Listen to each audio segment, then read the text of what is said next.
Usaha harga termurah, scan juri secara mudah, download sebelum mabarkan.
Mudah di dunia games. Pilih game, masukkan game ID. Pilih Diamond, masukkan kode promo, dan pilih metode pembayaran. Masukkan kode OTP. Selamat, kamu dapat tambahan kuota. Upgrade gameplaymu sekarang. Game Smash andalanku bikin mainku semakin hebat. Tukar DG rings, diamond dan voucher game kau dapat. Main MOBA apa aja win streak di tanganmu. Cuma Game Smash makin no debat. Beli paketnya dan aktifkan boosternya sekarang. Character select. Where? You lapper.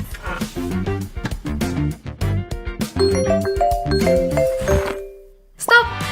Pakai klik Indomaret, belanja 1 jam sampai dan gratis ongkir loh. Wah, belanja online kayak belanja di toko Indomaret. You kenyang, siap main lagi. Let's go! Belanja online seperti di toko.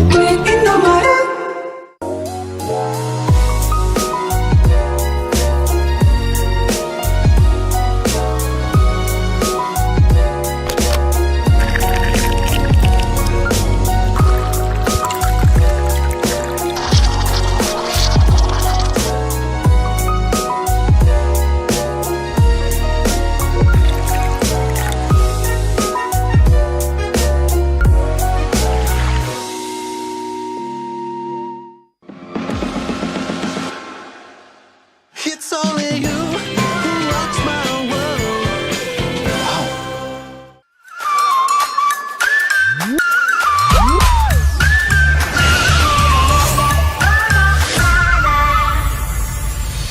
I'll be, yeah, I'll be wherever I wanna be. Wherever I wanna be.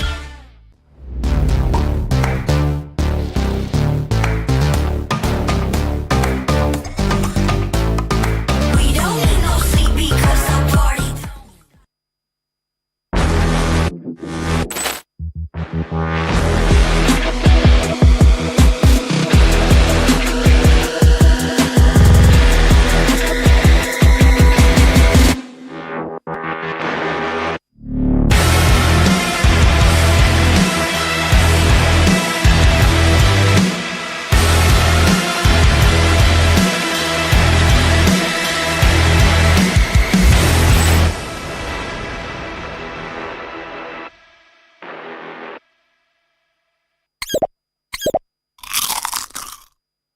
Well, I'm me, and there's no one I'd rather be. You can sit around and wait and see. For a moment I'll be standing free. So hurry up and wait for me. Got a bag of chips by the sea. The sun is blazing down. I've got my smile now. Here's the thing, your chips will really make me sing. Come on, relax and have some chips with me. Chill out, lay back, I'm right where I wanna be. We've got time to take it easy.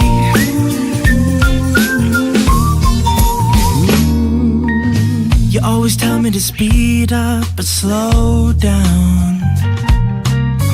I've been kicking my feet up and just going to town. A bag of chips in hand, I got nothing planned, yeah. good treats by the sand. You know I wanna chow down. Oh yeah. So when you ask me if I'm gonna stay, I'm promising you I will. 'Cause there's one thing we gotta do.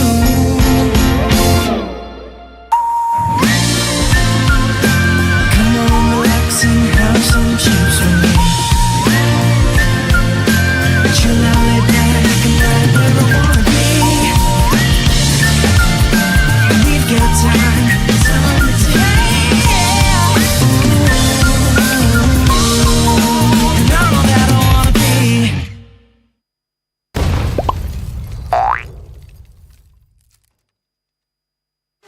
Your MVP is Chip! His portals completely set the pace of the match from start to finish. Wow, another MVP! That's my chip! Just doing my job. Can I see the highlights? I'm off the clock. Yeah! I can't wait to see your portals in action! Looks like Red Team's trying to catch Chip alone up top, but he just calmly got his portal and Alpha Ults in to flip this fight around. A great example of skills persisting through portals. Double kill. Cyclops is taking a serious beating from Gory, but it's Chip to the rescue. Will he make it? What a clutch save! Poor Gorg just got jumped JJK style. Arlux just in time for the buy one, get one special. Man, next time look before you enter enemy portals.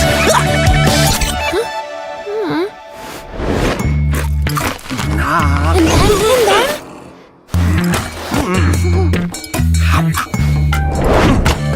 Wow! Uh-oh! Cyclops is about to overstay his welcome. Is this deja vu?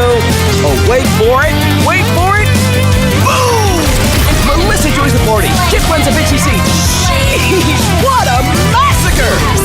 And to add insult to injury, Melissa portals back to her lane without missing a beat. A skirmish breaks out. Where's Chip going? Is he gonna... He flickers to the high ground! Portal's up! Surprise! Brody gets deleted! Can Red Team make it back in time? No shot! What an insane portal strat!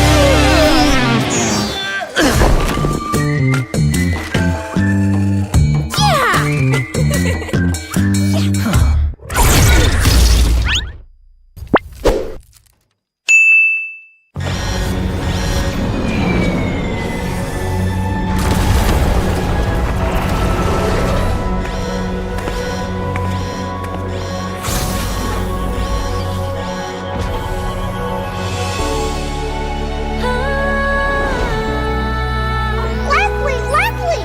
Meet Mr. Bunny!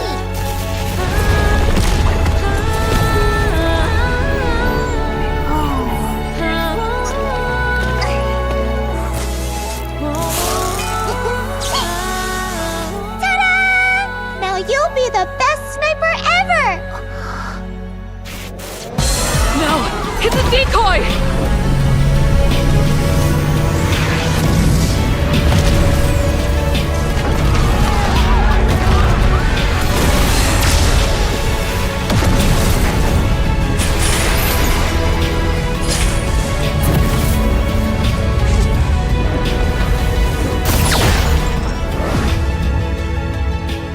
I'm sorry. Leave me alone.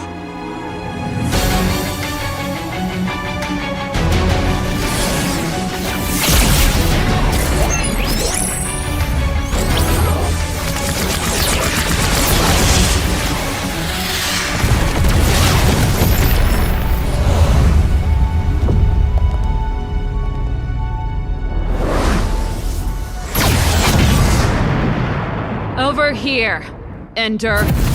So let me know where to go. So let me know where to go. I wanna find you. I wanna find you. I wanna find you. I wanna find you.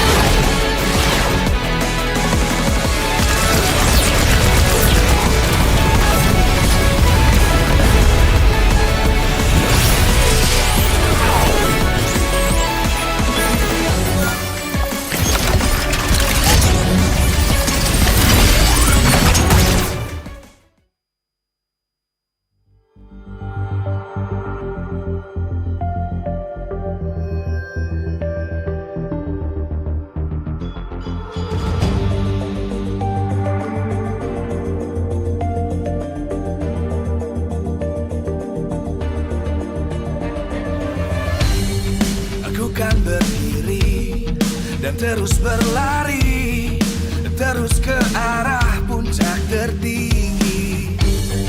Ku takkan berhenti, hanya sampai di sini. Kemenangan abadi menanti. You know we won't miss if we unite our focus. And if you haven't noticed, we all live. Nyalakan apimu, hadapi semua tantangan, hadang semua serangan, jatuh bukan halangan. Bakar semangatmu, janganlah engkau menyerah. Kita akan buat sejarah. We all this, we won't miss.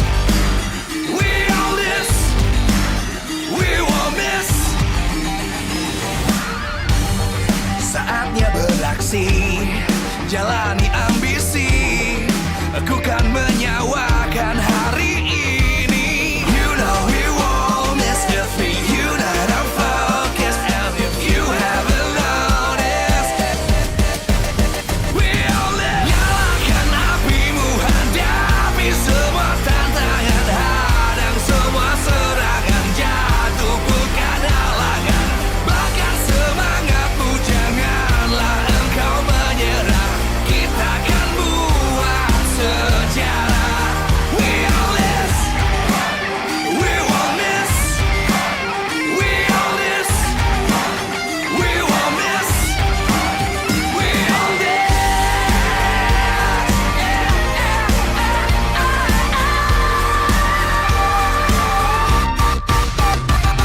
Nyalakan apimu, hadapi semua tantangan, hadang semua serangan, jatuh bukan halangan.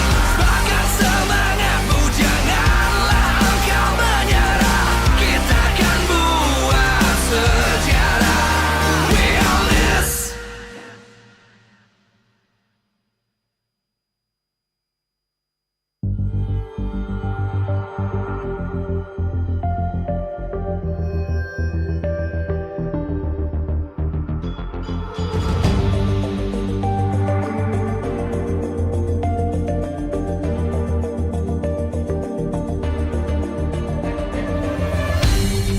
Aku kan berdiri dan terus berlari, terus ke arah puncak tertinggi.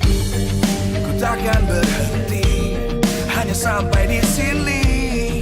Kemenangan abadi menanti. You know we won't miss if we unite our focus. And if you haven't noticed, we all live. Nyalakan apimu, hadapi semua tantangan, hadang semua serangan, jatuh bukan halangan. Bakar semangatmu, janganlah engkau menyerah. Kita akan buat sejarah. We all this, we won't miss. We all this, we won't miss. Saatnya beraksi.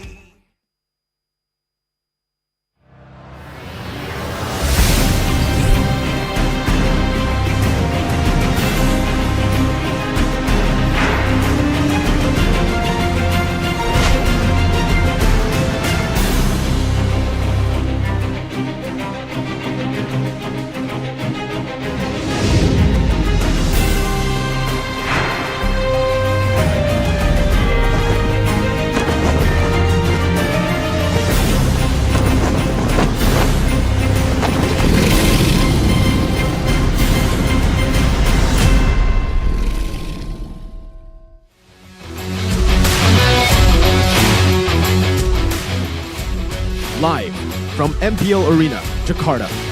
MPL Season 13 is powered by Moontalk. Presented by official tournament smartphone, Samsung Galaxy. Official e-wallet, GoPay. Official gold partner, UBS Gold. We own this.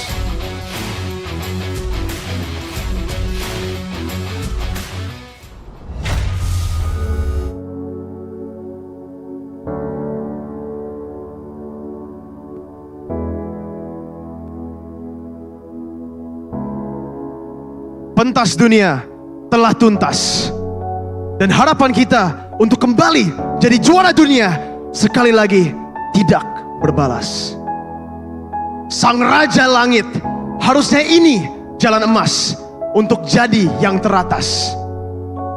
Tapi ternyata kemenangan kita tetap terempas. Sang kuda hitam bersikeras di season 12 menunjukkan mereka sudah naik kelas. Berlari hingga final di MPL Indonesia, tetapi kehabisan langkah di panggung dunia. Di MPL Indonesia season 13, luka memang masih berbekas, tapi tujuan sudah jelas. Kita harus bergegas untuk segera membalas dan sekali lagi membawa nama MPL Indonesia kembali jadi yang teratas.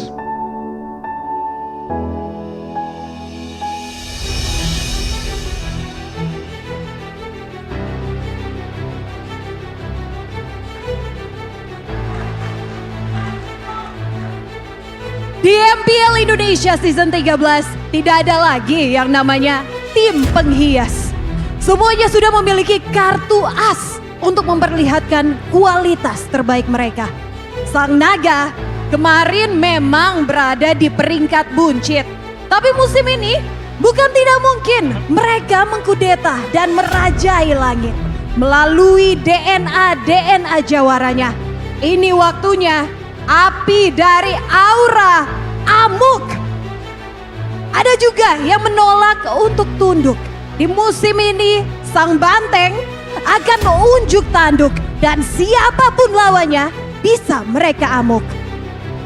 Lalu ada Dewa yang ikut turun untuk bertempur. Membawa legenda yang kemampuan perangnya tidak pernah luntur. Membawa legenda terakhir yang akhirnya kembali terlahir.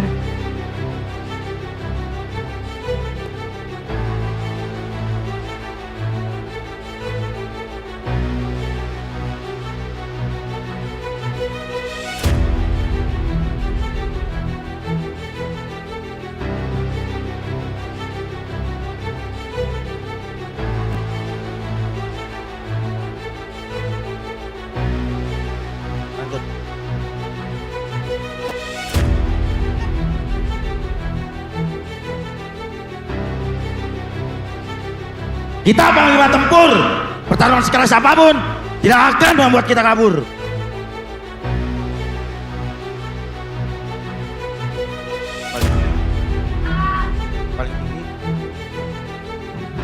Kita memang belum pernah juara, paling tinggi jadi nomor 2. Tapi di musim ini kita bukan lagi raja tanpa mahkota, tapi kita akan jadi raja dengan mahkota. Bukan gak mungkin. Derby STM ada di panggung dunia.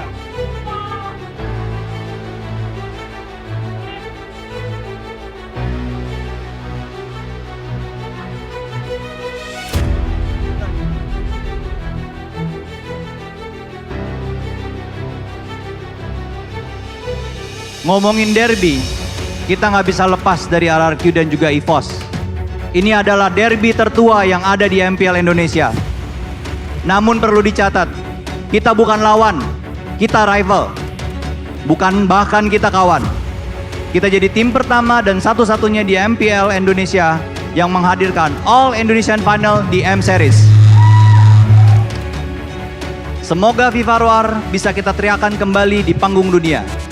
Mari kita kawal dan jadikan awal untuk menyatukan komunitas MPL Indonesia sebagai komunitas MLBB terbesar di dunia. Dan pesan untuk EVOS, sudah saatnya kita berkolaborasi menjadi satu. RRQ EVOS, Viva! Viva! Viva!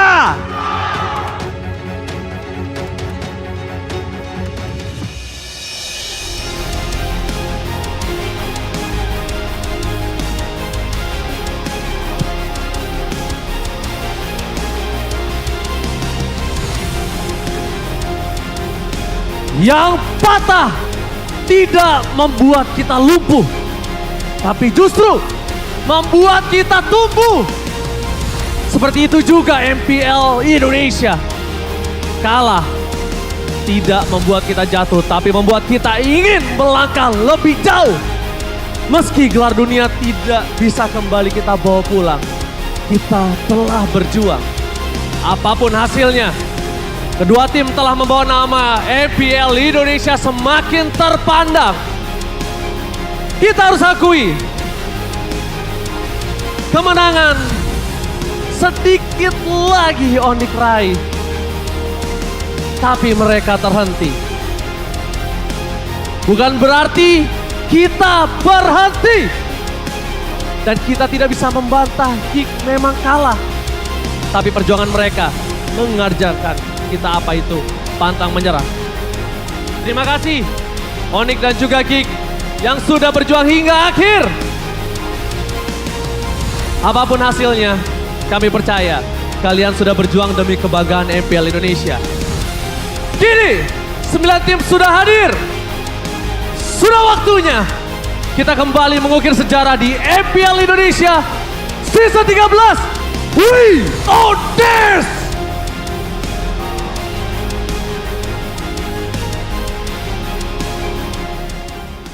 Ini tentang hari esok. Bukan tentang hari kemarin. RRQ tidak hadir di M-Series. Playoff bukan menjadi milik mereka. Gue yakin kalah ini dia kayak gini. Udah pasti kalah lah. Ini bagaimana kita memandang diri kita.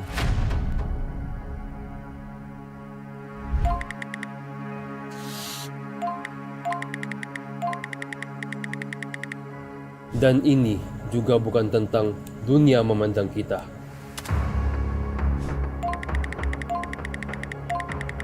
Dari semua yang sudah kita lakukan, bagaimana kita merefleksikan diri kita? Onyx Indonesia gagal menyelesaikan golden roadnya. Sorry, I didn't give the win, but yeah, I love you guys. Sorry, we will try harder next time. Indonesia ternyata harus runtuh.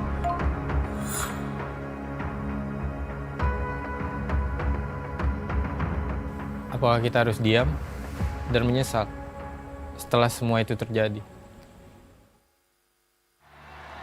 Ini bukan tentang menang atau kalah. Ini tentang kita. Kita harus bergerak maju. Dengan satu tujuan pasti. Let's go lah. Jangan lesu dong.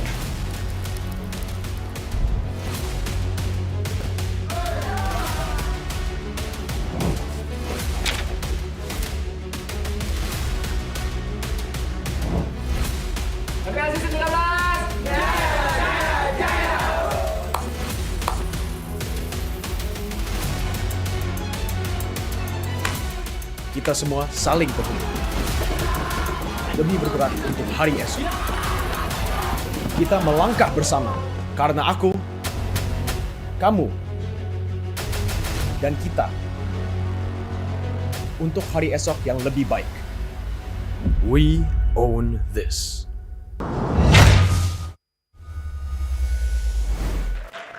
Ooh-wee, what an opening, Mirko, man. I still can't move on and got goosebumps.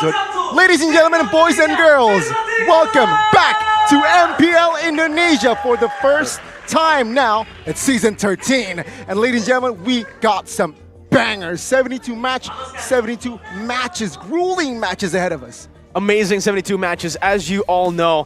There's been a lot of new imports, a lot of new changes. A lot of the teams have risen in that level of competition from the last time we saw them. And honestly, it's looking really, really tight. Just based on the 9 teams, based on their rosters alone, on paper, they're looking really good. I can't wait to see what they're going to bring on to the stage later. Very much so, Mirko. So, ladies and gentlemen, welcome to the English broadcast, of course. Gani, Mirko, and Arashi will accompany you for the first day of Season 13.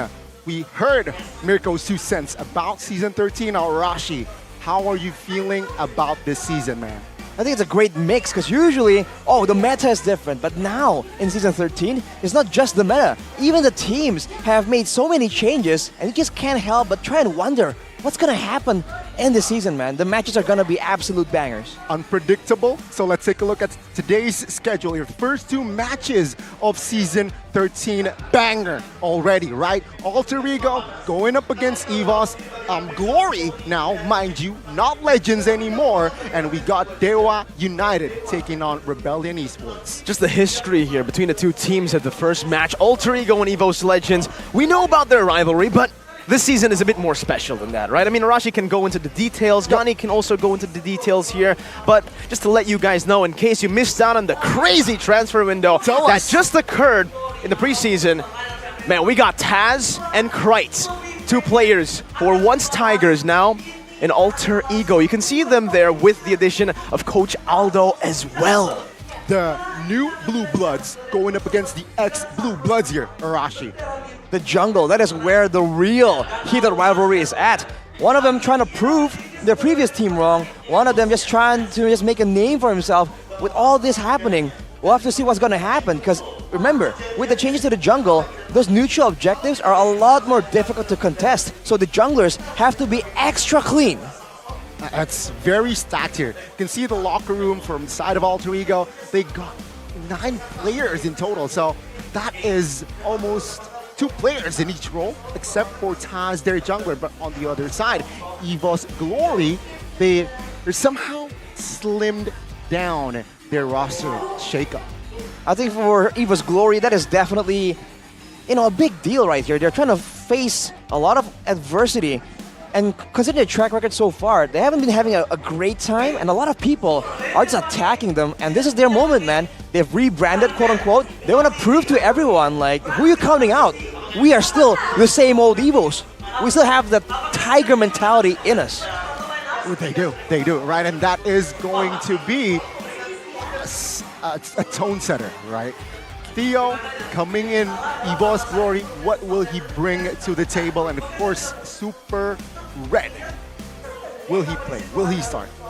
That's the big question lingering around the minds of many international fans, mostly, of course, the Filipino fans who want to see their player play in MPL Indonesia. We have seen the track record, back in the day. I don't think we need to mention it, but a few players were not played in the EVOS roster. I guess we're just going to have to wait and see for that lineup. Me personally, I think Super Red should be starting in this lineup. I've heard from Age himself that he's a monster in the gold lane. That is the case here, stat-wise, stadium-wise. A new team, though, will it show straightforward here? Will it show straightly? Well, even before we go into that, Tiger versus X right here. Krite, Taz, and Rekt, all previously in EVOS with great achievements in their own right. ISF, M1, as well as WCG. Quite decorated, and take a look at the new personnel for the side of EVOS Glory as well. It was the new jungler for Aura Fire back then. He's now a blue jersey guy, though. Yeah, he does look better in blue, I will have to say. It looks very weird when he first transferred to EVOS Legends. Or I think we have to call him EVOS Glory now. EVOS Glory. It's going to take a bit of getting used to, man, because for the longest time, Legends just rolls off the tongue so much better. It's iconic. We'll see if they can achieve glory this time with that rebranding. That's exactly what they're looking for, right? With this name change. Sure, they were Legends before. We saw these living legends, that world roster for M1, the WCG lineup, the ISF lineup as well. But now it's almost completely a new lineup that they're bringing up onto the stage and onto MPL Indonesia Season 13. They're not just looking to become legends, it's one step at a time. And how you become a legend is first you gotta chase for that glory. On the other side, same story for the side of Alter Ego, right? No Silly Boy. They bring in Aldo as well. 3 coaching staff in their management, quote unquote. So it's going to be very interesting that their approach is very different and diverse, quote unquote, than their previous seasons. Oh, that is very interesting. The combination, I think a lot of people are having high expectations, right? Great mechanical skills from the players, but now a huge brain behind all the action. Well, without further ado, ladies and gentlemen, let's see the team lineup, the official team lineup for Alter Ego. It is Pi, Taz, Wright, Rossi, and Nino. No Rect to be No seen, Rect. no Roundel as well, and even no Highs, the new transfers not going to be utilized by the Alter Ego team for the first match against EVOS. And on the other side, we can see here for the side of EVOS, man, okay, it is going to be a debut in Super MPL Red. ID for Super Red, alongside with Voldora, Van, Warlord, and Van Strong, who will fill the lineup for EVOS Glory. We'll see what they can do, man. Which lane, which role are they going to try and center all their efforts around, right? The jungle is about option, but with Super Red having so much attention right now, maybe that is what they're going to try and do. The White Tigers looking to create a legend for themselves again, this time with a change of name, a step in the right direction. Welcome the White Tigers, looking for glory, EVOS Glory! Glory, glory, EVOS Glory. And that is EVOS's lineup for their debut match for Season 13. Looking at the faces, Arashi, they look ready, they look hungry. They look passionate, and the look, the drip, man, that is insane. Looks really good. Plus Ultra. Plus Ultra, give me that jacket right now. I mean, I'm a fan of the show, right? I mean, honestly, it does look really, really good. It is also the blue, signature blue for EVOS Legends. Makes it look so dope.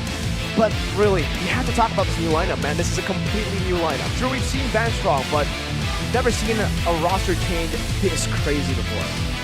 Completely agree. And seeing Alter Ego with their own shakeup as well. What will they bring? Let's see what they'll bring with a new jungler at the helms and a new mid laner as well. Looking to shift their ego, to change into this new team with a new identity. The three-faced masks. Ladies and gentlemen, Alter Ego! Alter Ego, go, go, go. Still in their blood. But Taz in that jungler position, going up against his replace player, right? He is, what will he do?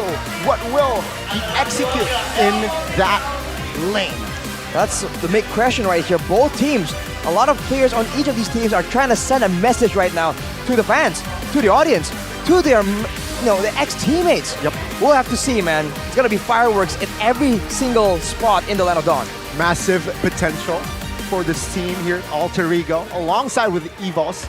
Again, Alter Ego, previous seasons, they did not make it to the playoffs. Season 12, they did not make it. So, again, I feel like that benchmark was so low that once you hit rock bottom, the only way is up. But let's see, can they pull it off this season? Not making it to playoffs, both these teams starting off now as the opening match for MPL Indonesia Season 13. We got to give credit to the coaches who've been working extra time, overtime, backstage, preseason. Coach Theo, a new import, a new coach for the side of EVOS Glory.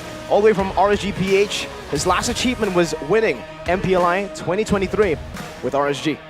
He's up against Coach Nafari. He's had a great time finding new ways to utilize the Alter Ego roster. For the longest time, it seems like they were stuck in limbo, doing the same things again and again. But under Coach Nafari, they were doing a lot of interesting things, and they've had mixed successes. Now, this is the season where he's trying to make sure that all that culminates in a great performance, in a great victory for Alter Ego. You know, I sense a new persona from Van, honestly. I sense some BBE, Bad Boy era. Bad Boy era? Yeah, for Van. Just like Arashi. Just like Arashi, we will get to that later on. This is a head-to-head Arashi, Alter Ego, and EVOS. The team head-to-head, and if you look at it, it's very, very similar. But the Lord rate right here leans more towards EVOS. But I believe the statistics aren't exactly, it's not exactly like recent, right? We're just beginning the season after all. There's a lot of past data involved in this.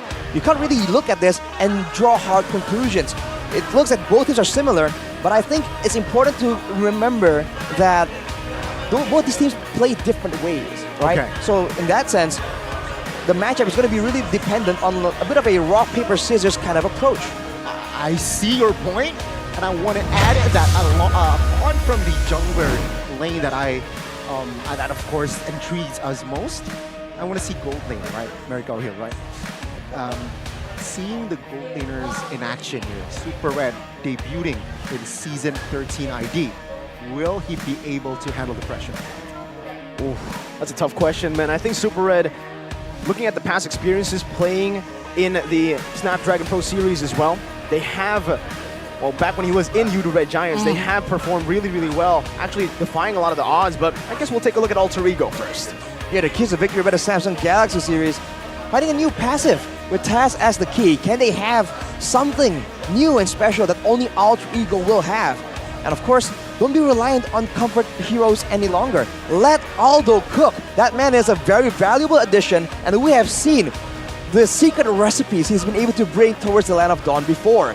With him behind Alter Ego, we'll see what special compositions he can bring out for us today. I sense some good cooking here, of course, from the kitchens of Alter Ego, and that makes the job for Theo just much harder. Well, for him, keys to victory for EVOS by Samsung Galaxy is to make Super Red a superstar by playing independently. If he can win hard in that laning phase, in that gold lane, that can snowball towards a huge lead where the jungle technically doesn't really matter when he gets shut down, shredded over by the gold laners. Along with that, the EXP carry becomes the best option for Veldora, right? He wants to make use of that aggressive playstyle and shut it down. So maybe this side lane approach from EVOS can be the real answer for the team. I see, I agree. Playing the EXP lane and gold lane to their strength, right? But I really like the first point here. Still on the Super Red topic here, I see that Nino really likes to play aggressively, right? As well as Super Red. So who has the edge? It really depends, right? It's a coin flip. How they're going to be able to utilize that aggression for Nino, number one, with this new lineup. Taz, also known to be a very aggressive player. Rassi is actually known to be a bit more of a passive player, a little bit more of that stable player that you would expect for a team like Alter Ego, who basically really want aggression. Take a look at this new team, with Krite in the lineup too. What's his main identity? What makes him Krite?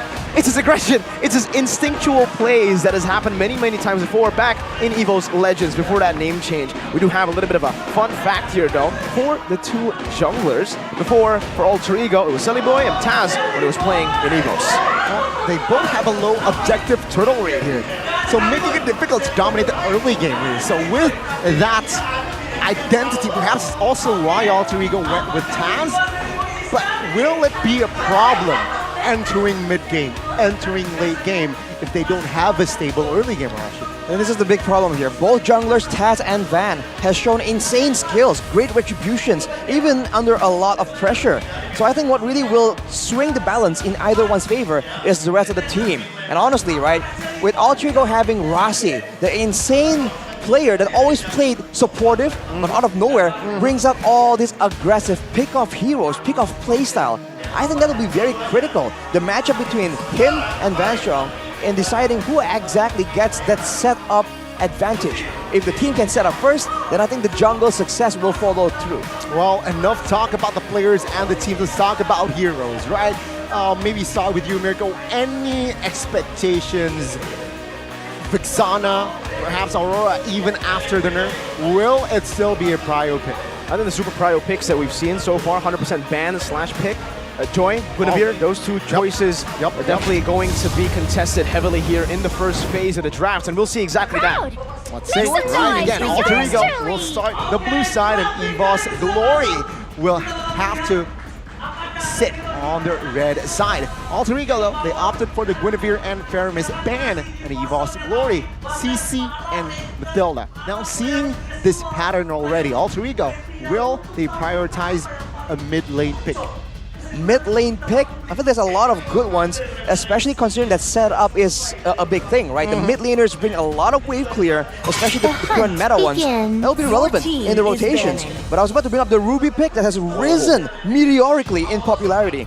And if you look at the bans for both these teams, Alter Ego, they seem to really be centering around all that utility the team kind of set up. And for EVOS, with CC in the bans, it seems more towards the the pickoff, the individual pressure playmaking. So maybe EVOS are going to be taking the helm here in aggression. If they do want to look for aggression in the early game, they might have to ban out this Joy. Take it away from Taz, man. I think they should know more than anyone how Taz would do on an assassin as aggressive, as broken in the meta as Joy. And right now, it's still up for grabs. I don't know if they want to take out another hero. Maybe this is a bait to see that Joy and then pick up a counter. my own path. Not strange to see Coach Theo take the risky side of ways here.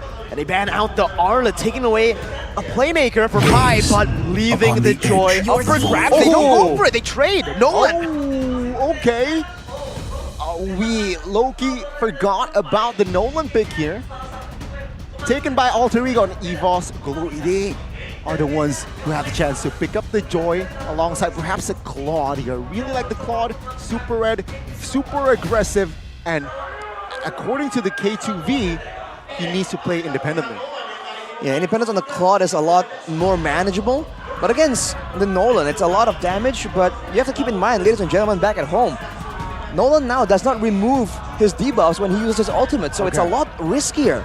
I think I agree with Mirko when I say the Joy seems to be a bit more flexible and a bit more options available for his team as well. Break all the rules. It's going to be a carry and a Novaria. They're just ignoring it, man.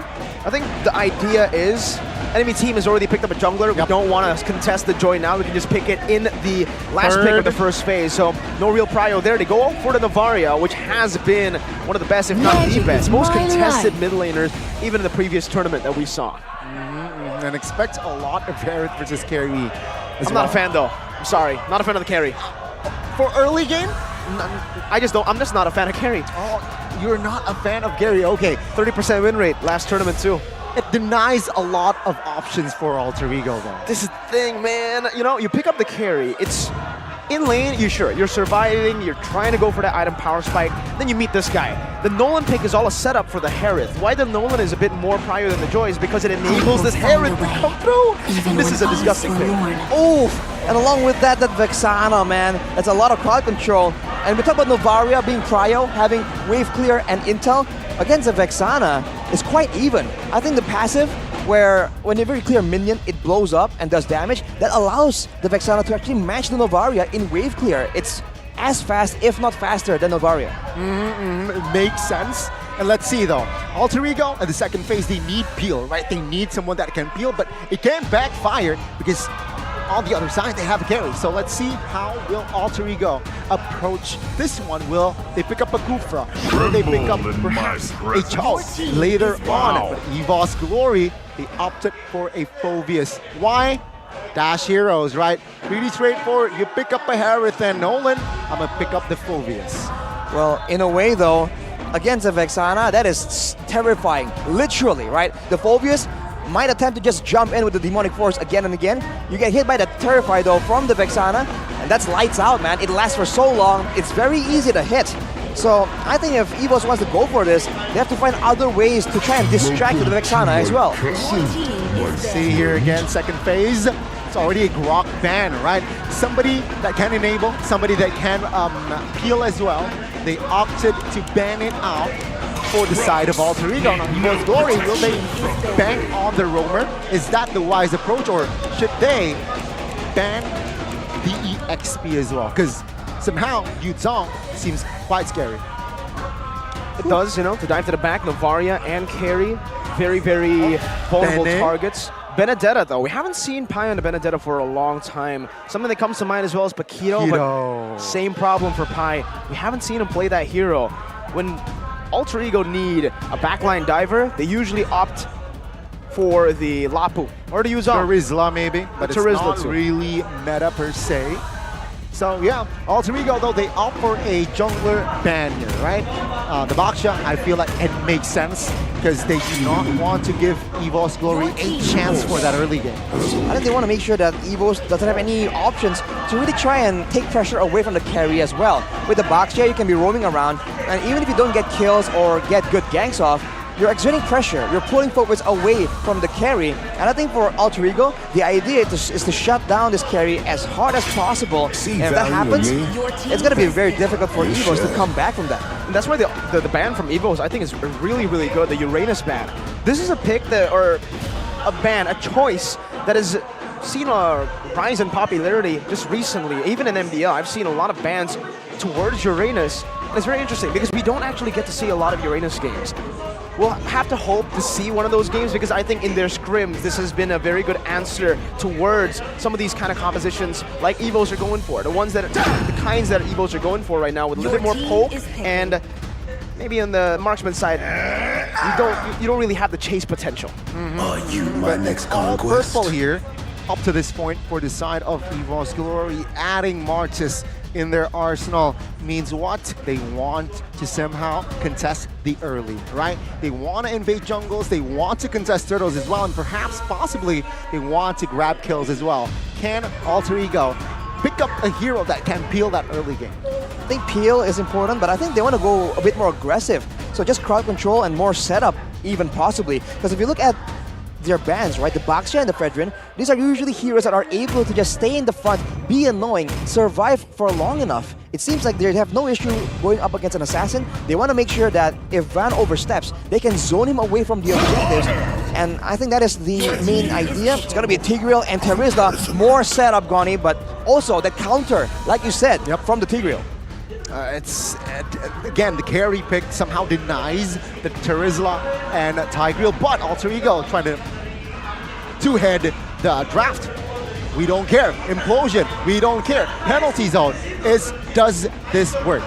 There's going to be a lot of purifiers for the side of EVOS Legends to try to counter that Terizla, but I actually like what Alter Ego are trying to do here, right? They have set up for that Tigreal quite well with the Terizla and even the Vixana. So they're trying to layer their CC over the purifiers that they will 100% be expecting from the side of EVOS Glory. Last pick, Fovi's already picked up. Into the XP, they just need a roamer now, and they're going to pick up the Minotaur. An amazing pick here up against Alter Ego to try to face off against that dive. It's a man versus beast in that roamer position. Who will grab and strike first here? Seeing the 10 heroes that will enter the land of Dawn. Arashi, any final thoughts? I gotta say, I want to go with Alter Ego right here because EVOS, on paper, it looks great. They have peel, they have damage, but if you look at it, if you imagine both these compositions dancing around the objective, the Lord, for instance, who exactly can stay in the front and take that damage, right? They don't really have any staying power, and they have a minimum amount of sustain coming in from the Minotaur, but that's about it. They can't even dictate when the fight begins, right? All the engage and counter-engage are in the hands of Alter Ego. Okay, very good point, but seeing on paper here, right? Anything can happen in the Land of Dawn, but on paper, early slightly favors Alter Ego. Yeah, even the lineup rating overall, 7.8 compared to 5.0. That is massive. Ladies and gentlemen, for the first time ever, Season 13. Let's enter the Land of Dawn for our first match. It's Season 13. Take a look at the birds of MPL ID, and let's go to the Land of Dawn. Here it is, big match coming up. Alter Ego versus EVOS Legends in the Land of Dawn. Boom. Early mid control is going to really dictate how the pace of the game is going to be, and it already looks like, for Alter Ego at least, they want to utilize that early aggression. You can see here they are trying to exploit that fact, and as expected, Mirko 3 purifies on the board for EVOS Glory. Meanwhile, Alter Ego here still just hovering around, looking for an angle perhaps, but because of the Martis pick, it seems like it hinders the aggression. Oh, who gets it? Who got it? And it's Sylvan.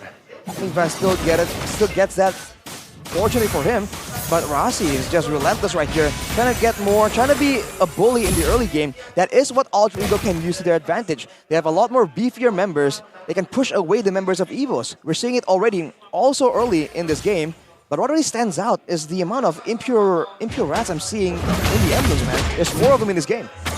5 of things as well, but not much action here for the first 2 minutes, if not 1.5 minutes. Both teams just trying to feel each other, looking for the other teams to perhaps make mistake, but I expect Perhaps the first blood will occur in that first turtle. Interesting choice by Alter Ego to occupy this mid lane, bottom side river bush.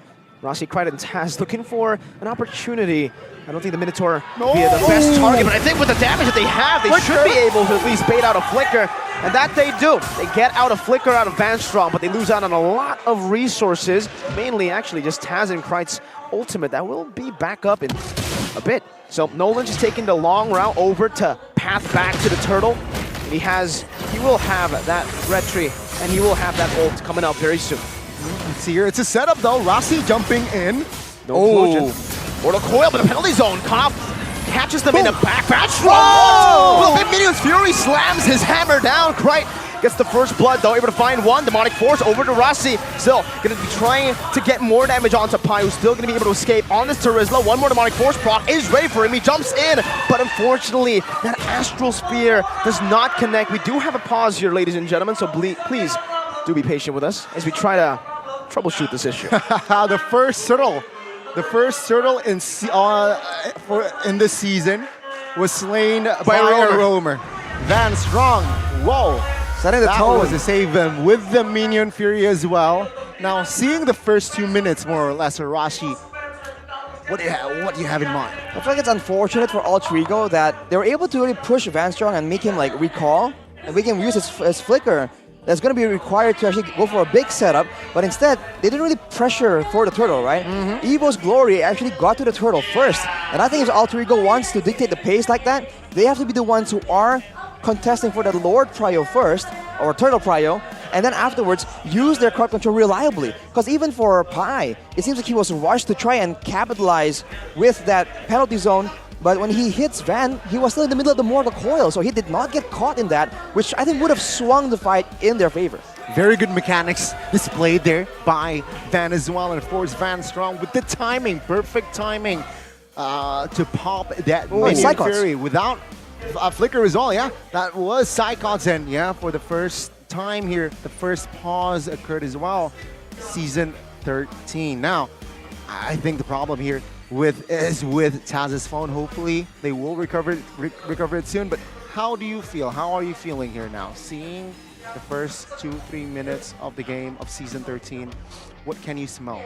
I think there's definitely some nerves on both the teams, right? I'm smelling a little bit of nerves from both these teams because there were some mismechanics. 2 red trees and a roamer gets it, you know, something you don't really see often, but seems like for EVOS, they are able to find and adapt to the Lanodon a bit faster. We'll see if Alter Ego can actually come back from this gold deficit, but remember, this Phobius is a big problem for them, man. Demonic Force, that's anti-CC. You pop that Demonic Force, the Tigreal won't be able to stop you. None of them will be able to stop you. You need to just burst the Phobius down, but how do you do that when you always have to dash? Herald's gonna dash, Nolan's gonna dash, everybody's gonna dash.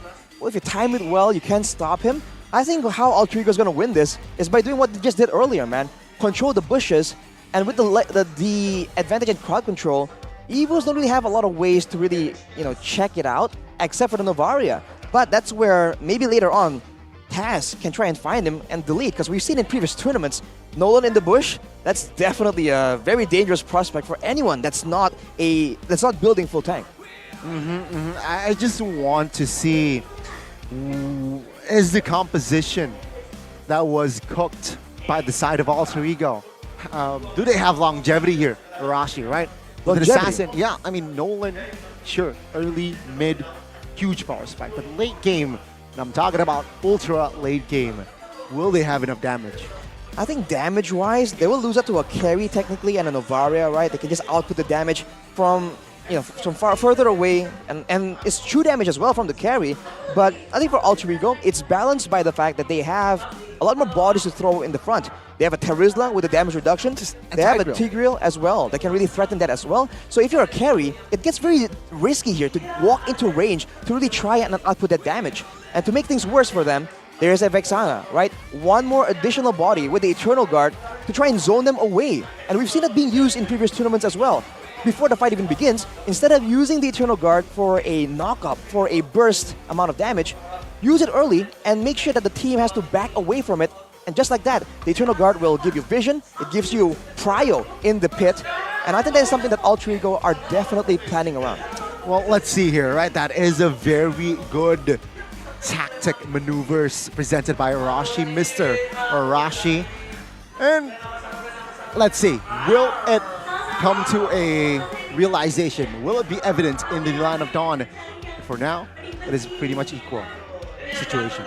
Well, we got a fun fact here. The second highest gold per damage MM in MPL Indonesia Season 12 with 5.05. Who is it?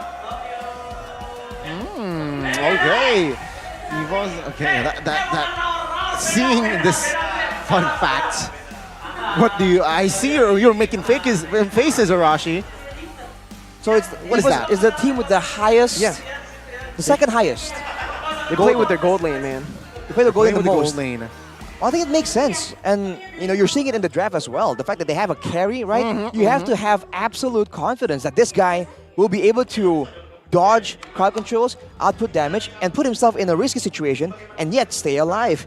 I feel that with the Minotaur, that's what they're aiming to do. Again, I'm just concerned with whether or not they can dictate when it happens, because later on, with the macro game in mind, right, the wave manipulation, right, the control of the map overall from both teams, I feel like the marksman's success also relies on that as well. Oh, very good point, but it seems like Taz, the problem hasn't resolved it. So I'm gonna bring the topic a little lighter here, folks, right? Super Red or Browns? Ooh, man, we haven't seen Super Red. We've seen 2 minutes, Gani. I don't think it's fair to say Browns are Super Red yet. But so far, Evos are winning. So Super Red, comma or full period? Question mark. Question mark. Okay, Mirko done. Super Red or Bronze Arashi? Super Red exclamation. Just kidding. There you go. That's the exclamation Apostrophe. mark. I do think apostrophe. apostrophe. I do think that like at face value, it seems like Super Red has more momentum, right? Okay. People have more expectations for him to be doing great. Because for Brands, it's been a while, man, since the Brands has made an appearance. Season 11 was the last time we saw the Oof. Brands. ISF, him. The Brands. That was him. That was. And then we saw different Brands. Yeah. For a while. Stranger. Who is that? That was the question. Okay, from the side of EVOS, right? EVOS Glory. I want to ask for the side of Alter Ego. A. The man on your screen or Rect? That was Rossi, by the way. Nino. It was Rossi, no. No, okay, yeah. Rossi or Rect, I think Rossi it's or clear. Rect? We saw both Yeah. of them play last season. I don't know if Rect has, improved. I don't know significantly? the progress about of his improvements behind the scenes of his development as a pro player coming back into the pro scene, but I think it's safe to say Rossi, based on last season, based on all the tournaments that they participated in, Rossi has been the more reliable roamer. You, Arashi? For Same? sure. I think it's Rossi because, his name rhymes with Arashi. I'm just kidding. No. He's actually good, man. We've seen him just improve so much as a player. This is your BBE. He just stop it, Connie. The bad boy energy. Arashi now, ladies and gentlemen. You can't see him, but his persona changes this season, right? I got a different aura. That's what Different Gon is aura. saying. And he's not even a fan of Aura. Yeah, wow. Who would have thought? But yes, I think Rossi is just a lot more flexible. And I think now in the meta, we're seeing a lot of set-up heroes, but we're also seeing, like the Mathilda, for example, being prioritized. So I think that roam position has become so much more flexible, right? We're no longer in a engage, pick off, or sustain meta, and Rossi has shown that he can play both. So I think his expertise lends itself in the hands of Aldo, right? That wants to be confusing, that wants to be flexible. So I think I have to go with Rossi, man. Yeah, it is safe to say if you compare Rect and Rossi, Rossi is the more versatile player, can complete, can also lead team in and perhaps outside of the game. But of course, Pai has been the captain, quote unquote, given captain with a fresh team, quote unquote, as well, right? With some new players, new faces. Can he give the same impact? We'll see. No We'll Sully see. boy. Here's a fun fact. Throughout all the different rosters, you know who has stayed in this roster? The Sir himself. The Sir. The Sir. Sir Pai is the last active player in the Alter Ego family roster until now. After bringing home the MPL 20. He's the last remaining Sir. Udil's left. Sully Boy's in the MDL. Yeah. Ahmad is, I don't know where Maungzi is right Ahmad now. is He's watching. sitting front row. He's in the stands. So just Sir Pai. Sitting on the bleachers. I mean, for a team that's well known for being, all about that family, right? All about that unity. El Familia. El Familia. That's their motto. The fact that he is the last one from the quote-unquote family roster, it is quite a bittersweet tale. Yeah. But, whoa. As we say that though, there's a bold bold statement. Couple here. MPL dates since Whoa. before. Since... Oh, they're married now. They're married now. Since before they were married, since they were dating. This is the MPL marriage. The El Familia. They're El Familia, and they're also Alter Ego fans. They started El Familia by supporting El Familia. Let's go. Man, the arcs, man, the arcs. Oh, he's still riding here. He's making all right. things. Come on, man. He's riding. Speed He's one. we don't have all day, sir. MPL. Oh, man, he should have had it ready. It's over. Listen, dudes, okay? Everybody who wants to come to MPL, we love you guys. But if you want to say something, write it quick, man. ASAP. The cameraman has other people to record. We all know. Yep. We have the best cameraman. The best. They know who to target. Who, Arashi? Alter Ego. Alter Ego. The Familia. On the screen. El Familia. And seeing this team, massive potential, right? A very, very young-blooded. Young-blooded? I can't tell young player. I feel I like guess they are Wright's pretty young. also. He is really young. It's a balanced team. Some are experienced, but some are still young. So experienced and young is very balanced. Is the spectrum we're operating on. I mean, it sounds weird, but when you take a look at Taz, he is a very young player, but he has the experience. He's played in MSC, he's played in ISF, he won ISF. Oh yeah, good point. So I don't know, man. Like, yeah, he's young-blooded, but he's experienced. That's kind of true. So he's young-blooded, but he is experience-headed. Ronaldo would say factos. Oh, say what? Factos. Okay. Factos. Okay. What does that mean? Facts. Oh, facts. I think in Spanish. Dang. Factual. Ronaldo? I thought Ronaldo was Portuguese. Come again? Come again, Arashi? I thought Ronaldo was Portuguese. All right, Speed. All right, my lord. But let's move on, we're ladies and still gentlemen. troubleshooting, but it seems like the players, they are not looking at their phones, so I think they're not ready. But yeah, hopefully the Marshals, they are definitely on it. Seeing that was a team that with massive potential, right? EVOS Glory, same story. But do you feel like these two teams deserve to be on the same tier, season 13? Whoa. I think so. I think both these teams with very young, similar, and new lineups. I think they should be in the same. It looks like they're already playing the game, by the way. So okay.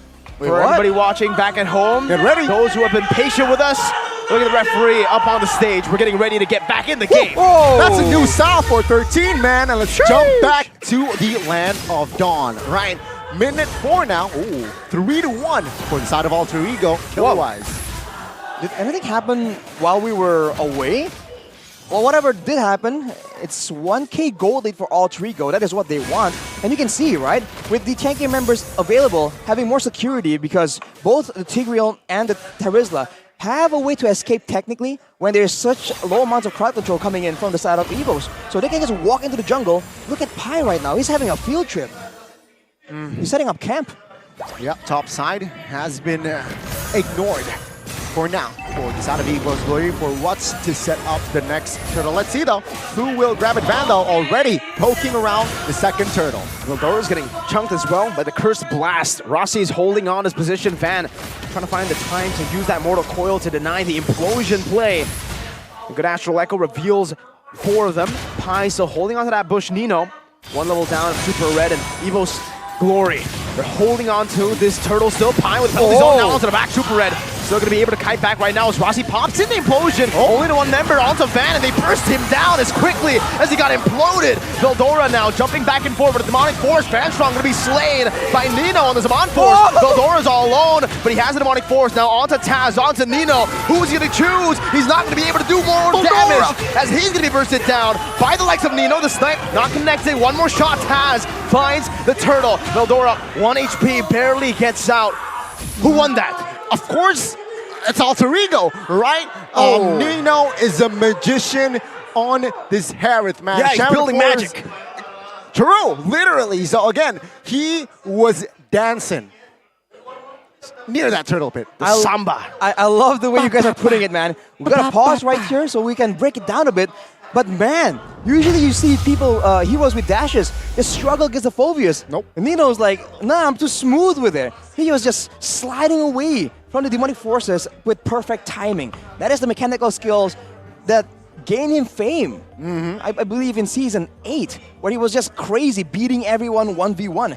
We're seeing glimpses of that yet again. And how they started that fight, I think was great. It's decisive. They know they were purifies. They know that there's the more recoil to play around. And they used the implosion, I believe, on one member. Martis. Knowing that we know who we want to target. We know it's about the neutral objective. They take Van out of the equation. And afterwards, it's all about playing the back and forth. And making sure that they can zone away the carry. And I think unless EVOS changes their approach and how they position around these fights, maybe with flanks, maybe with surprise plays, it's gonna be the same story again and again. Whenever a turret or buff or an objective is just on the table. I mean, in hindsight, I thought that implosion was a mistake. Little premature. I initially thought that it was a little premature. But what Alter Ego did was they stabilized right after taking Van out. They secured that kill, which is already a win, and they stabilized. They do not overextend. They still wait for EVOS Glory that overstepped into their pits. That is where you saw Nino claims the quote-unquote easy double kill. Well, if you look at the dance floor, baby.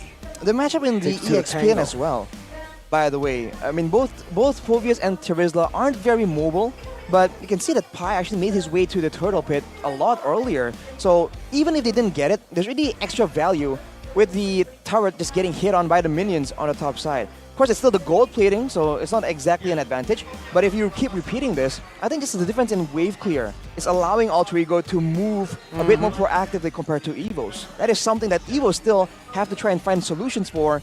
Maybe they might want to consider letting go some of those objectives because they do have the stronger late game technically, Goni, like you were mentioning earlier. I really like your point, right?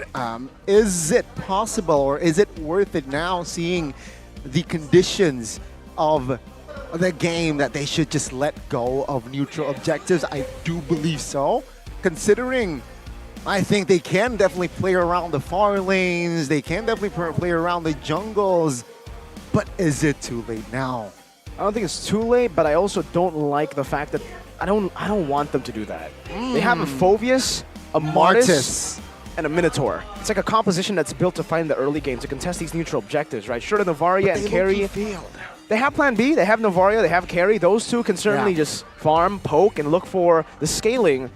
But yeah, with the Phobias, Martis, and Minotaur, I think that you need to try to maximize the potential of these picks by going for, at least if you don't want a team fight, maybe look for picks around the map. Yeah, picks, I think if it's not, I think the point I was making is they can avoid the fights, but picks are definitely something that they do have, right? The Martis, they can provide a huge amount of burst damage. The Novaria as well.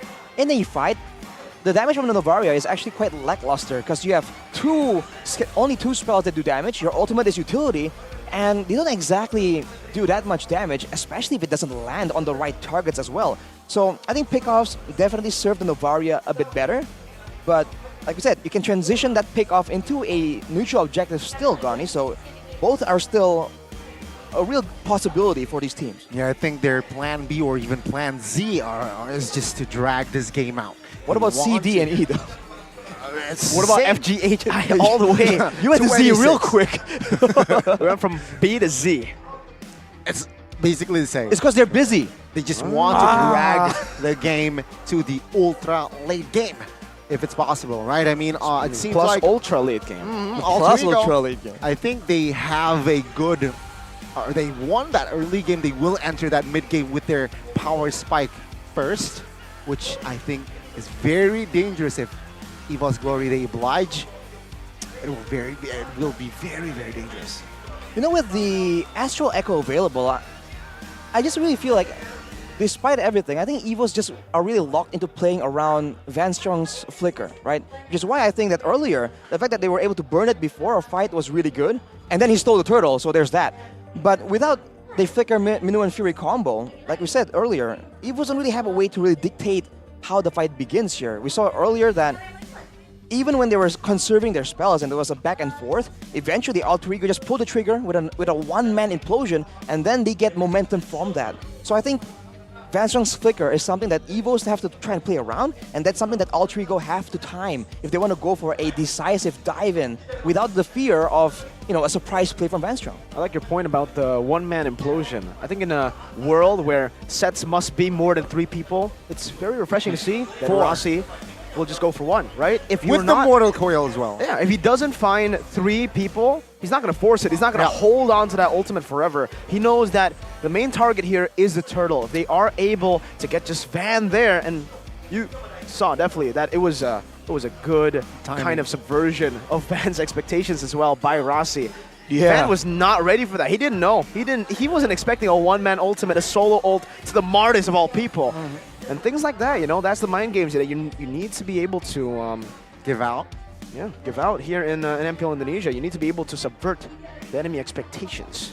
Well, an olive branch for EVOS. Earlier in that fight, though, Taz was taken very, very low, and he narrowly missed getting taken out by an Astral Sphere towards the end of the fight. So definitely damage is available on the side of EVOS, and Taz is still always in danger, more so than Van on the Martis. So EVOS can still try and find ways to try and punish the fact that there's a squishier jungler without card control immunity, because again, that was removed from his ultimate. I mean, to recap, right?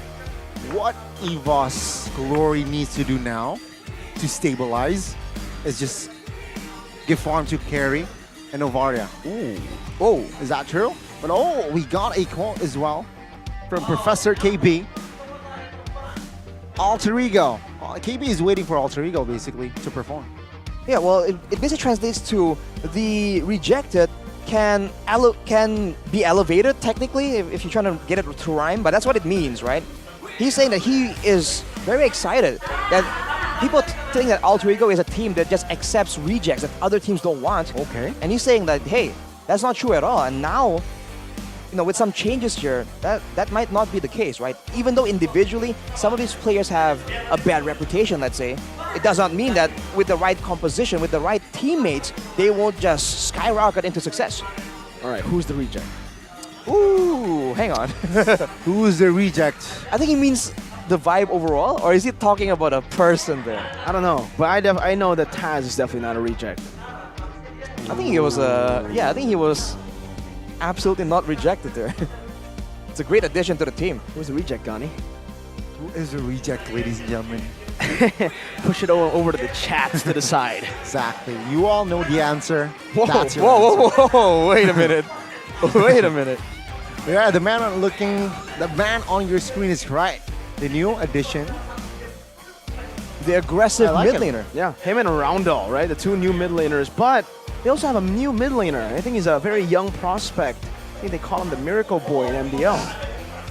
That's crazy. Miracle Boy. Miracle Boy. Not Miracle Boy, Miracle Boy. Miracle Boy's kind of catchy though. Miracle Boy. Do you... He looks young. The Miracle Boy in MDL, he looks young. He was backstage with the team. I think his name starts with a C. With a C and ends with a Y? Yeah. Just C? C-Y. I think he was a jungler before and he now is a mid laner. Heard that story before. I know, Sans! Yo, hey! Jungler victim, mid lane for Onyx.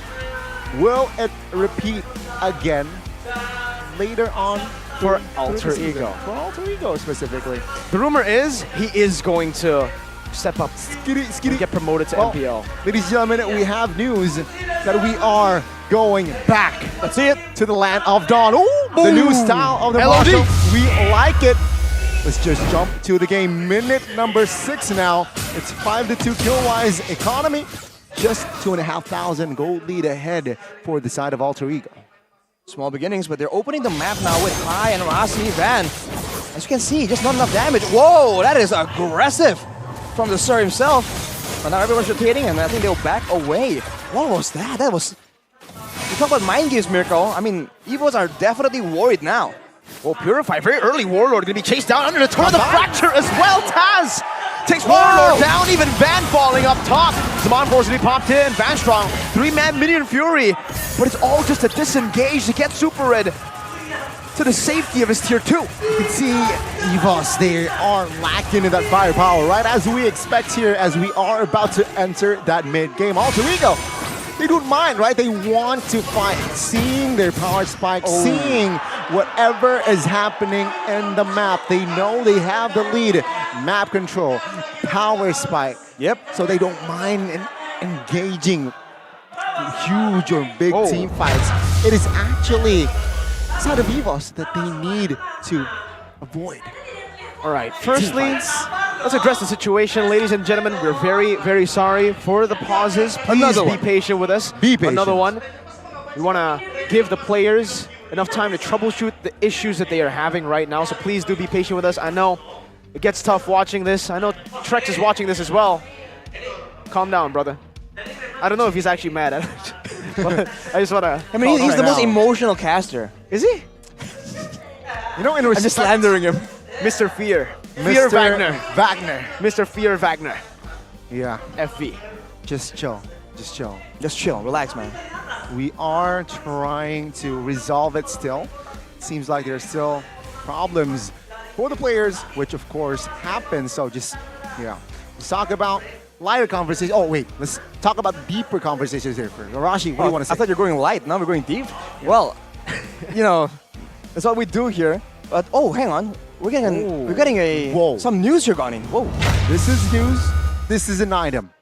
We are going to take a short break. Gani, Mirko, and Arashi will be right back. So stay tuned for the rest of the best of 3.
Kan berdiri dan terus berlari, terus ke arah puncak tertinggi.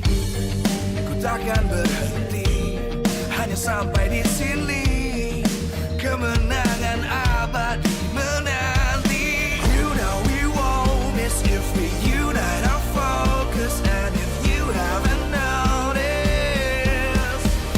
we all live. Nyalakan apimu, hadapi semua tantangan, hadang semua serangan, jatuh bukan halangan. Bakar semangatmu, janganlah engkau menyerah. Kita akan buat sejarah. We all this, we won't miss. We all this, we won't miss. Saatnya beraksi, jalani ambisi. Aku kan menyawakan hari ini. You know we won't miss if we unite our focus. And if you haven't noticed, we all live. Nyalakan apimu, hadapi semua tantangan, hadang semua serangan, jatuh bukan halangan. Bakar semangatmu, janganlah engkau menyerah. Kita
terus berlari, terus ke arah puncak tertinggi. Ku takkan berhenti, hanya sampai di sini. Kemenangan abadi menanti. You know we won't miss if we unite our focus. And if you haven't noticed, we all live. Nyalakan apimu, hadapi semua tantangan, hadang semua serangan, jatuh bukan halangan. Bakar semangatmu, janganlah engkau menyerah. Kita akan buat sejarah.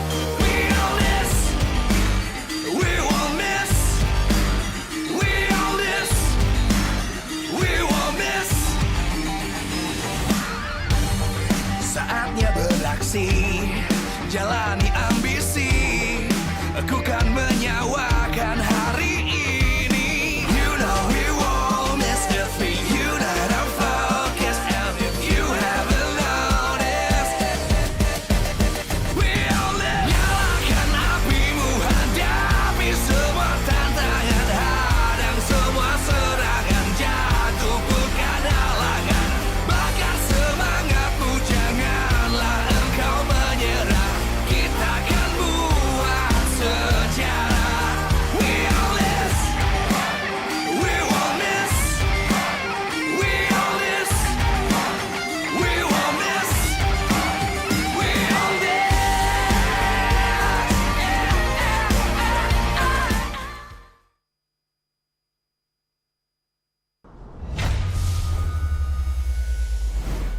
Ladies and gentlemen, welcome back to MPL ID Season 13. And now we're in the middle of the match. We're in the middle of the game, but suddenly there is a technical pause, right? So try to resolve it as quickly as possible. But now we're here. Good start. Good start of something new. Oh. But yes, now Alter Ego and EVOS, they were entering the mid game. Seems like Alter Ego showing power, showing aggression, entering minute number 8. I think what's noteworthy there in that final play, if you guys remembered, right before the pause, it was such an insane play by Taz to just chase down the Novaria all the way throughout the jungle. And, you know, we were talking earlier about whether this Nolan is going to scale towards the late game, right? But, hey, turns out, if you play it properly, if you do what you do, don't get to the late game.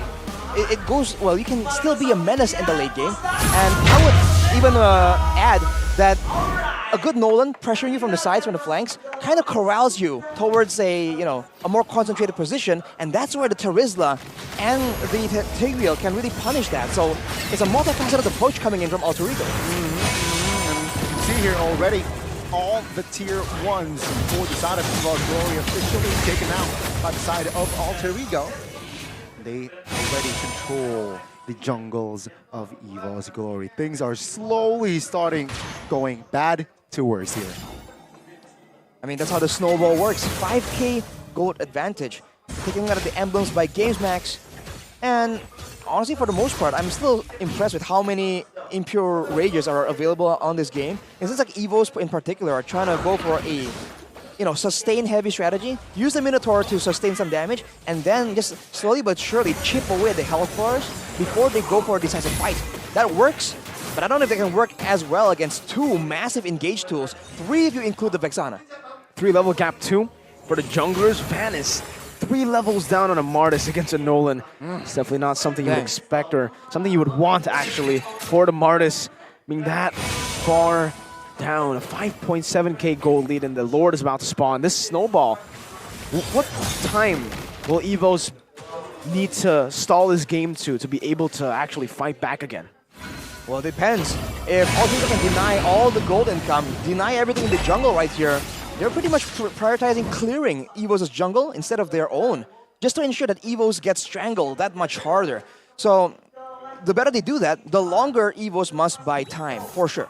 I think that was the plan B and also the contingency, right? Just to drag this game out as long as possible as Alter Ego. Oh, okay. Uncontested Lord, of course, the first Lord But Alter Ego, they just want to end this game ASAP. Now he's 4 levels up. Taz, Warlord, if he walks up, he's gonna be dead. Fracture instantly taken out inside of the tier 2 in the range. Doesn't matter. Holy moly, that damage. Nope, no. Can't do that. Action whatsoever. That was dirty there by Taz. And with the Lord now marching, sure, it's the first Lord, but with a man down, it seems like they will let go all of the tier 2s as well. And that's what you love from Taz, right? All the way since the beginning of his career. He just knows how to play aggressively, and he's relatively consistent, man. Going for all his risky plays, and still, when it goes south, he is still relevant at every point in the game, unless it's just way out of control. So with that play right there, you can see EVOS, they are fearing for their lives. They have no idea where this man is. No, they don't. It seems like both teams are just hovering around. Alter Ego, they're trying to suffocate EVOS Glory more. Base third passive downstairs, taken out, or triggered. But yeah, it seems like base third here for out of EVOS Glory will still be up for now. Oh, the poke down onto Veldora forces him back. Still 2 waves coming down mid and actually bottom and top. They're going to be able to crack a base turret open with just the first Lord. They're still looking for more here. Mid lane's going to be shoved in. I think for Alter Ego, they might want to go for 2 base turrets. I think soon the ultimate from Krite will be up again. And you can see he's just spamming it out every time it's available. Just Eternal Guard, everyone backs away, they go for objective. It's the same plan and it's working great for Alter Ego. 2 base turrets, Mirko. It seems like here One more to go. One more. Top lane now. They are trying to defend this. Take a look at the defense by Alter, but EVOS Glory. Take a look at Talon's prediction here. Me and Mirko say, but Arashi opted for the 2-0 sweep for Alter Ego. It's looking good for me, but you know, whenever you see a talent prediction by Mirko, you do want to take it with a grain of salt, right? We know. You know, man. If you know, you know. If you know, you know. Pai has the Immortal. Could actually go for big engage here, but they might just want to take it a bit slower. They're not in any rush right now. 12 minutes in, 10,000 gold lead. They've taken 2 base turrets and they've gone the last one down quite low. 20 seconds for the Lord, so they don't even need to wait that long. They're not even freezing it. They're continuously just shoving. Let's take a look at those items.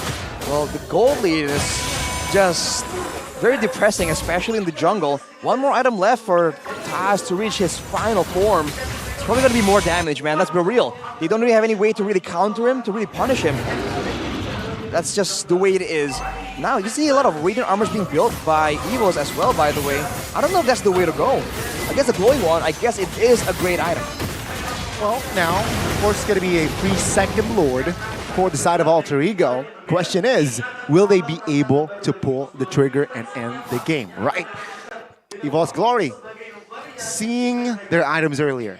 Super Red, short 2 items from being at full. I think they still have a chance here to hold and clear the Lord fast, right? They have a carry, they have Novaria as well. That burst and DPS, good combination. As long as they are still alive, they will be able to defend this one. Base turret gonna go down. EVOS Glory, they say we're gonna try to just defend the base. Enhanced Lord in the mid lane, marching down. Veldora still holding on to the Demonic Force. Man's gonna be chunked down. Eternal Guard in the back line as well. Super Red Force back already so low. You know, Demonic Force still. Implosion out of the 2, locking him down. But Demonic Force still for Veldora will still not be able to help him survive. As a double kill picked up by Krite. And it's a 14-minute end for game 1 for Alter Ego. Abort, abort, abort, said Alter Ego in that game. And EVOS Glory, they will not be able to hold out further, as it was a victory for AE. That's a brute force approach if I've ever seen one, man. It doesn't matter. The empowered waves aren't here yet. It was buffed, by the way, so it is easy to crack open the base. But the waves weren't even there yet. The Lord hasn't spawned yet, and they're like, who cares? Nope. Who needs them? And they just go straight in and they demolish EVOS in their own base. They tanked the Minion and Fury, and they're like, that's all you got? It's over. And they just grab the game away. It's 1-0 for Alter Ego. Not enough firepower. Yeah, not enough firepower, especially after crumbling in that early game.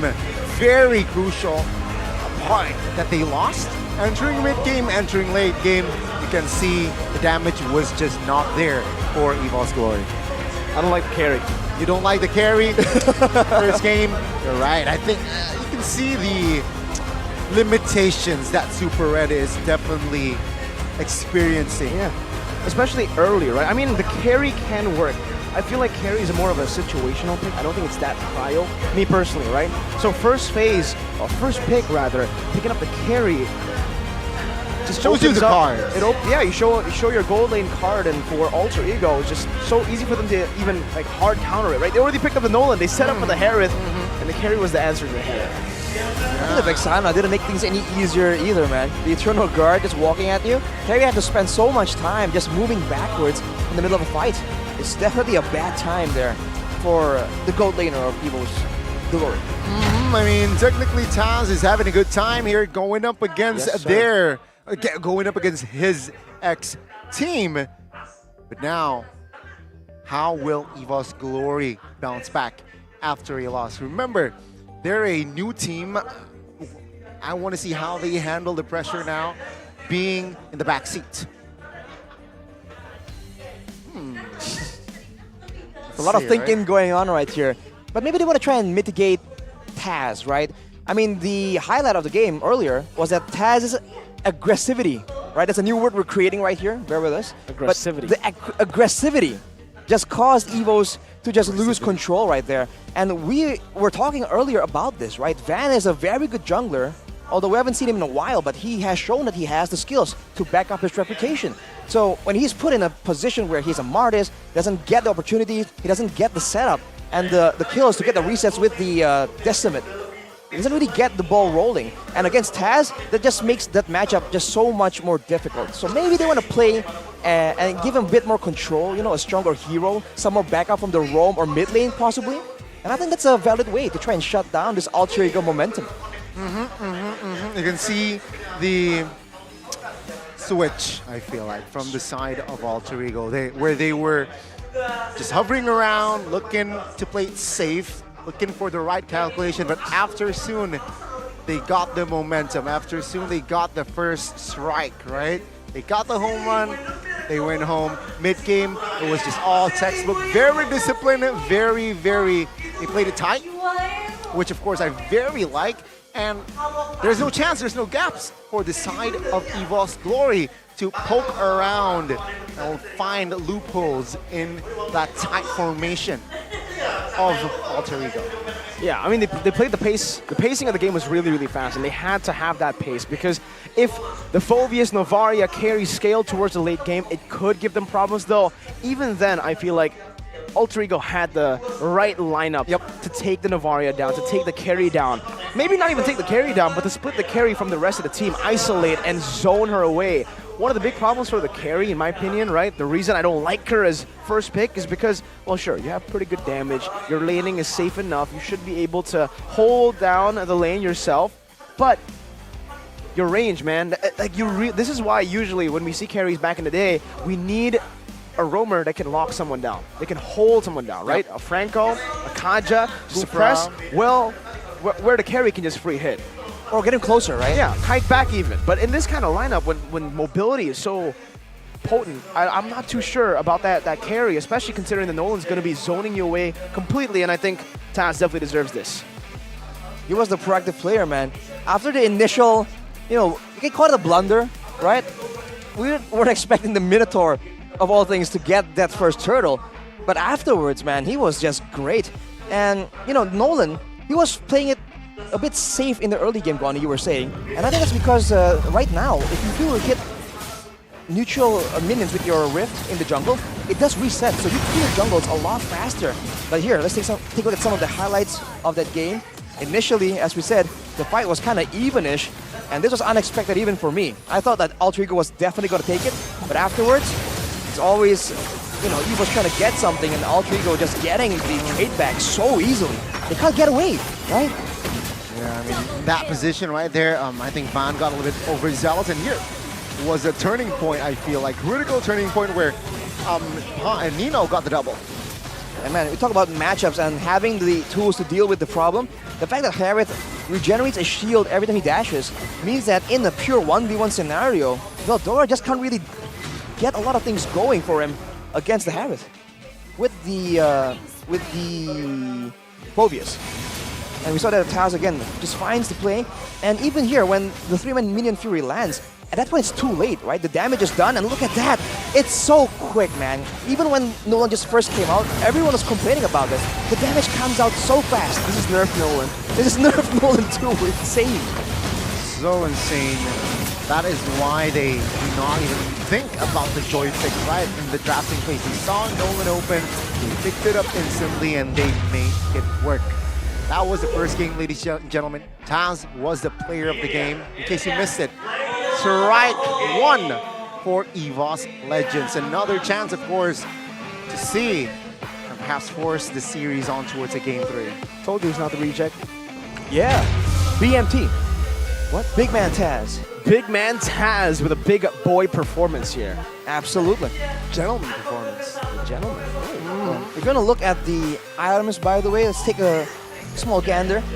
Cry went for the Demon Boots, so he wasn't rushing the Enchanted Talisman. He wasn't going for a lot of sustainability on that mana pool, and he wasn't going for a lot of cooldown. He's just trying to get relevant as fast as possible, rushing the Glowing Wand, rushing the Divine Glaive. And that means that if you're a carry with an item disadvantage, it's just a lot harder for you to deal with him because you have to keep moving backwards, right? When you already have such a short amount of range. And on top of that, he went with the Athenas as well. So I guess he's really concerned about getting chunked down by the Novaria. And on that side, Warlord going for the Nuggets of Durance, knowing that there's a lack of damage on their team, trying to make sure that he does that extra bit of utility, and then going for full penetration and the Lightning Truncheon. But again, it comes out so infrequently that he doesn't match the damage output that the whole team from Alter Ego can bring. Because even the frontliners, the like Pi on the Terizla, he is doing damage, man, in the front line. He's not just there soaking damage.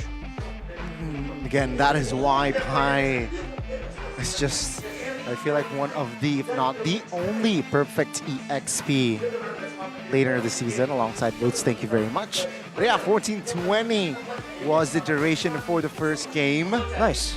EVOS Glory. How do you bounce back from a game that was somehow a smooth sailing for the side of Alter Ego? How do you bounce back? Well, maybe it starts in the draft, right? Maybe in the prioritization. The fact that the Nolan was left up for grabs with the Joy, but the Joy wasn't taken, I would have expected. If, yes, sure, the Nolan gets chosen by Alter Ego because they want to be able to utilize a mage in the gold lane, I would expect maybe a Joy. Someone who can actually handle that pressure, has mobility, can dictate some ways in how you take a fight as well. Maybe that could be a good trade. Maybe go for Joy Angela instead of the carry Novaria. Joy Angela, that's definitely a combo that's still so dangerous right now. Especially with, especially in the early game, with the lack of damage available to burst through the hard guard, on top of the card control immunity that the Joy can kind of have, the mobility as well. That could have been a real option for EVOS, I agree. Could have been. So let's see here, what will EVOS Glory, Coach Tio, cook for their losing team, right? It's a cook-off. It's a cook-off. Against Aldo. Difficult. We're cooking up some... Both not real chefs, but both can cook. Made you think, right? But yes, seeing what Alter Ego did on that first game shows, it sets a tone for this team. I feel like gives them confidence, gives them morale boost if they do need it. And what they need now, give it consistency, right? They need to really stabilize, not get too overzealous, especially the series is not over. It's far from over. So I expect the same approach from the side of Nafari. And of course, with the same approach, how to get the same outcome? It's with their device. Samsung Galaxy S24 series, ladies and gentlemen. Win the game with the new Samsung Galaxy S24 series. Your gaming experience is guaranteed to be more exciting because it's equipped with the fastest 4nm processor with Snapdragon 8 Gen 3 for Galaxy. And of course, Arashi knows about the details. Well, you got a large vapor chamber ready to support the performance, man. What's even more epic, it's also equipped with a large 5,000 mAh battery. At this point, you gotta go with 5,000, man. Anything less, you're gonna run out. Don't settle for less. Like my phone keeps dying all the time. It's because I'm not running that Samsung, man. And they have that insane refresh rate. They have a wide screen, right? And still, it's 120 hertz refresh rate. So you can see all the details, making your gaming experience comfortable and smooth and all day, every day. It's just epic, just like that. With Samsung Galaxy S24 series. Now, with the new device, fresh, right? What do you need? Application. Yeah.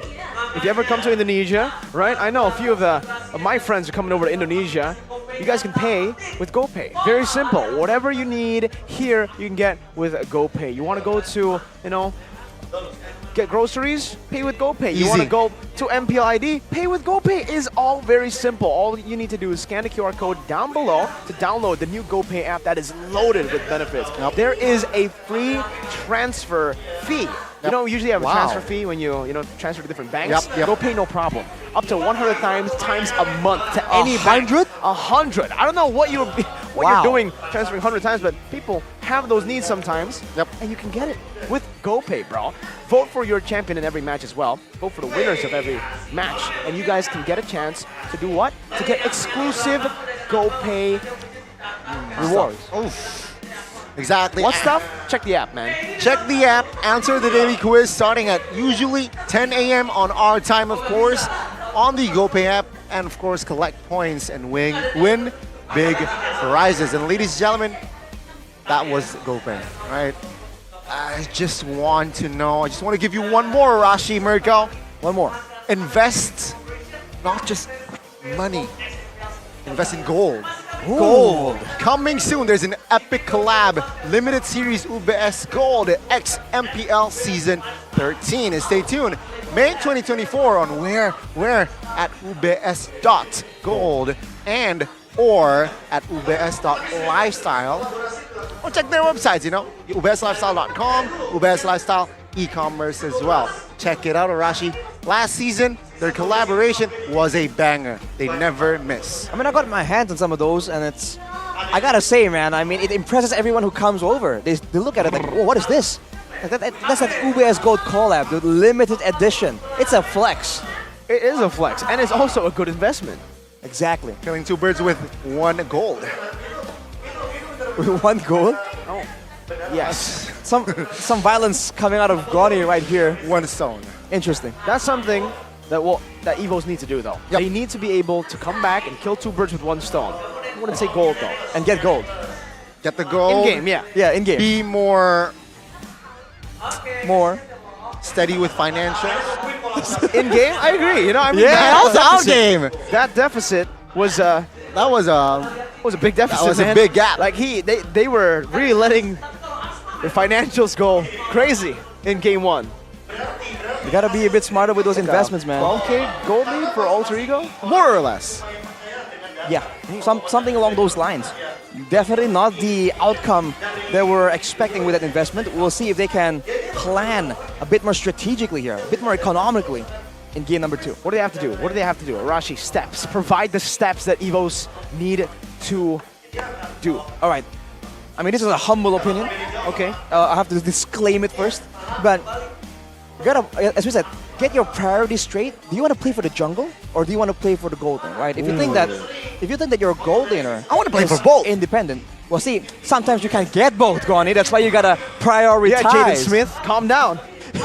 Well, you want to make sure that you focus on what needs to be done first, and then, if possible, you start steering it in that direction. So pick one, the jungle or the gold laner, and then from there you can build on it and try and come up with a winning situation. But look at this. Aura Shop. Oh my god. Aura Shop. Welcome to the Aura Shop. What do you want today? You want some new players. Van becomes the 5th player. 5th Goni from Aura. To EVOS.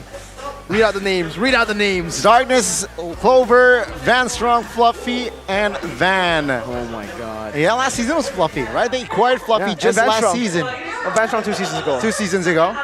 Every Clover season. season 7. Darkness Basically. Season 7.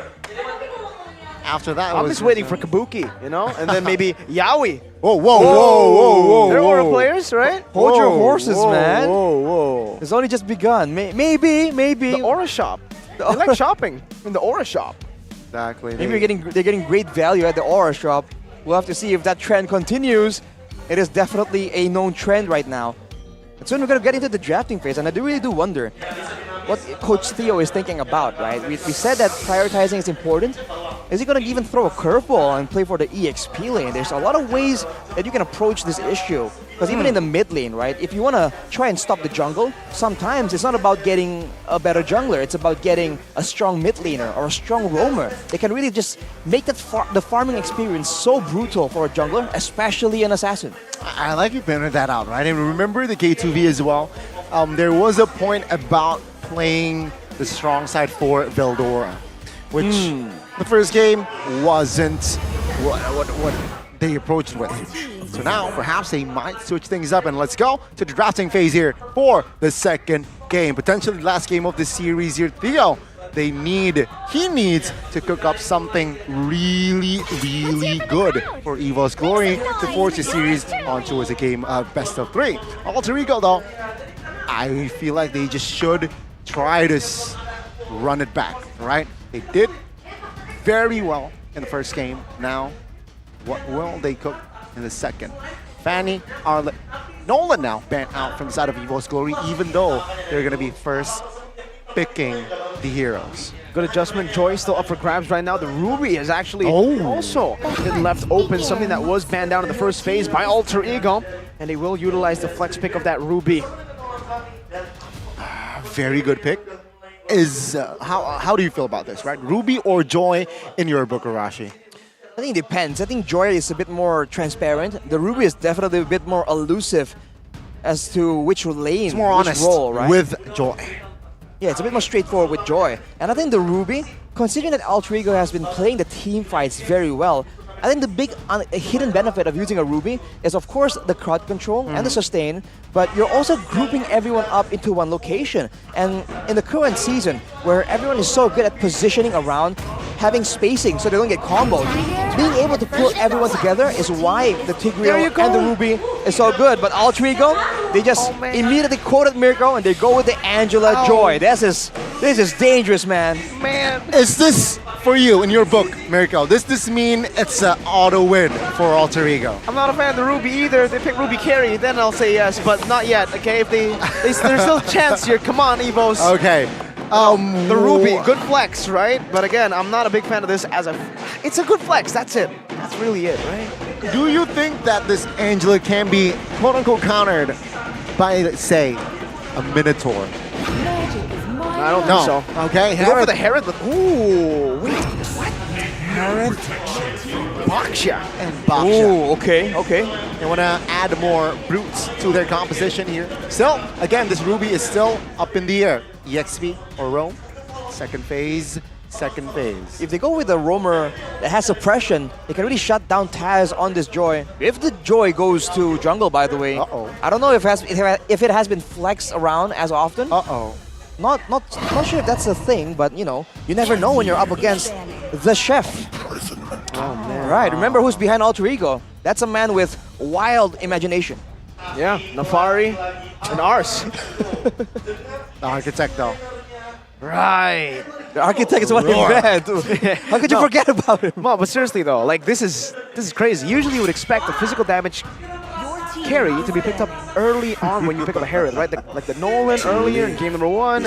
Even maybe something like a Benedetta or CC. CC banned out already, so I was expecting maybe something like a Benedetta for Veldora, who we've seen play Benedetta before.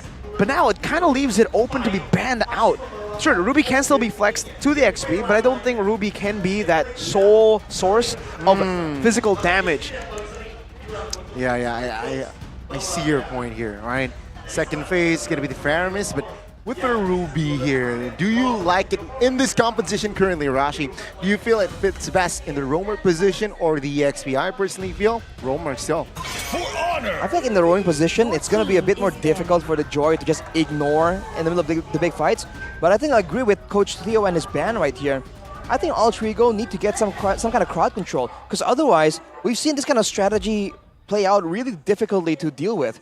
A Baksha and a Herod, Ruby, these are strong early game heroes that can lead them to just roam around the map a lot faster. And if they do that, it's going to be a lot more difficult for Taz to get to that mid-game power spike to be the demolishing assassin he was in game number 1.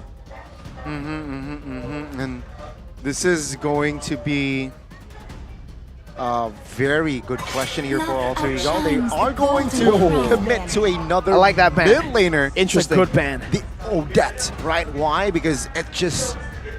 it's such a good hero in the composition of EVOS Glory. They were able to locate that pick though, and they ban it out. Yeah. I mean, the Odette is amazing against anyone who can dive. It's like another version of Minotaur, but without CC, just damage. Just damage. Just pure. damage. And some survivability built in as well, technically. And when it comes to lane clear, right? If you have an Odette clearing with a Ruby, let's say, or a Baxia, that wave is done, dude. Yep. They're gonna be around the map so much faster. That's the last thing Alter Ego wants. They want to try and limit EVOS into either all-in team fights or all-in fast roam. They don't want them to be able to do both. Okay. With this Brody though, it adds what? It adds independence in that game, right? It doesn't necessarily need to be assisted or babysitted by this Angela. The Angela can roam around, perhaps help the Joy out if they do get invaded, and it gives more options for the side of Alter Ego. EVOS Glory responds with a very quick pick. Lilia, a hero that is so good in denying the Terizla and as well as perhaps the Joy. Man, that is very difficult. We talked about the Odette clear, the Lilia clear is even worse. And you know, in a big fight, it's going to be a lot more difficult to deal with all this crowd control. The Paquito even making an appearance right here. So long as I can breathe. The Paquito. I can smell blood already here. If it were to give, if it's going to hit the hands of Veldora. Quite comfortable as well. Signature of Veldora with this Paquito. Very aggressive now. Pi. Charizla, as we all know, playmaking hero. Not much of a laner per se. So, in that EXP, who do you give points to? It really depends. If we are talking about teamfight participation, neutral objective control, I think I should have to give it to Alter Ego, but EVOS Glory, I think their laning is very, very... Oh, that's another Phoveus though. It's the signature Pi Phoveus. Wait a minute. But it's going to the mid lane on Krite. Oh my god. It's an Angela roam. Oh, this is a scary composition from Alter Ego. EVOS did answer the question, who's going to be the main physical damage source? That is that Paquito. We've seen that now. It's the meta for full damage Paquito. Should be good on like as a sole physical damage dealer. They already have a Harith as well. But yeah, the firepower of Alter Ego. Keep in mind the Paquito skills, the knockout strike and the jab. It's a lot wider now. They've increased the hit box technically, right? How wide the skill is. So he can completely just knock up the whole team of Alter Ego. So yes, there's a Phoveus. Yes, there's a lot of like dive-in potential damage as well. But can they withstand the crowd control? Can they survive long enough to get hit and then hit back? Well, let's see. Will this Paquito create significance for the second game? Remember, Alter Ego, they just need one more point to secure the series. Ladies and gentlemen, welcome to the land of Dawn, where Alter Ego, they will try and fight to find a sweep in their debut match for MPL Season 13. Now we have a very interesting matchup in our hands, man. The Baxia against the Joy. Good clear for both, but one significantly tankier and more mobile than the other, technically in the rotations. So I think this is where the side laners again will make a difference. But looking at the roam's priority right now, you can see mid lane for the side of Alter Ego, whereas for Van Strong on that Ruby, he is trying to be as annoying as possible, man. Leveraging this early game power that they have secured in their draft. Very good balanced here, right? Spell check, it's all flickers, no purifies here for second game. Right though. Bursted almost towards the 30% of his HP, but now still surviving. Well, the presence of the Angela really makes the lane a bit more bearable, that's for sure. We'll see what they can do afterwards though, because the Phoveus isn't the best of roamers. He's going to provide a lot of magic damage, but he won't be able to actually impact the fights in the side laners, and now Taz in the scope of EVOS Legends. Oh, I don't think it's a roamer though. I think it's a mid Phoveus. It's a Rasi Angela roam, right? So yeah, but see here with the peel that perhaps this Phoveus can provide. Are you saying that it's not enough? The eye of the... Well, the eye, right? The pullback from the second skill. That's the only real contact that he has, and now Pi. EVOS, they're just making aggressive moves around the side that the turtle is spawning in. they're trying to make sure they have all the control so that Taz will not find a big hole to be able to just wiggle in and maybe go for a big play and steal. Look at the level 3. Oh, very low under the turret. 1 HP now forced to recall. That's where EVOS Glory make their move on the turtle. Rossi gonna be able to flicker out of the shield unity there. EVOS Glory will control this. Rossi knockout strike by Veldora. Doing a lot of damage. Manstrong trying to invade right now. Taz will just be focused on. No. Goes back, knockout strike, knocking him up. Electrifying beats onto Fan, onto the turtle. Retribution battle. It's gonna be Taz who wins it. 50-50 on the board. Right.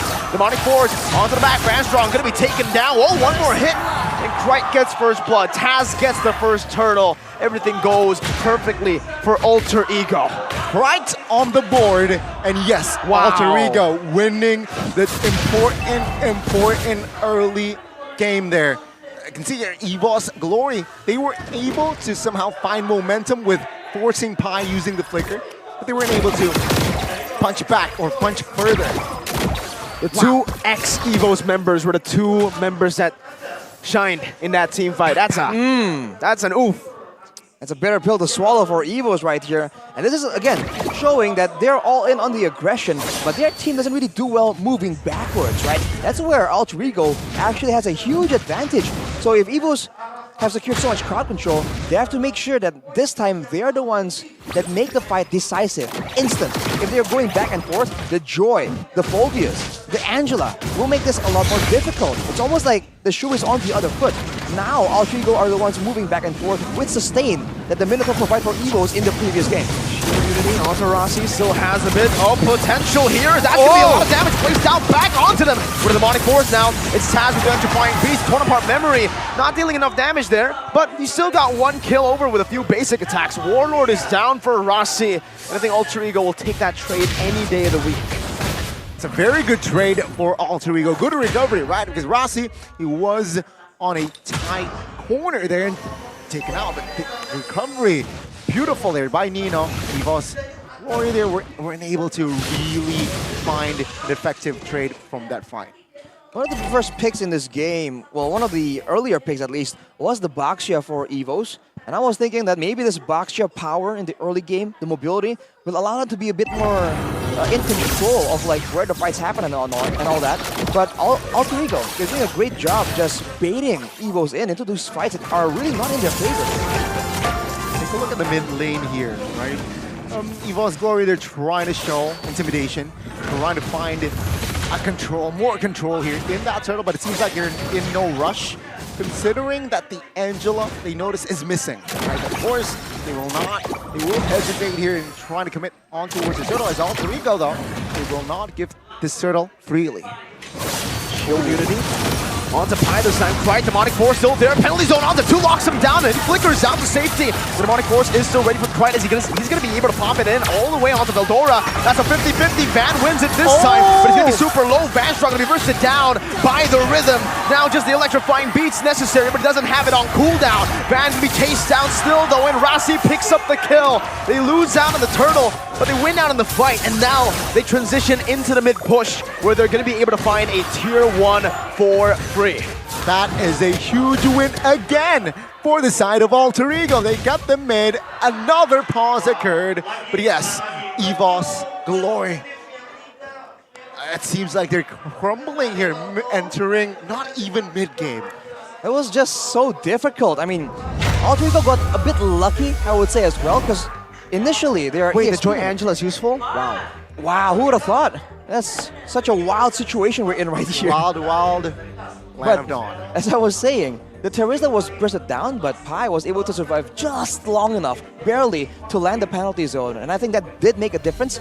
And once again, when they're running away, just like that, after getting bursted down, grouping together to try and secure the turtle, right? They just took a lot of damage from Taz, who just exploded with the electrifying beats onto like 3 members. Everyone was just way too low to fight, and when you're running against a Phobius, it's just a bad time, man. This is something that EVOS need to acknowledge. They have to spread apart. Even though they want to try and secure the objective, they have to let Van do his thing and let everyone else just focus on what comes after the fight, not just the fight itself.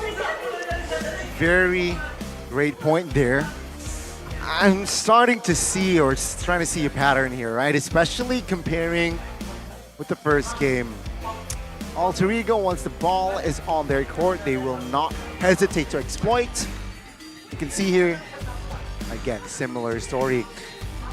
They got the ball, they got it rolling, and it's just very hard for EVOS Glory now to look for an opening, look for a play perhaps.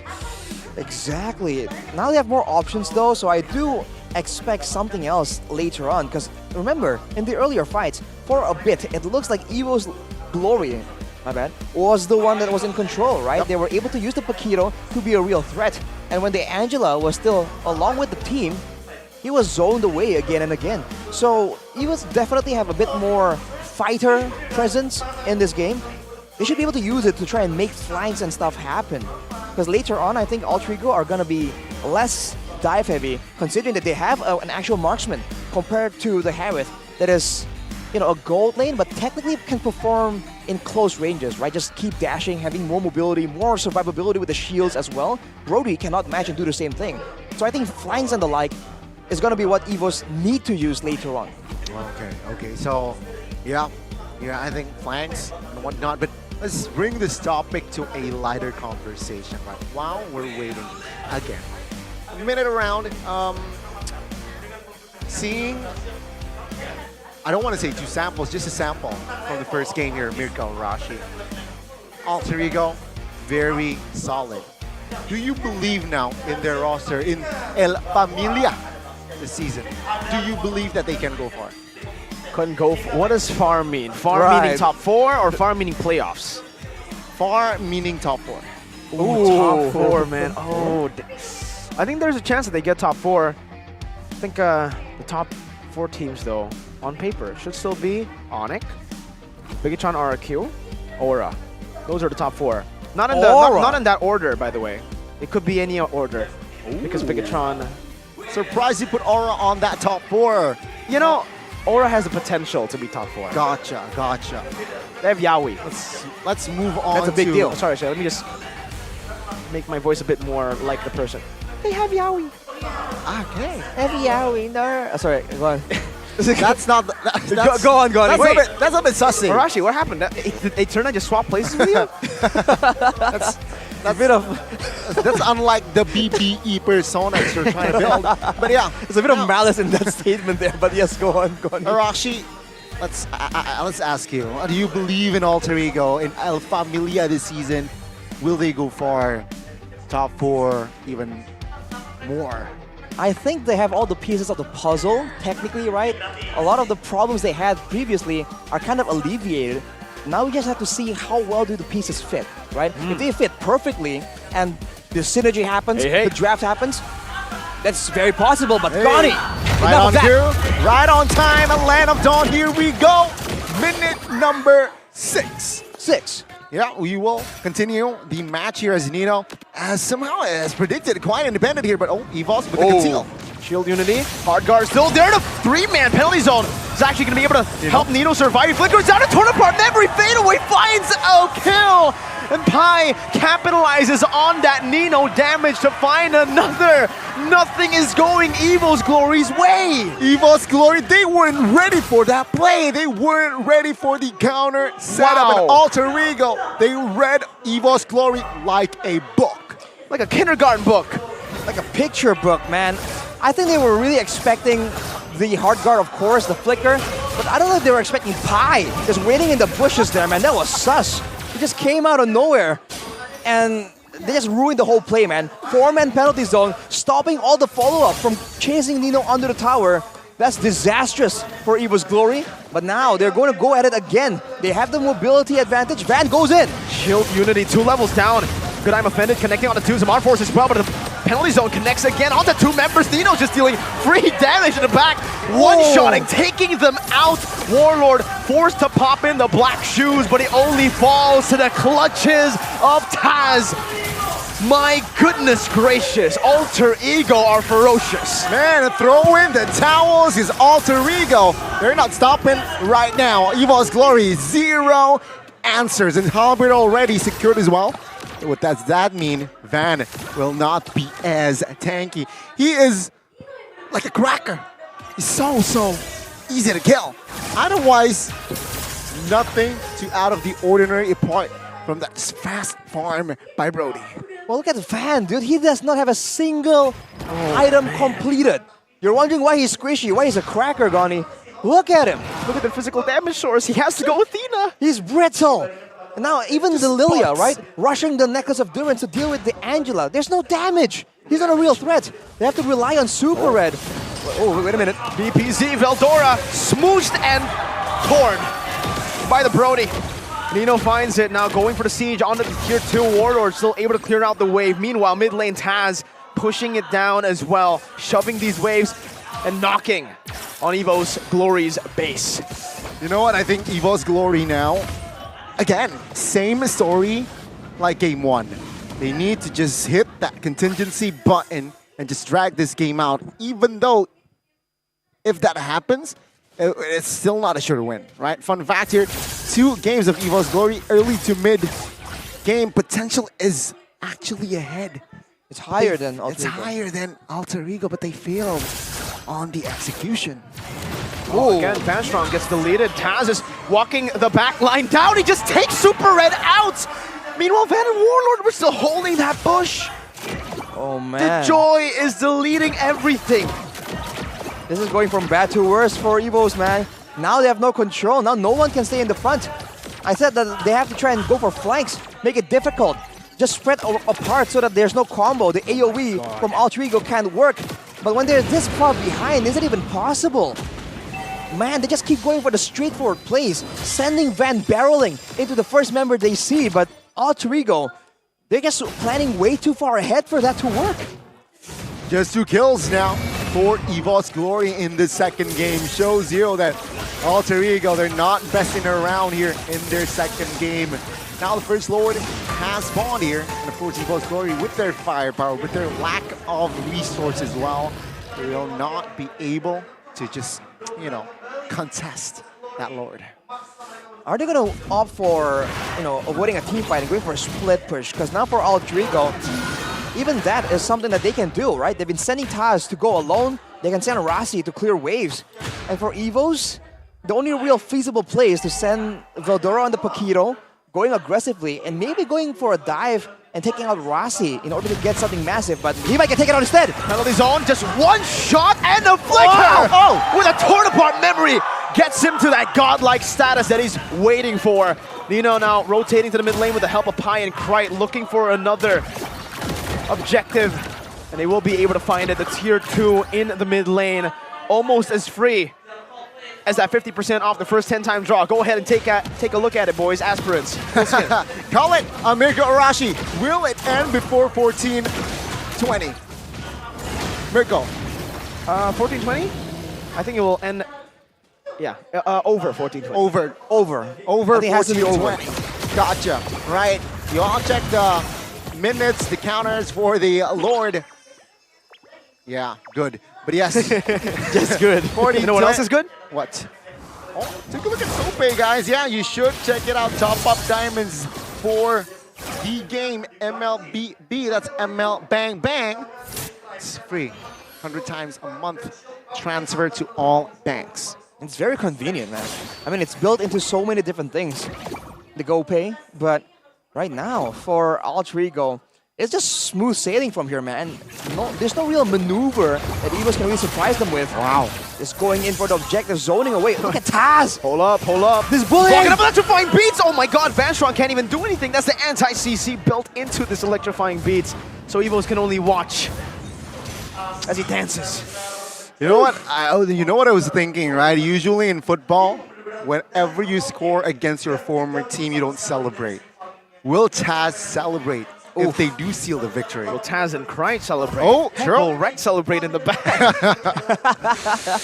Oh my god. Oh my lord. And now, again, ladies and gentlemen, quite one-sided the situation that we have here. 11K on the deficit of that gold, right? So EVOS Glory, they're throwing punches, but they're punching air. Pai again. Bro. Oh man, the disrespect. We got the recalls happening already. This time, Van tried to open that bush. The last time I saw a player open that bush, they got Shotgun, bro. Point! They got deleted. Point. That's a scary burst to be in. And Pi just stood there menacingly. Look at Van, dude. He's getting zoned away by a quote-unquote assassin. But on the top side, though, good value for EVOS, and they have control here. Can they pressure Altrigo into losing control over the Lord? Never mind. You go for a trade, which is, again, the best thing they could look for right now. I don't think they have an opportunity to actually walk up and go for the Lord. So they'll pick up a tier 2. It's the best trade they could ask for. And also bad news for EVOS Glory. Taz just picked up the Genius Wand, which is a nasty, nasty item as well, considering, take a look. Lilia, of course, Harriet here, no magic resist items whatsoever. It will first Athena, what? Electrifying beats. My god, the damage and the tie-up as well. That's an Athena, brother. Holy moly. It doesn't matter. Doesn't matter. It's just way Gone. too squishy, man. Just gone. This potentially may be the final push of the series, ladies and gentlemen. 15-2, 12,000 gold lead. Let's see, can Alter Ego pull it off? Well, that's your answer. He just broke the turret now. Penalty zones in the front. Super Red.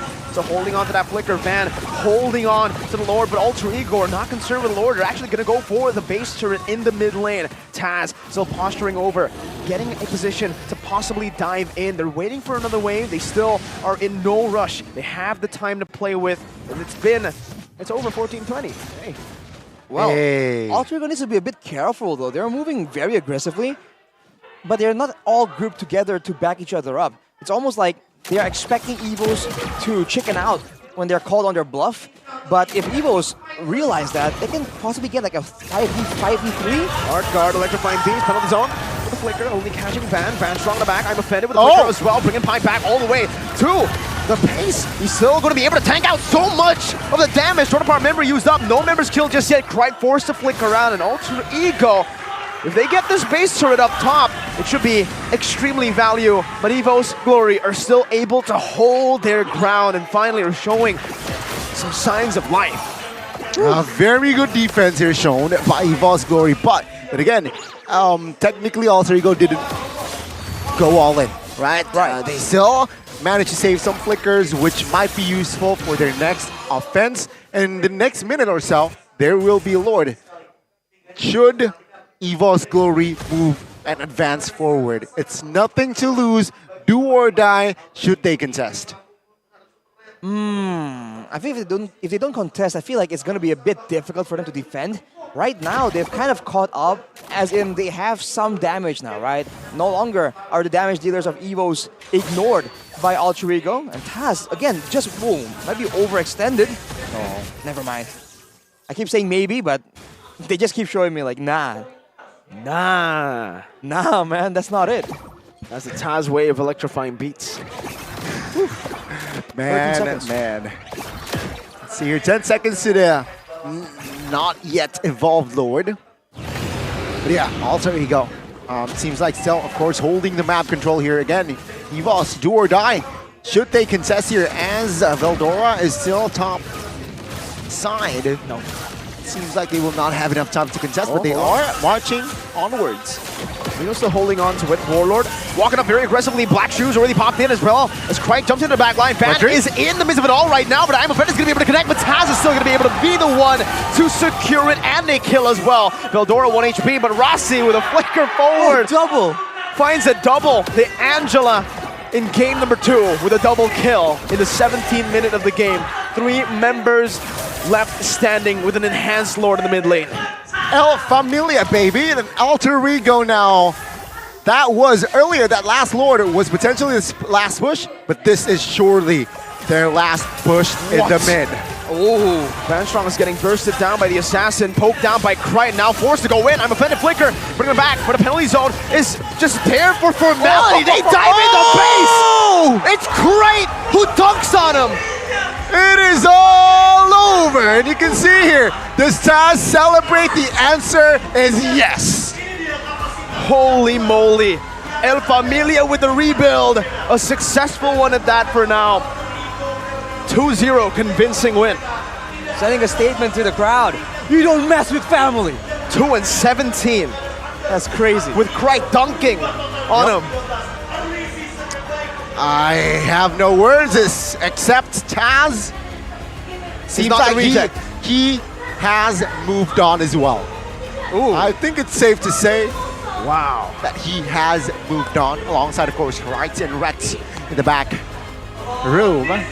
But yeah, again, convincing win, very solid win to set the tone for Alter Ego. And you can see here the Alter champs, they are ecstatic. The classic line for this one Alter fams, mahal. That means Mahal. love in Tagalog, but in, oh, it means expensive in Indo. Indo. Okay, so it's different. It's expensive. I think it also means expensive in Tagalog, actually. Does it? Yeah. Mahal kita? It's Mahal love kita is and love. expensive. Okay, so it's love and it expensive. depends on context. Yeah, but in Indo it's just expensive. So they always just say expensive because this team is expensive, I guess, like classy, you know. But now they're actually expensive and classy. Well, speaking of classy, the match highlight here, Taz, the tip of the spear with the aggressive trio mid. Throw it to Monty Cacao. Alter Champs, mana suaranya buat Alter Ego? Oh, luar biasa. Alter Ego. Ini langsung aja ya. Monika mau nanyain dulu nih tas dulu nih. Alter Champs biasanya pasti kita semua biasanya ngelihat tas itu biasanya jersinya biru banget. Tapi hari ini nggak biru tapi performance-nya begitu menyala. Wow, gimana tas? Hoki aja. Hoki aja. Hoki aja, tapi ada perubahan gak sih kamu bermain dengan jersey yang gak biru lagi nih? Raga kamu udah gak biru nih apa gimana nih? Sebenarnya nggak ada bedanya sih, cuman gak lawan Pai aja di Turtle. Gak lawan Pai lagi di Turtle, karena sebelumnya kan katanya Pai ini mengganggu banget objektifnya tas ya? Soalnya gue baru tahu kan pas masuk KE, Pai itu setiap match tuh dia selalu bilang gue lagi pengen makan anak kecil. Pengen makan anak kecil. Pai, dijawab dulu nih. Gimana nih Pai? Gimana tuh? Gak tahu. Kan sekarang katanya kamu nggak gangguin tas lagi nih. Kamu makan anak kecil. Enggak sih, enggak makan Turtle-nya anak kecil. Di Land of Dawn. Enggak makan. Jadi gimana sekarang bermain sama tas? Main sama tas ya. Seru sih, seru. Cuman mungkin nasi di GH tetap lebih cepat aja sih habisnya nasi di GH. Nasi di GH jadi Iya, dulu nggak pernah habis nasi Mbak Ida, sekarang habis. Oh, jadi tas jadi ini Ya, yang habisin. yang ngabisin. Itu jadi power dia ya bisa. Benar, jadi benar. MVP tadi lo di Land of Dawn nih di game yang pertama. Luar biasa banget. Pai, ini kan biasa ini kita tungguin banget ya. Alter Champs apalagi nungguin banget nih kalau kita mau interview Alter Ego. Tapi ini ada yang berbeda gak sih dengan Alter Ego? Kali ini interview kali ini mau ngomong apa nih? Mungkin bedanya sekarang ada Mas Jawa ya, jadi ngomong Jawa ya ngomong Jawa. Mas Jawa, gimana Krait? Gimana? Mau ngomong apa katanya? Sebagai Alter Ego nih biasanya juga kan biru nih. Ya, buat Alter Champs ya tetap dukung Alter Ego lah sampai akhir. Tetap dukung Alter Ego katanya. Tapi gimana nih Krait? Kamu juga biasanya kan biru. Hari ini gimana nih perasaannya main dengan tim Alter Ego ini?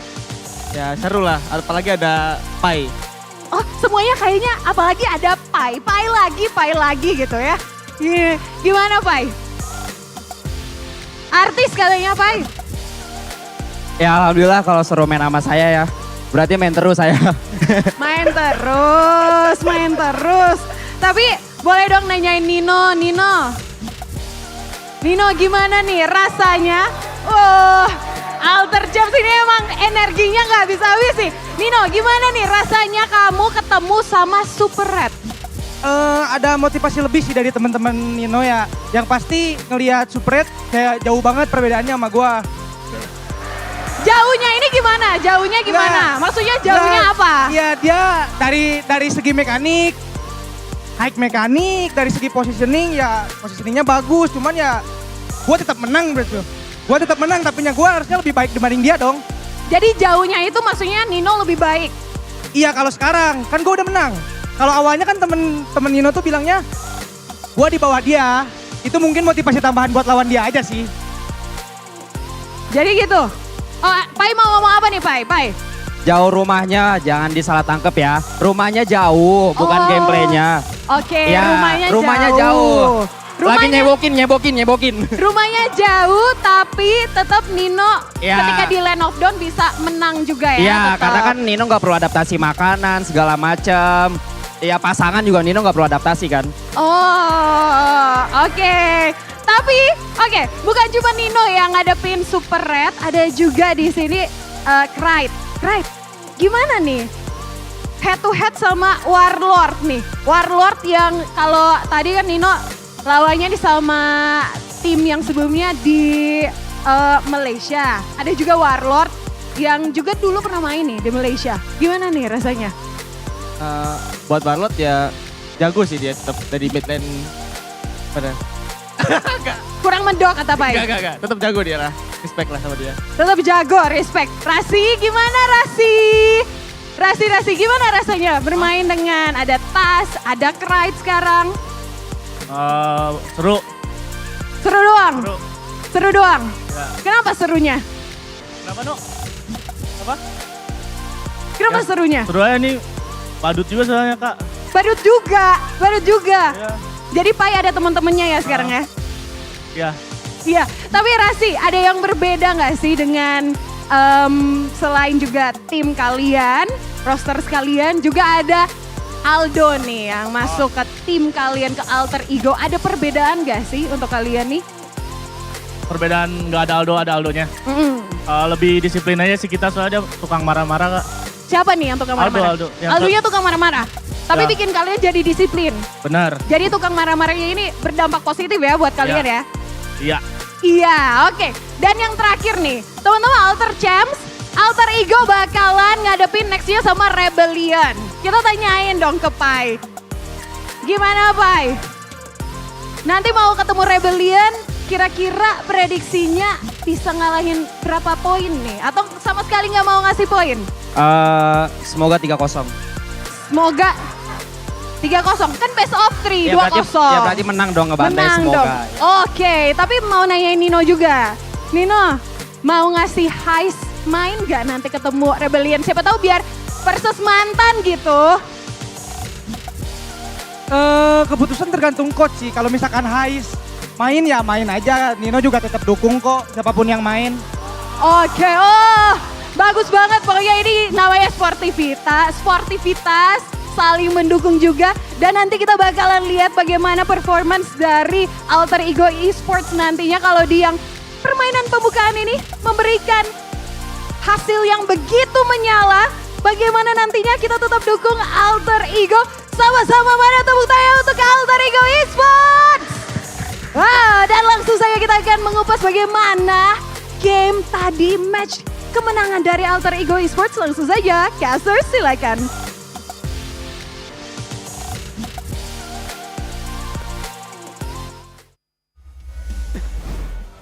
Season 12.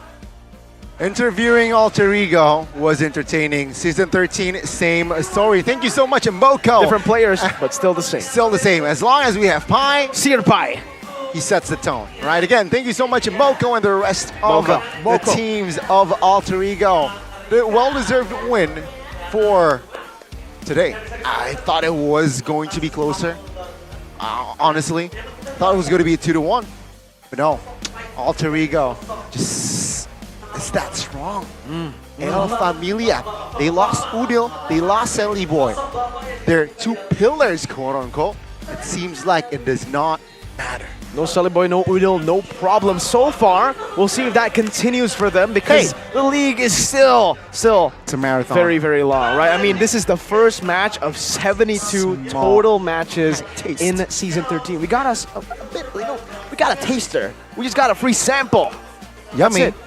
We've got a free sample for both though. EVOS Glory and Alter Ego. Though we are complimenting a lot of Alter Ego's plays, we have to talk about EVOS Glory. What happened there too? I think the game plan was just not as solid. Yeah. It's hard to put it any other way. It's just like anytime they tried anything, it was just read through. It was just countered immediately by Alter Ego. So something needs to change. But this man, don't change. Player of the game, player of the game, player of the match. Player of everything. Exactly, the first time ever in Season 13 presenting you the the player of the match. POTM. 4010. It's about to be POTW if he keeps playing like this. That's my birthday, by the way. 4010. 410. Mine is 23-2. Think. Well, so the famous line by Sway Lo. Think. Oh, hey, think. You got the tone right. But yes, Taz, man. You know, in the predictions, I did predict that the MVP role was going to be the jungler. Just putting it out there. But yes, Taz. Well, Rashi's never wrong. I think this is a great environment for him to be in, man. It seems like he's a lot more enabled, right? Whenever he's trying to make something happen, it seems like the team does back him up right here. That's a great sign for this young man. Young big man. He is young. He has experience, but I feel he is far from being mature in a good way, right? I think he has more room to improve, which is just scary, seeing the potential that this kid has. Oof. And this, Arashi mentioned they read EVOS like a picture book. The fact that they put Pi over there, that was just so unexpected, man. If I was EVOS Glory, I wouldn't have figured it out myself. It's almost like, again, Alter Ego knew, right? In that position, they were like, sure, Pi, just wait there. Brody, keep on pushing, because we know that they're going to make a move. They have a box here, they have a conceal, they're probably going to go for something, and that they did. Same bush. Somehow, that bush is dangerous now. That bush is very dangerous here. It's duration-wise, it's longer, but it's more one-sided here. Game number 2, I feel like. Well, the fights are just a bit more stomp heavy, right? In game number 1, you see a lot of fights kind of go both ways, but Alter Ego gets the better result. Here, the game is longer, but yes, they just have a lot more ways to seal the deal right here. And even here, when they do get an engage on their terms in their base, at this point, it's just a bit too late, man. That's the problem, right? How straightforward the plan was for EVOS. See guy, run at him, and that's they think that's gonna work, but against Alter Ego, against all these experienced players, man, it's just a bit too idealistic. It's a big problem when your sole source of physical damage needs to build a tank because the early game went so bad. Arashi, me personally, looking at that game, they lost the first few fights. Why did they still commit onto more neutral objective fights? Why didn't they look for a trade, do something to minimize their losses? They were just like, they were there to take all the risk of every single team fight. I think they were afraid of going for the macro heavy play due to the Angela diff, right? And the fact that the Joy is just a lot more maneuverable in a way. So I think that's what the issue was. They want to make sure that they use this Baksha pick that they seem to really want to try and roam around and be fast and use the speed, right? We've seen this in the previous seasons, using the speed to get the pickups, to just run down your opponents. But the thing is, for Alter Ego, they just saw it coming, and so whenever the ball of death comes from EVOS Glory, it's just received with such precision. And even predicting that kind of playstyle, Pi went for the Queen's Wings as well. That's damage reduction. So for him to actually survive a bit longer, and maybe some of these fights where he survived with a sliver HP and was able to use that moment to go for a DPZ, technically, that is great optimization from Pi, showing again why he has been in the business for a long, long time. And to add to that, right, I think one word that distinct these two teams based on the match, composure. I think EVOS Glory lacked composure. Both of the games, like you said, they were just a little bit too hot-headed, right? They lost their early game, but they indulge Alter Ego in more fights, which of course helps Alter Ego in building more lead. You can see here, 17 minutes, the length that it took for the second game. 19-2 though. That's wild. You gotta feel bad for Van, man. This was supposed to be a bit of a showdown in the jungle, but with how concise Alter Ego was playing, he just did not get a chance, man. Nope. He did get a couple of retributions in this game, I believe. So they had their moments, right? Okay, there's one. Yeah. It's something, but he's showing again that he can match in the retribution battle, even against the likes of Taz. But unfortunately, it's not a jungle 1v1 game. It's a team game. And as an overall team, you can't deny that Alter Ego seems a lot more mature, more just completed compared to EVOS Glory as of right now. That may change. Let's see here, of course, what will They shake up, but oh, we got a mic check here. Golden moment. Golden moment. They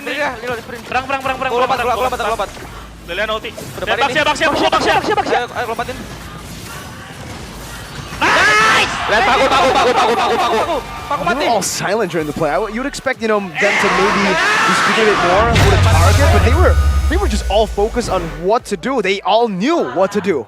The trust. They were good calls though. Lord. Van. Very simple. They just very simple, very silent. Very trusting, right? Not something I would expect from Alter Ego usually, And then afterwards, when the play's over, nice! Taz is just feeling it, man. He deserves it. This is his moment. Taz deserved to celebrate in his own books, man. He did. He did celebrate, right? He should have done the bomba. He should have done the Taz bomba. Whoa. He could be the Taz bomba. Shout out Leo. Shut up, Bomba, man. Shout out Bomba. Because Leo does that a lot. Leo Bomba? Yeah. Leo Bomba. We were all part of the Bombanatics. Shout out Leo. But yeah, that was the first game of MPL ID Season 13, ladies and gentlemen. It was a treat to win. No, I did not expect it personally. I thought EVOS Glory will give more fight. But no, Alter Ego starting strong this season. Standing in the first place for now, of course. 2-0 win. 2-0 win. And of course, guys, if you want to boost your games, how do you use it? How? Tell me, Arashi. Tell me, Mirko. Tell him, Arashi. Tell him, Arashi. You gotta use the Games Max Booster, man. Games Get Max. the boost. Watching your favorite team compete in MPL. It's Season 13. It makes you want to play too. It has been that way since Season 12. Don't let your gaming session end up being disrupted by lag. Causing you to fail and you can't get to the rank that you're aiming for in Season 13. So to make your gaming session smoother, use the Games Max Booster, man. Prices start from 25K IDR. You can get up to 36 gigabytes of data. So hurry up, get that package and activate the booster in the Dunia Games app.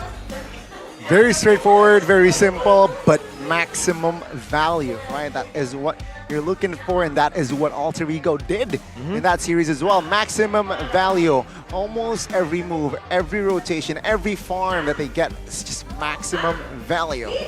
You know what else is maximum value? Tell the viewers. Well, check out the tell Oraimo Arashi. Free Pods, light exclusive Edith Edition. Yes, we have a special Edith Edition, the ultimate choice for gamers. With Edith's distinctive sound and gaming mode, it takes you and your gaming experience to the next level.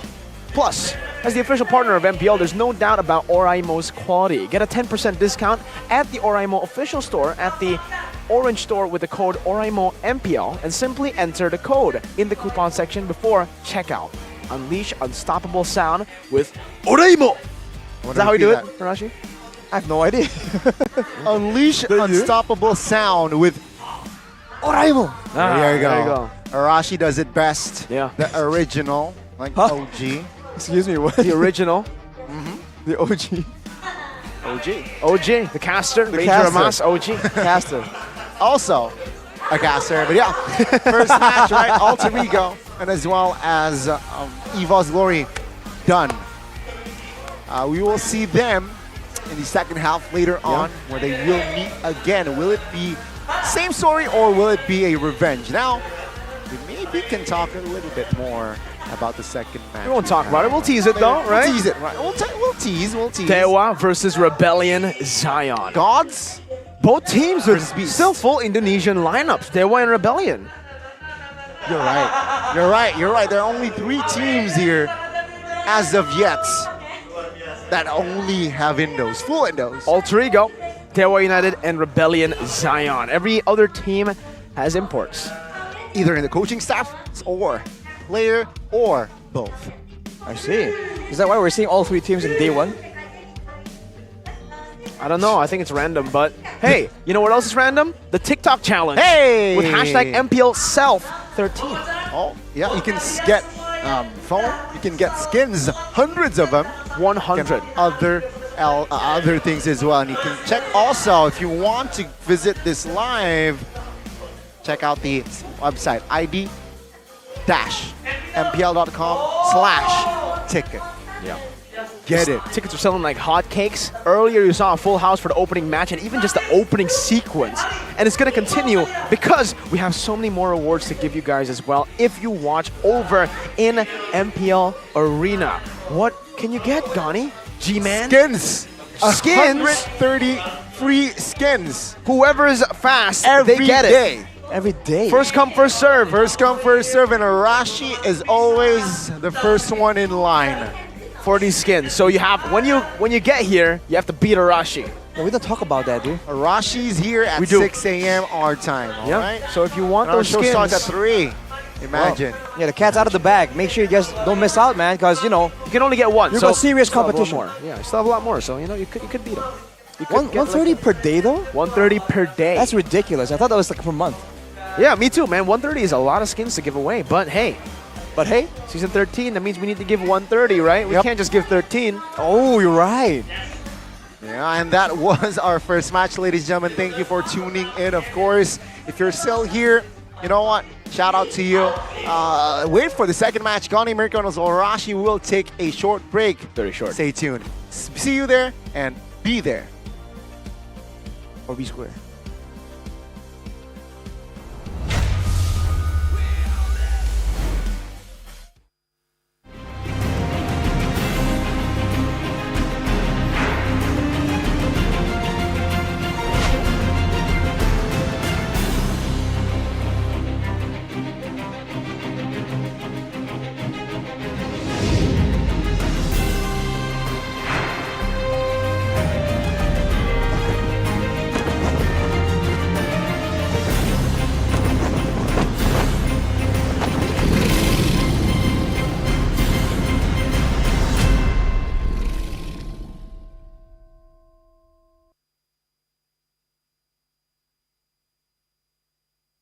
¿Qué parte sos?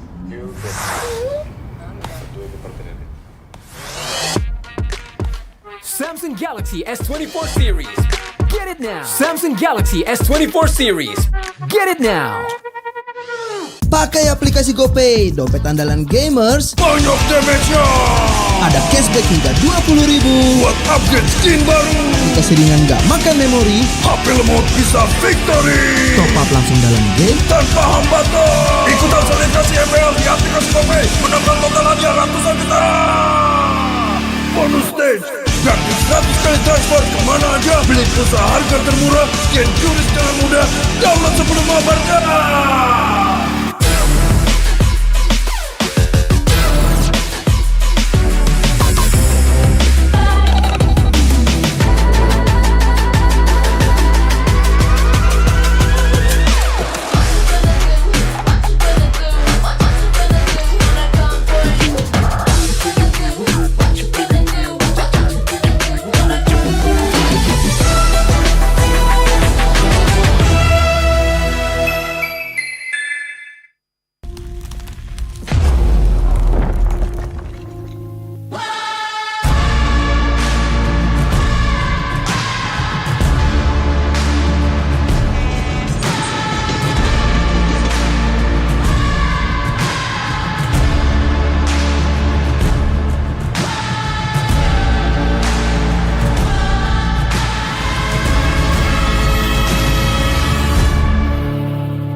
Tabrak mudah di dunia games. Pilih game, masukkan game ID.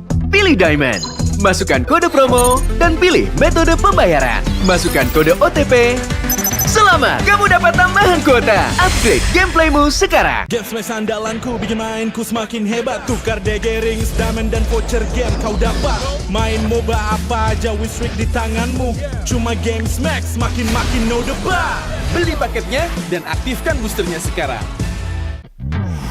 Character select. Better. You lapper.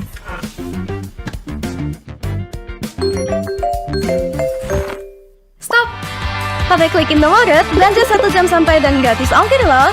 Wah, belanja online kayak belanja di toko Indomaret.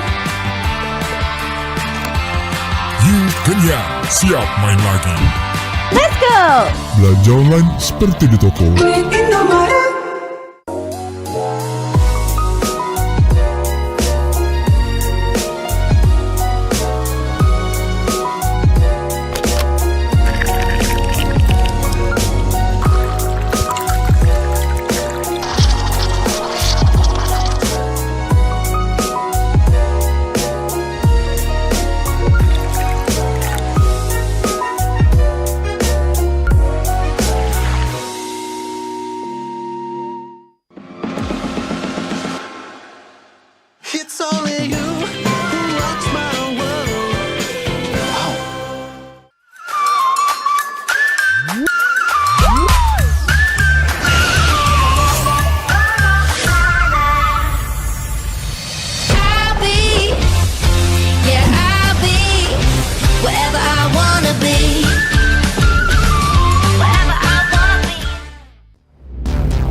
I'm me, and there's no one I'd rather be. You can sit around and wait and see. For a moment I'll be standing free. So hurry up and wait for me. Got a bag of chips by the sea.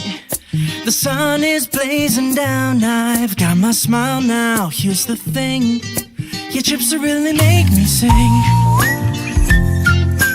Come on, relax and have some chips with me. Chill out, lay back, I'm right where I wanna be. We've got time to take it easy.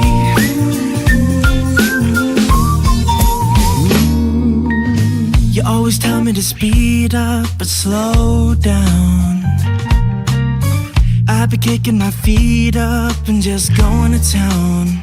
A bag of chips in hand, I got nothing planned, yeah. Good treats by the sand, you know I wanna chow down. Oh yeah. So when you ask me if I'm gonna stay, I'm promising you I will. 'Cause there's one thing we gotta do.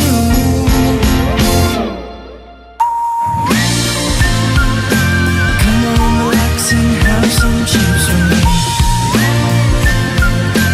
Chill out, lay back, and right where I wanna be. We've got time to take. And I'm all that I wanna be.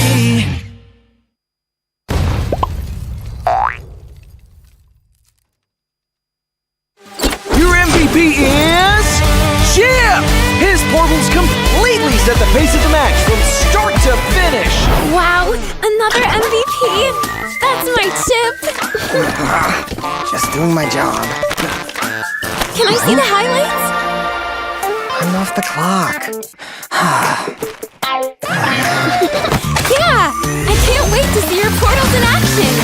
Looks like Red Team's trying to catch Chip alone up top, but he just calmly got his portal and Alpha Alt in to flip this fight around. A great example of skills persisting through portals. Double kill. Cyclops is taking a serious beating from Gord, but it's Chip to the rescue. Will he make it? What a clutch save! Poor Gord just got jumped JJK style. Arlot's just in time for the buy one, get one special. Man, next time look before you enter enemy portals.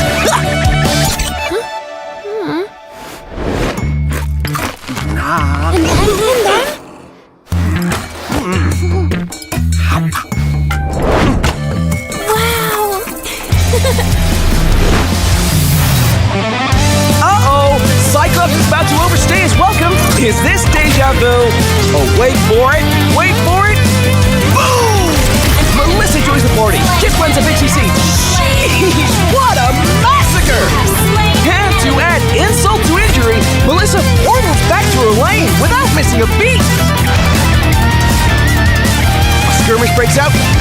Where's Chip going? Is he gonna... He flickers to the high ground. Portal's up. Surprise! Brody gets deleted. Can Red Team make it back in time? No shot! What an insane portal strat!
Over here, Ender. Don't let me know where to go. Don't let me know where to go. I wanna find you. I wanna find you. I wanna find you. I wanna find you.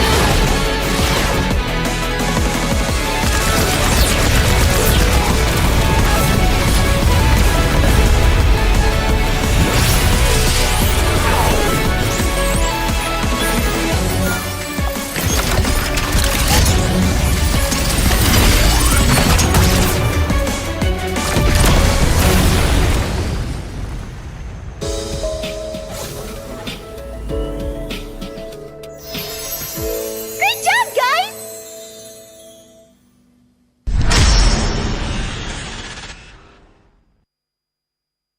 No sé qué parte sos. Yo de aquí. Ah, mira. Tú de qué parte eres.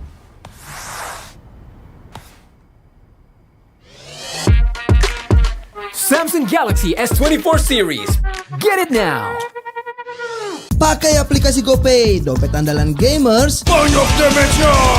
Ada cashback hingga 20.000 buat upgrade skin baru. Jika seringan nggak makan memori, HP lemot bisa victory. top up langsung dalam game Tanpa hambatan. Ikutan selebrasi MPL di aplikasi GoPay. Menambah total hadiah ratusan juta. Bonus stage. Gratis kali transfer kemana aja. Beli pulsa harga termurah. Scan QRIS dengan mudah. Download sebelum mabarkan.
mudah di dunia games. Pilih game, masukkan game ID. Pilih Diamond, masukkan kode promo, dan pilih metode pembayaran. Masukkan kode OTP. Selamat, kamu dapat tambahan kuota. Upgrade gameplaymu sekarang. Game Smash andalanku bikin mainku semakin hebat. Tukar DG rings, diamond dan voucher game kau dapat. Main MOBA apa aja with streak di tanganmu. Cuma Game Smash makin no debat. Beli paketnya dan aktifkan boosternya sekarang. Character select. Bener. You lapar.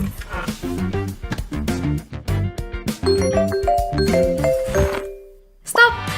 Pakai klik Indomaret, belanja 1 jam sampai dan gratis ongkir loh. Wah, belanja online kayak belanja di toko Indomaret. You kenyang, siap main lagi. Let's go! Belanja online seperti di toko. Klik Indomaret.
I'm me, and there's no one I'd rather be.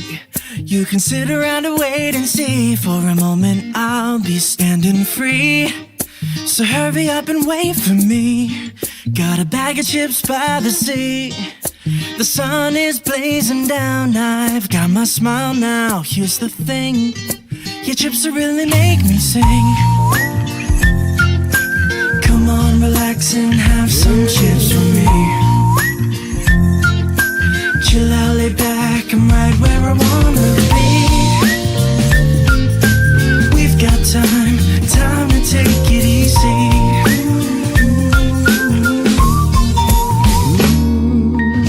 You always tell me to speed up, but slow down. I've been kicking my feet up and just going to town. A bag of chips in hand, I got nothing planned, yeah. Good treats by the sand, you know I wanna chow down. Oh yeah. So when you ask me if I'm gonna stay, I'm promising you I will. 'Cause there's one thing we gotta do.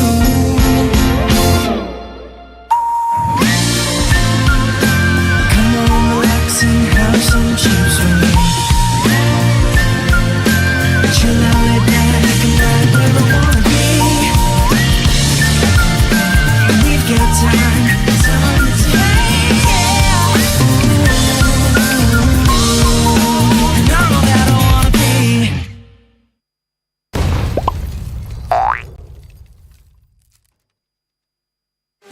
Your MVP is Chip! His portals completely set the pace of the match from start to finish. Wow, another MVP!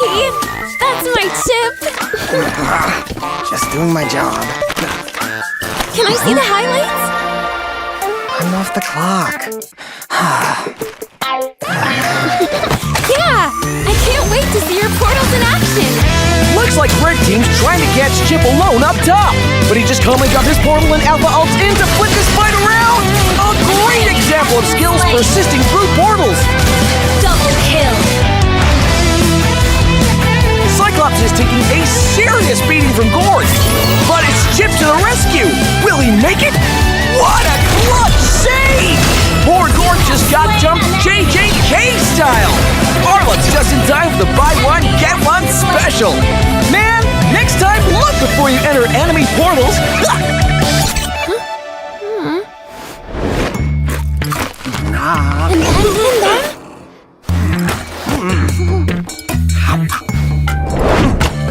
Wow!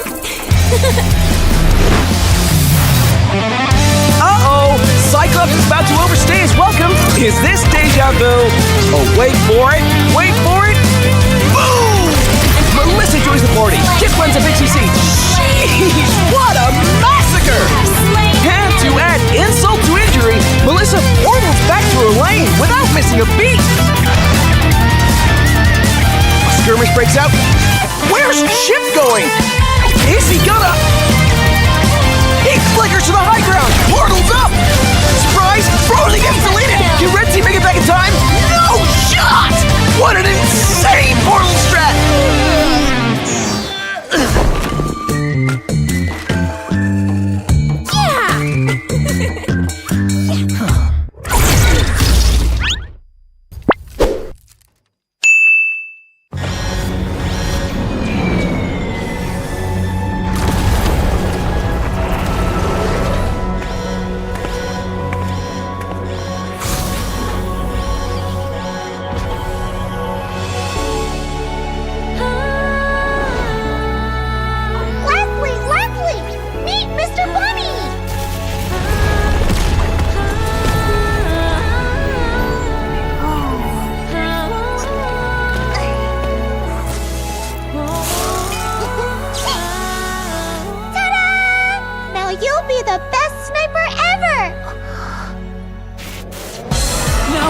It's a decoy!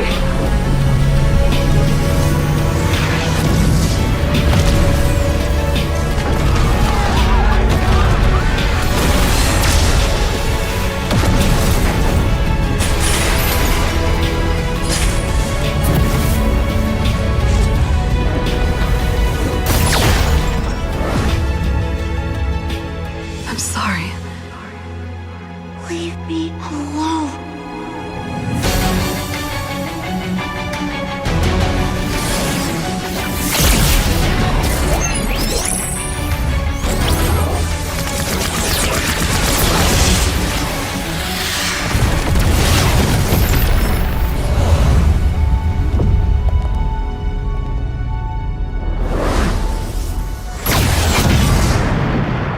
Over here, Ender. Don't let me know where to go. Don't let me know where to go. I wanna find you. I wanna find you. I wanna find you. I wanna find you.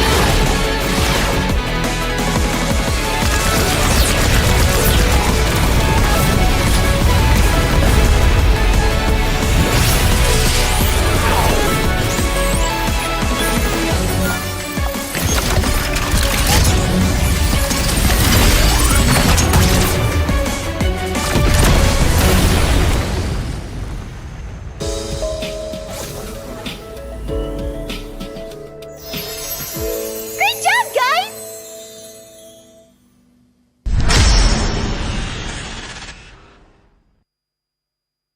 ¿Vos de qué parte sos?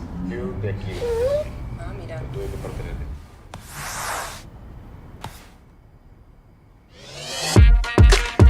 Samsung Galaxy S24 series. Get it now. Pakai aplikasi GoPay, dompet andalan gamers. Banyak damage-nya.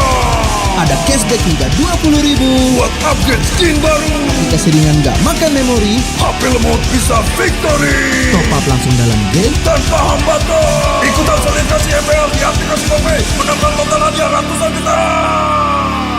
Bonus stage. Gratis 100 kali transfer kemana aja. Beli pulsa harga termurah. Scan QRIS dengan mudah. Download sebelum mabarkan.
mudah di dunia games. Pilih game, masukkan game ID. Pilih Diamond, masukkan kode promo, dan pilih metode pembayaran. Masukkan kode OTP. Selamat, kamu dapat tambahan kuota. Upgrade gameplaymu sekarang. Game Smash andalanku bikin mainku semakin hebat. Tukar DG rings, diamond dan voucher game kau dapat. Main MOBA apa aja win streak di tanganmu. Cuma Game Smash makin no debat.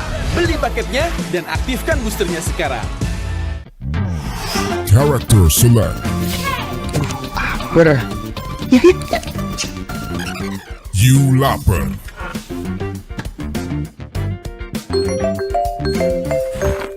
Stop! Pakai klik Indomaret, belanja 1 jam sampai dan gratis ongkir loh. Wah, belanja online kayak belanja di toko Indomaret. You kenyang, siap main lagi. Let's go! Belanja online seperti di toko. Indomaret.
Well, I'm me, and there's no one I'd rather be. You can sit around and wait and see. For a moment I'll be standing free.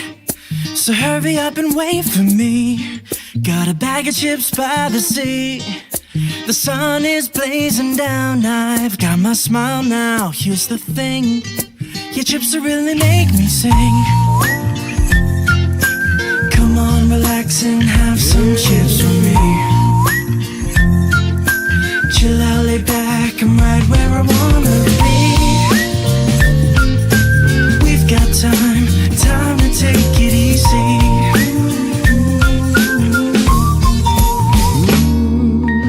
You always tell me to speed up, but slow down. I've been kicking my feet up and just going to town. A bag of chips in hand, I got nothing planned, yeah. Good treats by the sand, you know I wanna chow down. Oh yeah. So when you ask me if I'm gonna stay, I'm promising you I will. 'Cause there's one thing we gotta do.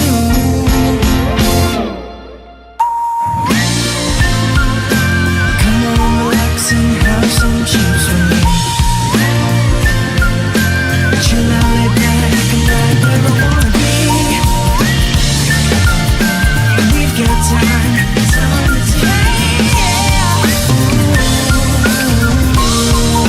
And I'm all that I wanna be.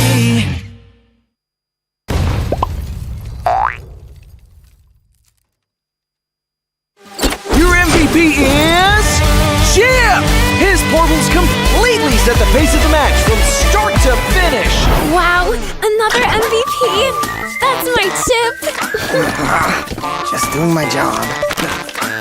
Can I see the highlights? I'm off the clock. Yeah! I can't wait to see your portals in action! Looks like Red Team's trying to catch Chip alone up top, but he just calmly got his portal and Alpha ults in to flip this fight around! A great example of skills persisting through portals! Double kill! Cyclops is taking a serious beating from Gord, but it's Chip to the rescue! Will he make it? What a clutch save!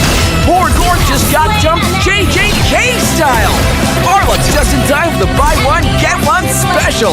Man, next time look before you enter enemy portals!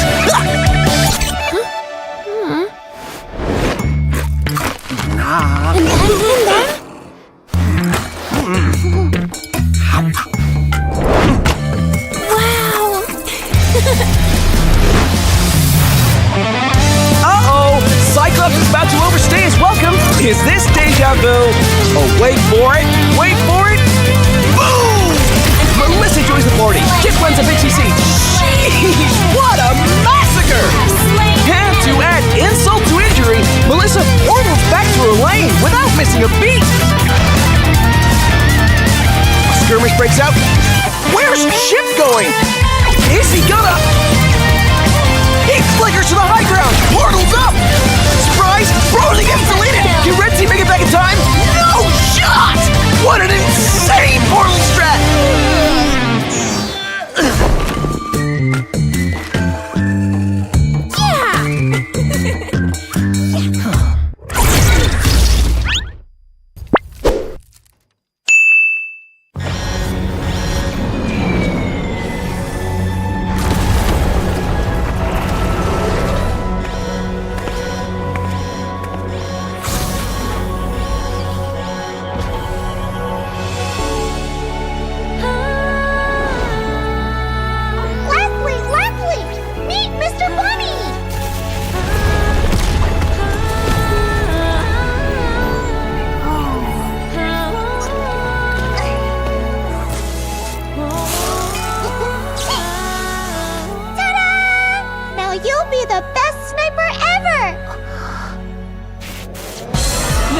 It's a decoy!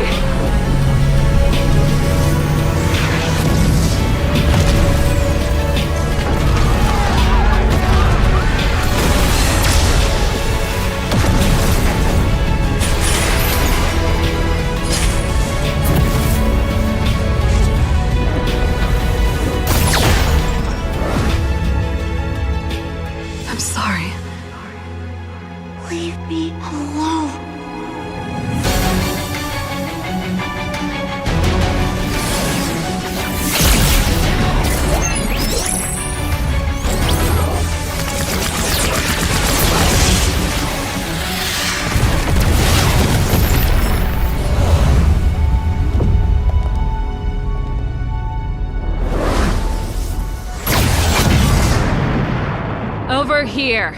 Ender.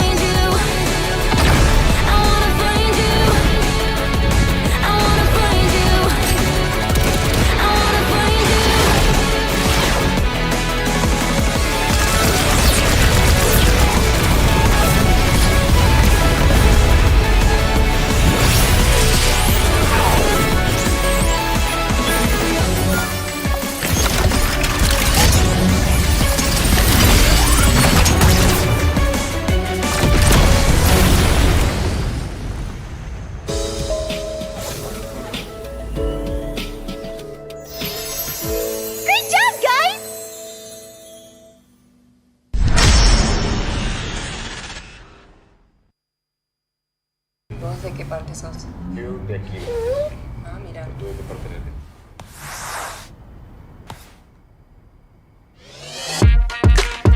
Samsung Galaxy S24 series. Get it now. Pakai aplikasi GoPay, dompet andalan gamers. Banyak damage-nya. Ada cashback hingga 20.000 buat upgrade skin baru. Jika seringan gak makan memori, HP lemot bisa victory. top up langsung dalam game tanpa hambatan. Ikutan selebrasi MPL di aplikasi GoPay. Menambah total hadiah ratusan juta. Bonus stage. Gratis 100 kali transfer kemana aja. Beli pulsa harga termurah. Scan QRIS dengan mudah. Download sebelum mabarkan.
mudah di dunia games. Pilih game, masukkan game ID.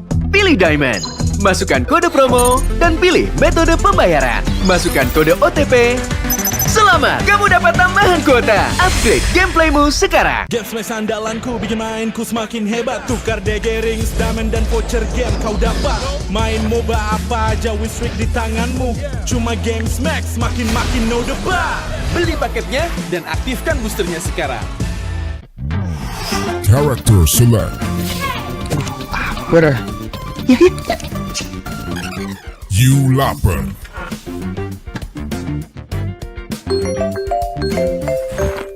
Stop! Pakai klik Indomaret, belanja 1 jam sampai dan gratis ongkir loh. Wah, belanja online kayak belanja di toko Indomaret. You kenyang, siap main lagi. Let's go! Belanja online seperti di toko.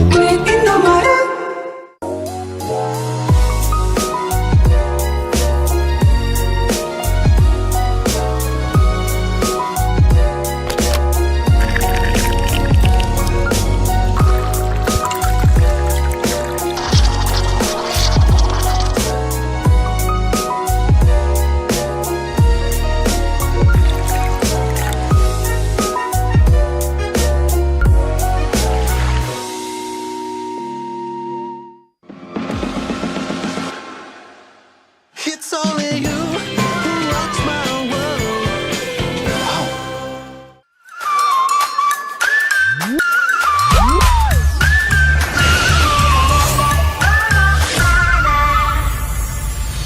I'll be, yeah, I'll be wherever I wanna be. Wherever I wanna be.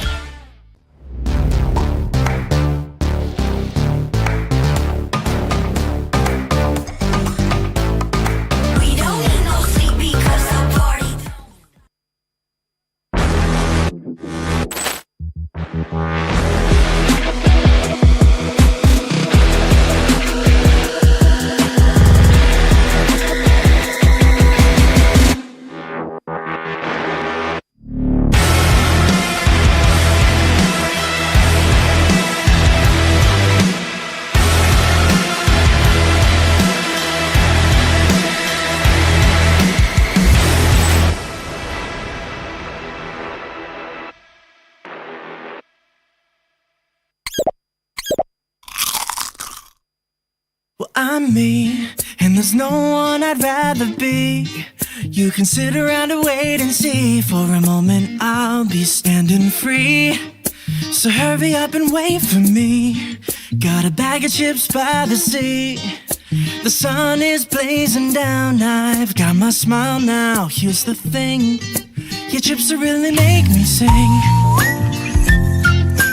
Come on, relax and have some chips with me. Chill out, lay back, I'm right where I wanna be. We've got time to take it easy.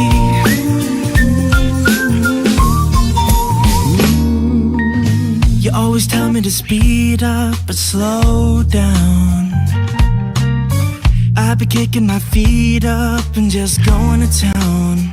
A bag of chips in hand, I got nothing planned, yeah. Good treats by the sand, you know I wanna chow down. Oh yeah. So when you ask me if I'm gonna stay, I'm promising you I will. 'Cause there's one thing we gotta do.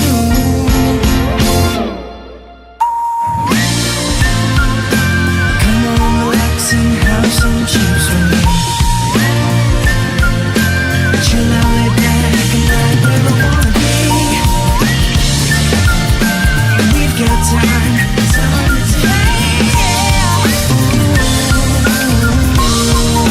And I'm all that I wanna be.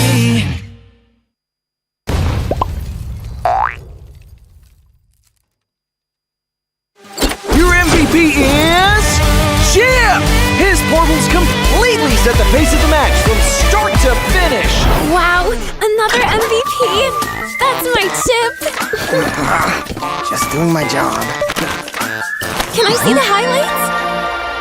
I'm off the clock. Yeah! I can't wait to see your portals in action! Looks like Red Team's trying to catch Chip alone up top, but he just calmly dropped his portal and Alpha ults in to flip his fight around! A great example of skills persisting through portals! Double kill! Cyclops is taking a serious beating from Gord, but it's Chip to the rescue! Will he make it? What a clutch save! Poor Gord just got jumped JJK style! Arlot's just in time for the buy one, get one special! Man, next time look before you enter enemy portals!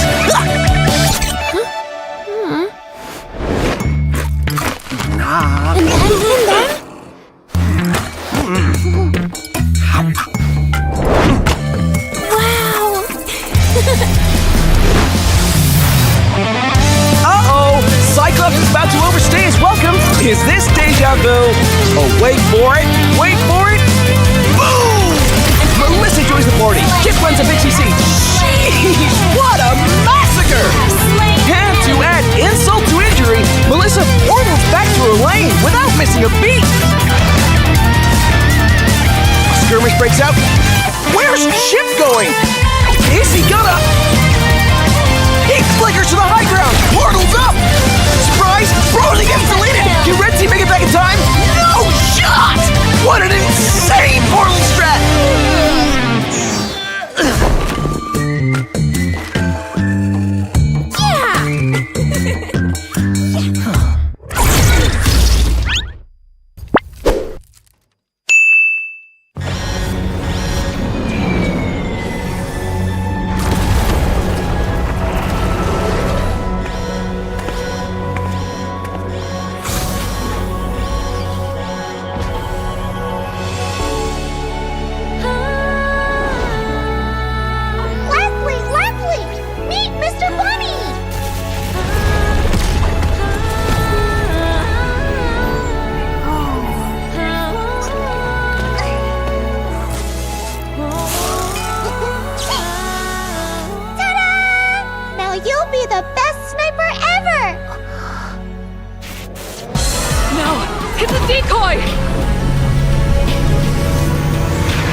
Over here, Ender. So let me know where to go. So let me know where to go. I wanna find you. I wanna find you. I wanna find you. I wanna find you.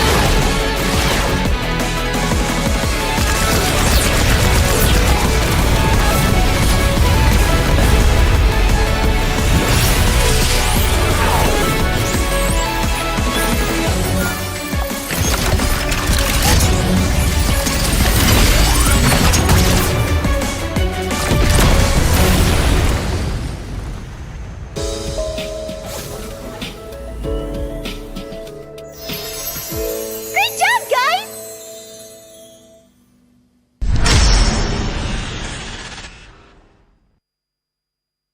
¿Vos de qué parte sos? Yo de aquí.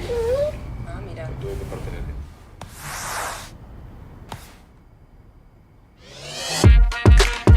Samsung Galaxy S24 series. Get it now. Pakai aplikasi GoPay, dompet andalan gamers. Banyak damage-nya. Ada cashback hingga 20.000 buat upgrade skin baru. Aplikasi ringan gak makan memori. HP lemot bisa victory. Top up langsung dalam game tanpa hambatan. Ikutan selebrasi MPL di aplikasi GoPay. Menambah total hadiah ratusan juta. Bonus stage. Gratis 100 kali transfer kemana aja. Beli pulsa harga termurah. Scan QRIS dengan mudah. Download sebelum mabarkan.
mudah di dunia games. Pilih game, masukkan game ID.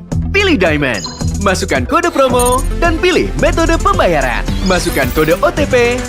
Selamat, kamu dapat tambahan kuota. Upgrade gameplaymu sekarang. Game Smash andalanku bikin mainku semakin hebat. Tukar DG rings, diamond dan voucher game kau dapat. Main MOBA apa aja with streak di tanganmu. Cuma Game Smash makin no debat. Beli paketnya dan aktifkan boosternya sekarang. Character select. Where? You lapper.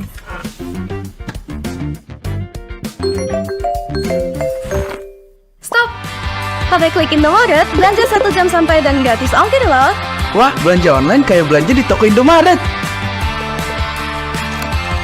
You kenyang, siap main lagi. Let's go! Belanja online seperti di toko.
I'm me, and there's no one I'd rather be.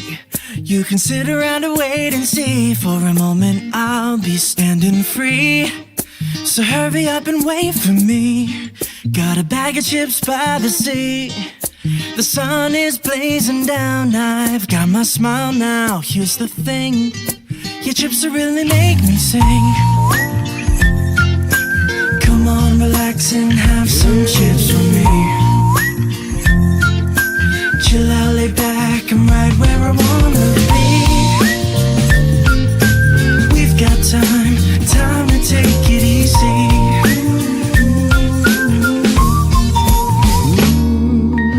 You always tell me to speed up, but slow down. I've been kicking my feet up and just going to town. A bag of chips in hand, I got nothing planned, yeah. Good treats by the sand, you know I wanna chow down. Oh yeah. So when you ask me if I'm gonna stay, I'm promising you I will. 'Cause there's one thing we gotta do.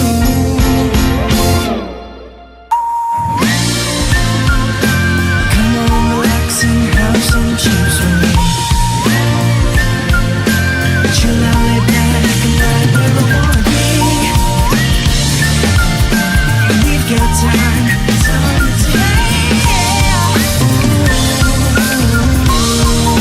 And I'm all that I wanna be.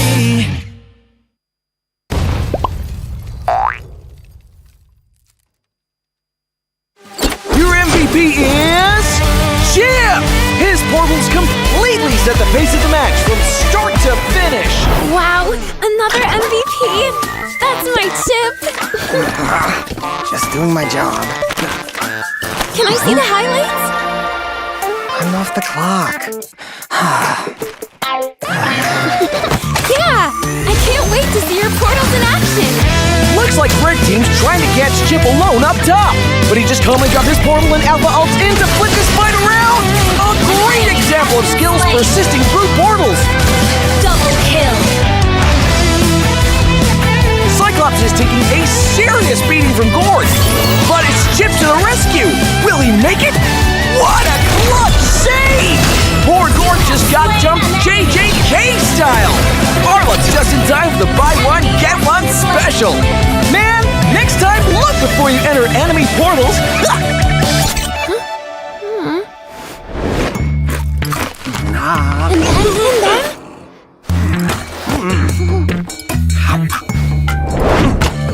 Wow! Uh-oh!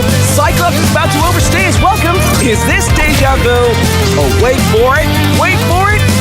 Boom! Melissa joins the party! Chip runs a Pixie Siege! Sheesh! What a massacre! And to add insult to injury, Melissa portals back to her lane without missing a beat! A skirmish breaks out. Where's Chip going? Is he gonna... He flickers to the high ground! Portal's up! Surprise! Brody gets deleted! Can Red Team make it back in time? No shot! What an insane portal strat!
me alone.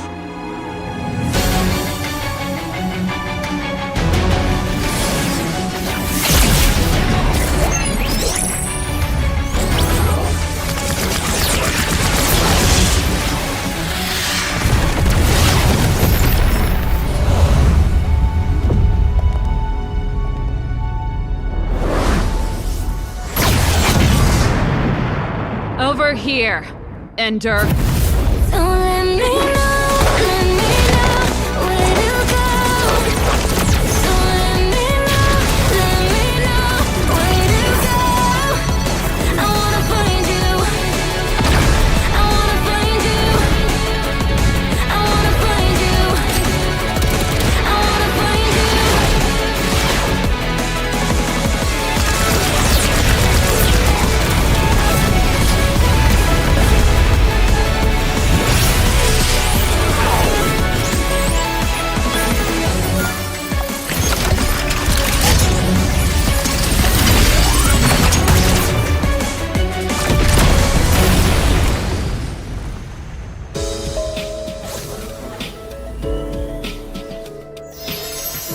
Great job, guys!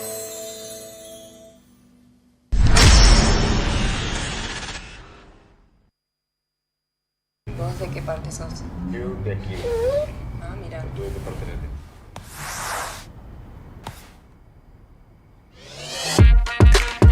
Samsung Galaxy S24 series. Get it now. Pakai aplikasi GoPay, dompet andalan gamers. Banyak damage-nya. Ada cashback hingga 20.000 buat upgrade skin baru. Jika seringan nggak makan memori, HP lemot bisa victory. top up langsung dalam game tanpa hambatan. Ikutan selebrasi MPL di aplikasi GoPay, menambah total hadiah ratusan juta. Bonus stage, gratis 100 kali transfer kemana aja. Beli pulsa harga termurah, scan QRIS dengan mudah. Download sebelum mabarkan.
mudah di dunia games. Pilih game, masukkan game ID. Pilih Diamond, masukkan kode promo, dan pilih metode pembayaran. Masukkan kode OTP. Selamat, kamu dapat tambahan kuota. Upgrade gameplaymu sekarang. Game Smash andalanku bikin mainku semakin hebat. Tukar DG rings, diamond dan voucher game kau dapat. Main MOBA apa aja with streak di tanganmu. Cuma Game Smash makin no debat. Beli paketnya dan aktifkan boosternya sekarang. Character select. Where? You lapper.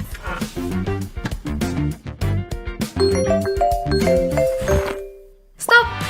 Pakai klik Indomaret, belanja 1 jam sampai dan gratis ongkir loh. Wah, belanja online kayak belanja di toko Indomaret. You kenyang, siap main lagi. Let's go! Belanja online seperti di toko.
I'm me, and there's no one I'd rather be. You can sit around and wait and see. For a moment I'll be standing free. So hurry up and wait for me. Got a bag of chips by the sea. The sun is blazing down. I've got my smile now. Here's the thing, your chips will really make me sing.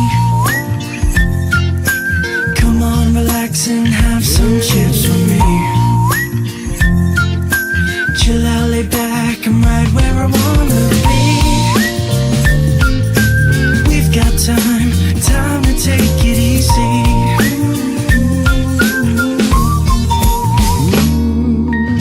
You always tell me to speed up, but slow down. I've been kicking my feet up and just going to town. A bag of chips in hand, I got nothing planned, yeah. Good treats by the sand, you know I wanna chow down. Oh yeah. So when you ask me if I'm gonna stay, I'm promising you I will. 'Cause there's one thing we gotta do.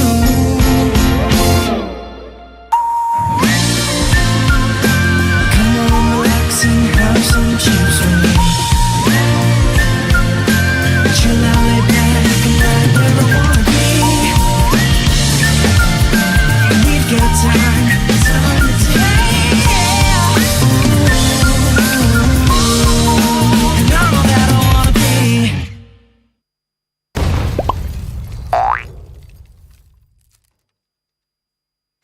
Your MVP is Chip! His portals completely set the pace of the match from start to finish. Wow, another MVP? That's my Chip.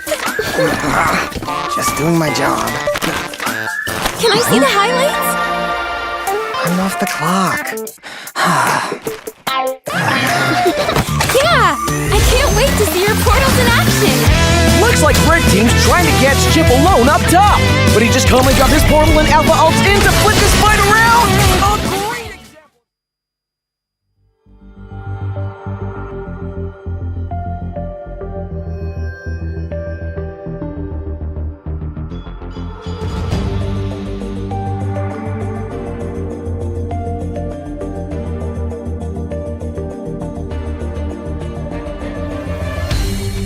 Aku kan berdiri dan terus berlari, terus ke arah puncak tertinggi. Ku takkan berhenti, hanya sampai di sini. Kemenangan abadi menanti. You know we won't miss if we unite our focus. And if you haven't noticed,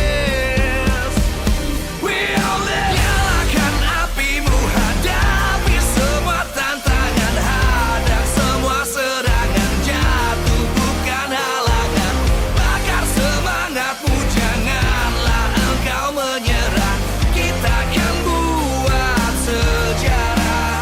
We all this, we won't miss, we all this, we won't miss. Saatnya beraksi, jalani ambisi. Aku kan menyawakan hari ini. You know we won't miss if we unite our focus. And if you haven't noticed, we'll nyalakan apimu, hadapi semua tantangan, hadang semua serangan, jatuh bukan halangan, bakar semangatmu, janganlah engkau menyerah, kita akan buat sejarah. We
dan terus berlari, terus ke arah puncak tertinggi. Ku takkan berhenti, hanya sampai di sini. Kemenangan abadi menanti. You know we won't miss if we unite our focus. And if you haven't noticed, we all live. Nyalakan apimu, hadapi semua tantangan, hadang semua serangan, jatuh bukan halangan. Bakar semangatmu, janganlah engkau menyerah. Kita akan buat sejarah. We all this, we won't miss. We all this, we won't miss. Saatnya beraksi, jalani ambisi. Aku kan menyawakan hari ini. You know we won't miss if we unite our focus. And if you haven't noticed, we all live. Nyalakan apimu, hadapi semua tantangan, hadang semua serangan, jatuh bukan halangan. Bakar semangatmu, janganlah engkau menyerah. Kita akan buat sejarah. We all this, we won't miss. We all this, we won't miss. We all this.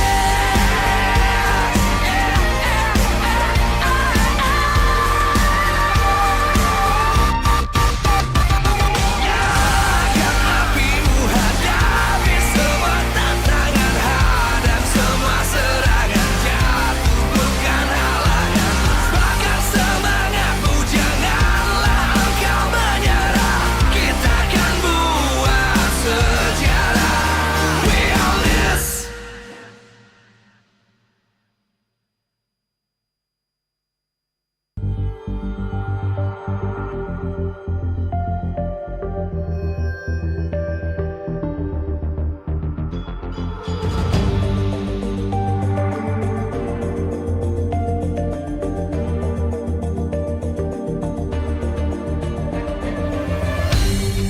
Aku kan berdiri dan terus berlari, terus ke arah puncak tertinggi.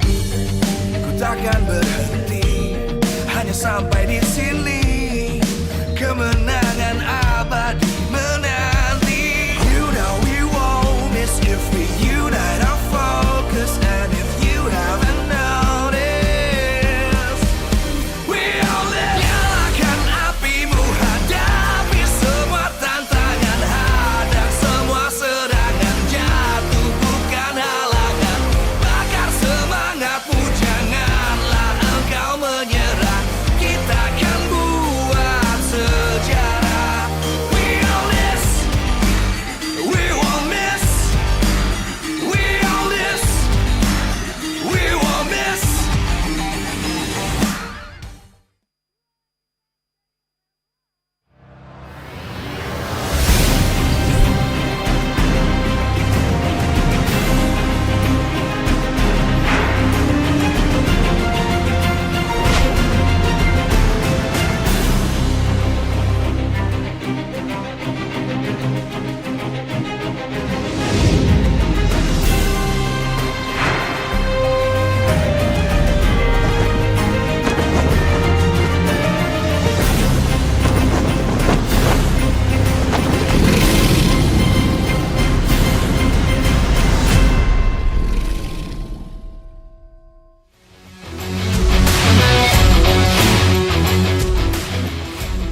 Live from MPL Arena, Jakarta. MPL Season 13 is powered by Moontalk. Presented by official tournament smartphone, Samsung Galaxy. Official e-wallet, GoPay. Official gold partner, UBS Gold. We own this.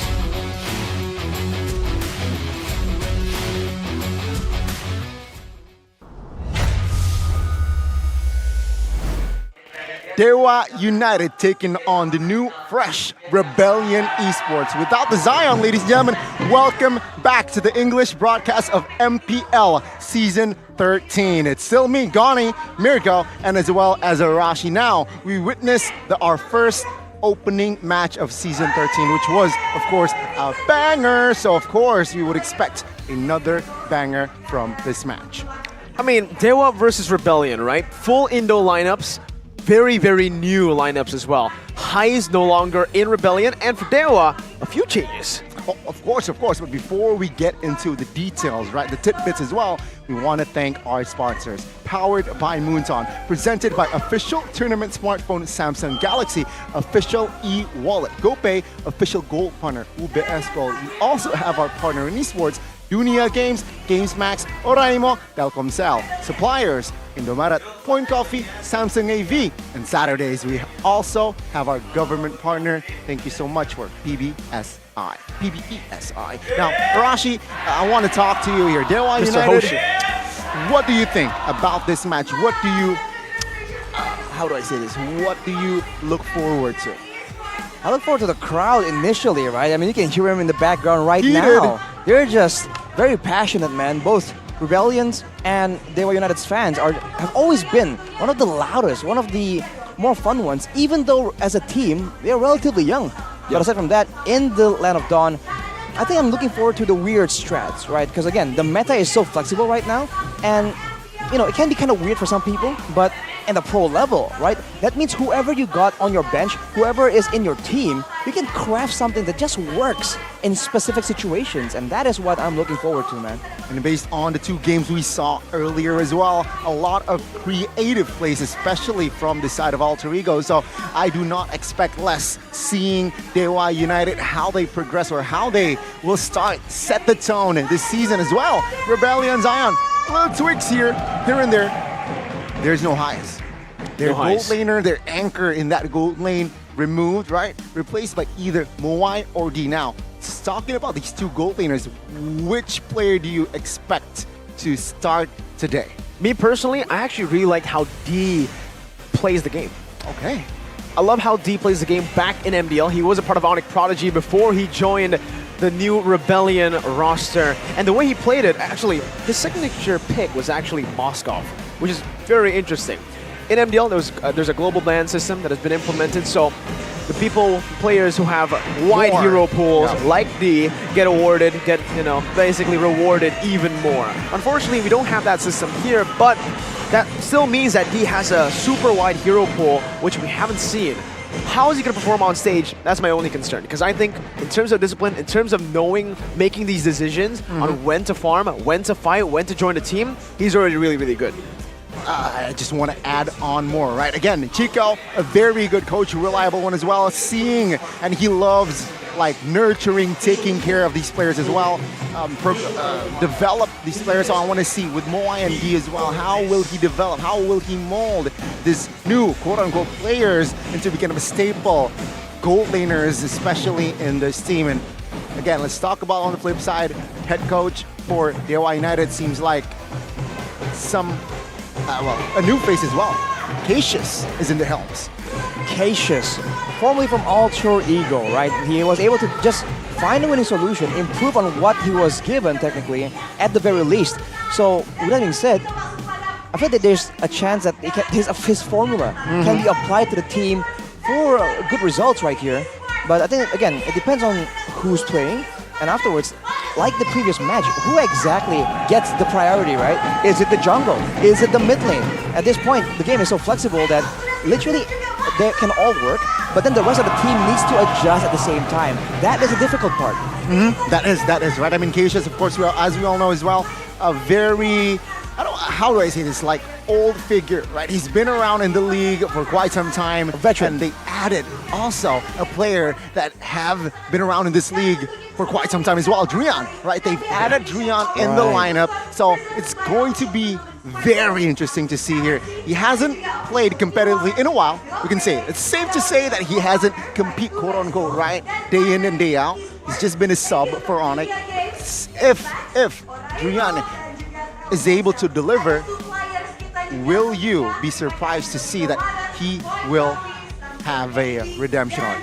I mean, he was a mid laner, transitioned into the roamer position during his time in Onyx, during the later portions of his time in Onyx, and we did actually get to see a few of his games on stage already with the Franco. He was an absolute magician on it, so I don't think we're going to be that surprised if Drian comes out guns blazing, performing like he did back when he was in Onyx as a roamer even. The main concern for me for Dewa United is the synergy for the team, because they have Gary also. Yeah. Previously in Bigatron Beta, played in Bigatron Alpha, so has a little bit of MPL experience. His name was Just Gar. If you guys don't remember his past or his old nickname, Changed now his he's hairstyle Gary as well? Yeah, he changed the hair color, not just the hairstyle. And this Gary is a different Gary from the one you see in Malaysia, right? I know there's a Gary in MPL Malaysia. This is Just Gar. This is Gary from Indonesia. And it's funnily enough, you talk about Gary because he's basically going up against his former teammate, right? Audi. Yeah. They were teammates back in Bigatron. They were champions. Beta. They were champions. MDL as well. Now they face each other personally, right? Oh, first time. Grr. How do you analyze that, right? Who has the slight edge or who has the better career, firstly? Oh, the better career. I must say, I'm not well versed enough in their history to make that kind of judgment, Gani. But in this game, I do feel that as a roamer, right, knowing and predicting your opponent's movements is just so beneficial if you're trying to set for something up, go for a pick-off. So I think that if you consider this match in particular, I feel like Audi has more to gain when it comes to, catching Gary off guard in some of these engagements. Off guard. Off guard. That is going to be perhaps the theme in this series, right? Just Audi looking for picks, looking to catch the jungler. Jusgar, he was mostly on the bench last season. How do you think he has improved? Well, I think he was playing MDL last season, right? So the way that he was playing MDL, it was kind of still the standard. I don't know if he felt stuck, but it really does feel like he stagnated. He was on a crazy road from becoming champions, unlikely champions, by the way. They were not the favorites. Heck, they were not even considered to be a team that could win it in the MDL season that they did it with. And him and Audi, these were the two big pillars. These were the two main factors as to why they were really, really special. But ever since then, because maybe they weren't given the opportunity, not a lot of chances to play, not a lot of time to play and hone their potential, they kind of stagnated. We finally saw Audi TZ last season, Rebellion, Zion. Yep. He was able to really just pop off, enabled by the team, and because he was given his picks, enabled the team. I think if Gary gets the same treatment here for Dewa United, I think he's going to have very similar results, if not better. I agree. I think Audi, as a player, just matured from last season, right? I want to see this season, will he go over the top, is what I'm trying to say. Will he even exceed our expectations? Will he own this? Will he own this? Because again, Gary, I think, as a whole, Dewa United, they made some tweaks in their lineup. We don't know for sure who will go and be their starting five, but I feel like with the changes here, it might affect to their performance.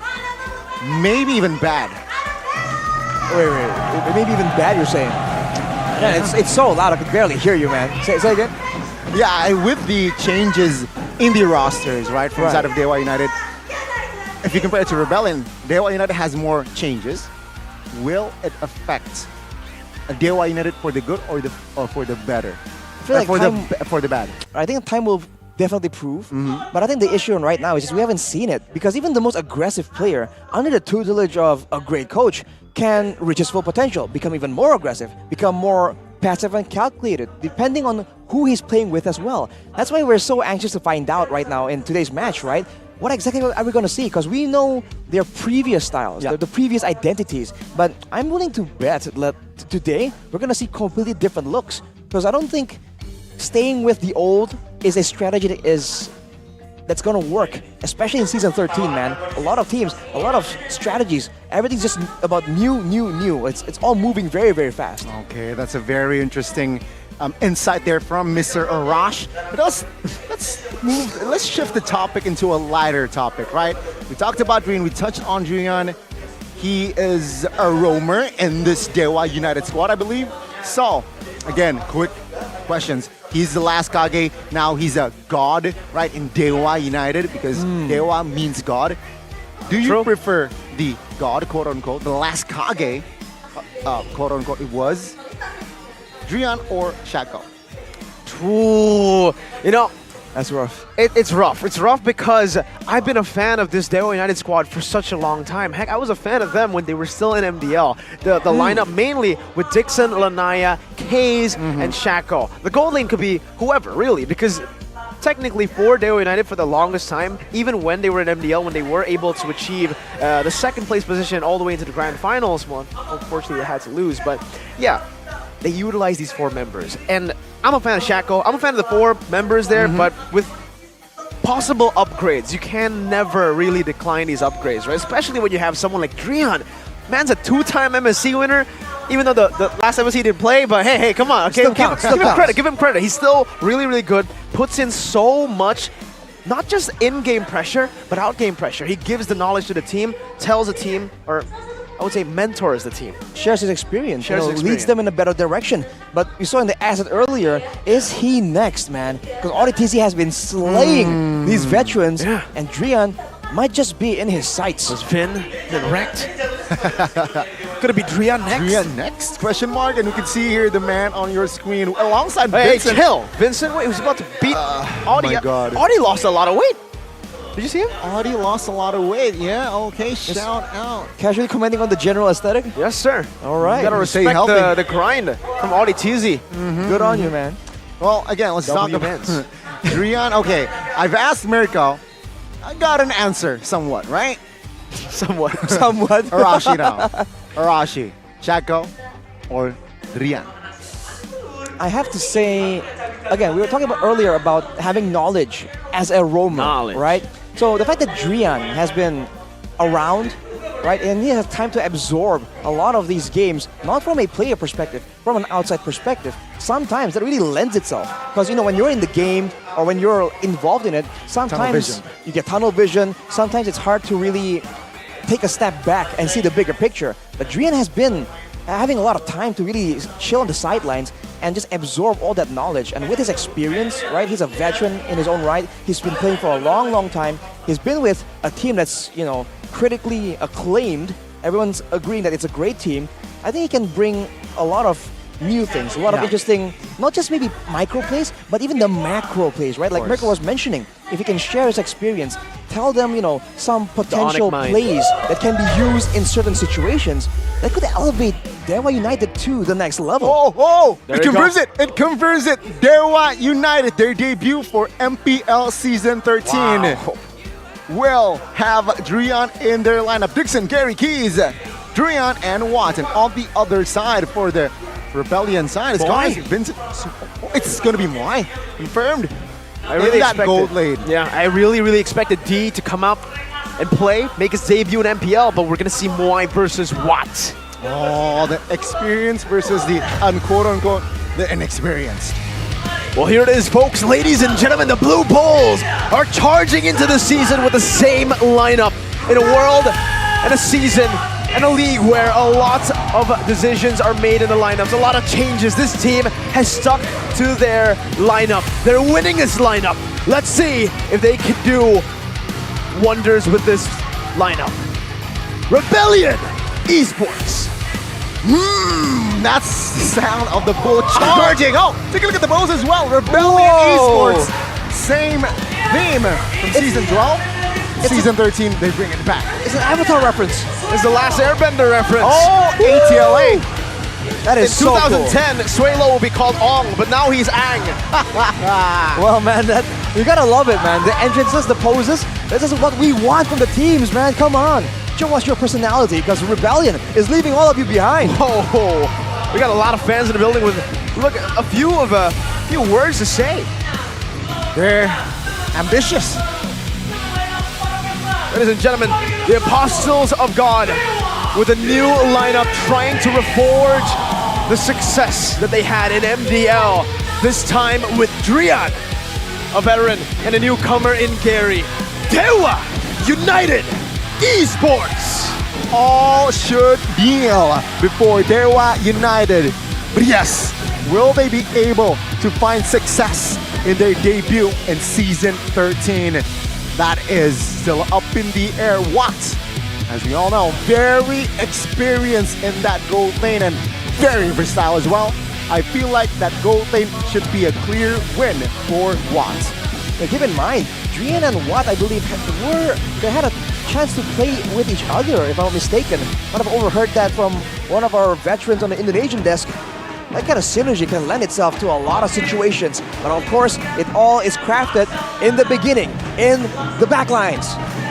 Backlines, it is. Oh, a little switch up there. But yeah, Chico and Cassius, of course, with their respective analysts, Phoebe, and as well as Jack Lee, will be in the helms on both respective teams. Shout out to Jack Lee, man. As a movie star, it's really, really tough to be a head coach. Now he's taking a step down, analyst, but it's all good because even through his busy schedule as a movie star, Mr. Jack Lee, he's still in MPL.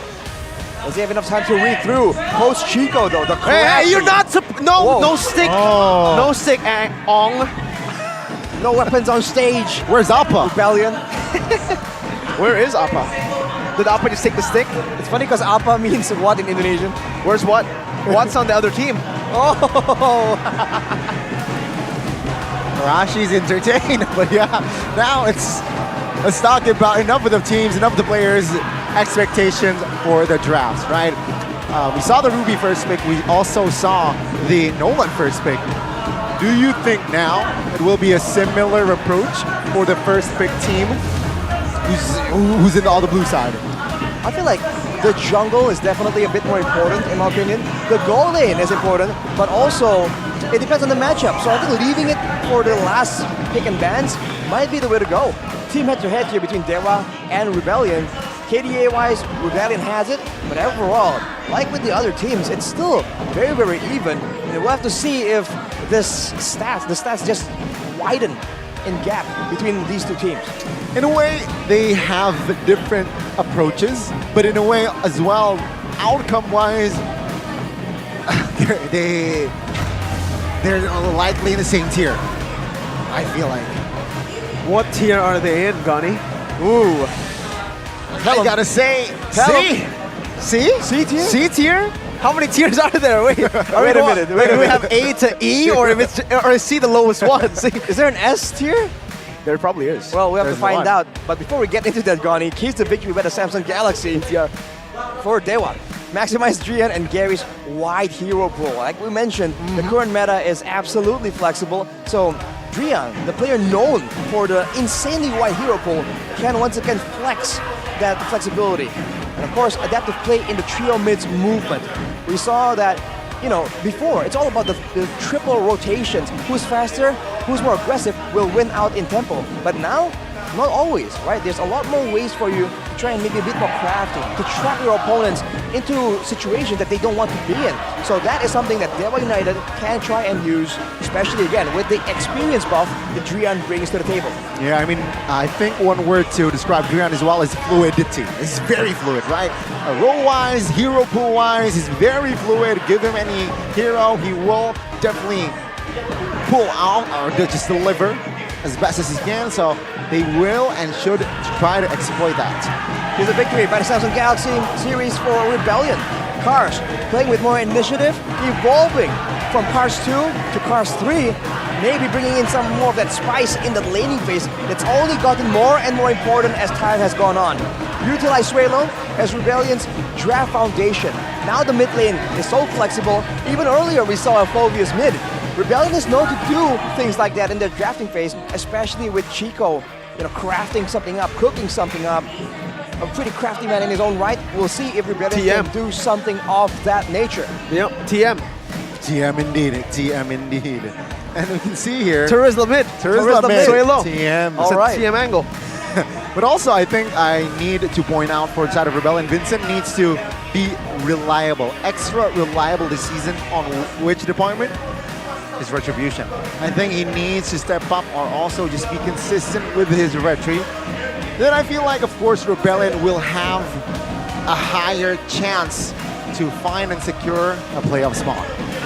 I think both these teams still have the opportunity to make it to playoffs. We still have a super long season, despite them not being the favorites. And I think the underdogs, both of them, they still have a lot of potential, right? I mean, just recently, I'm not gonna, you guys can read this, but I want to say something that's very, very, very interesting. Go. Recently, in a podcast of a person I don't know, but it's extremely rich, Coach Ducky was invited. And they did have a conversation, and Coach Ducky did mention that the problem with Indonesian teams is the fact that Indonesian teams do not trust the process. Indonesian teams change their players too often. They expect instant results.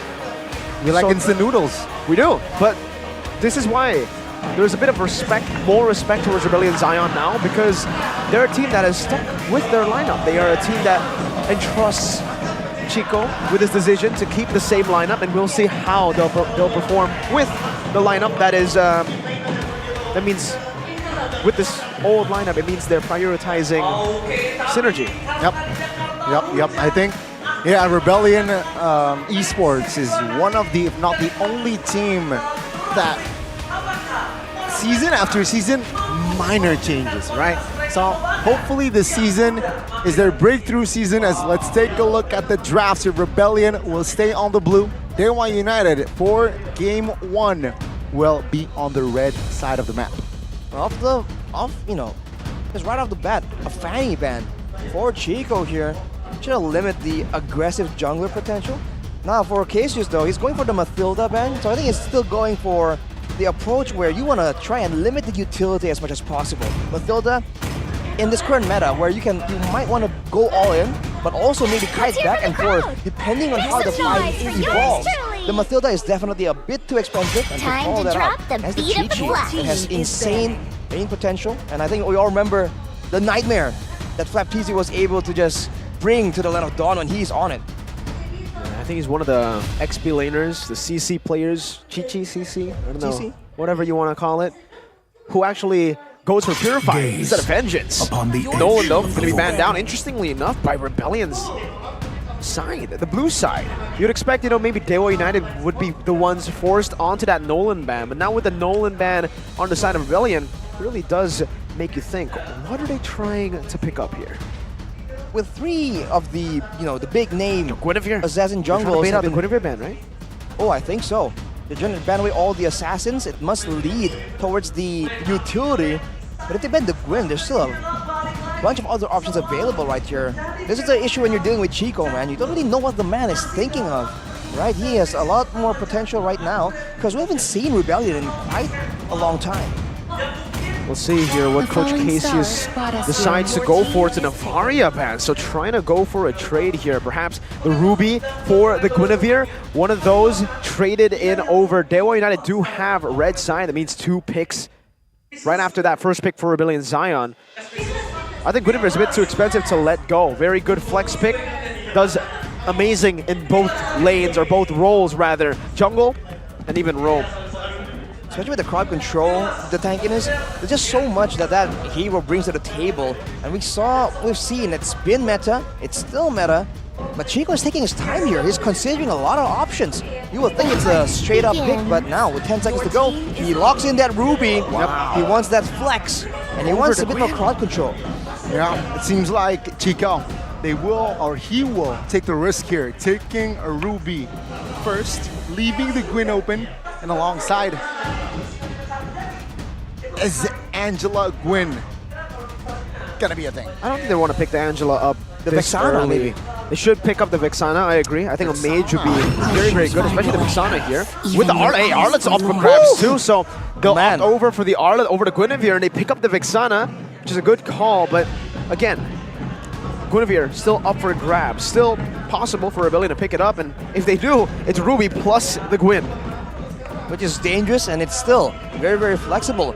But the Vexana pick, I think it's great, because recently the other 2 big names in the mid lane, Aurora and Nana, did get several nerfs, right? The Nana's passive no longer gives you movement speed, and now Aurora, her second skill doesn't freeze you if you're too close. With that being said, Vexana just rises to the occasion, but the Bruno!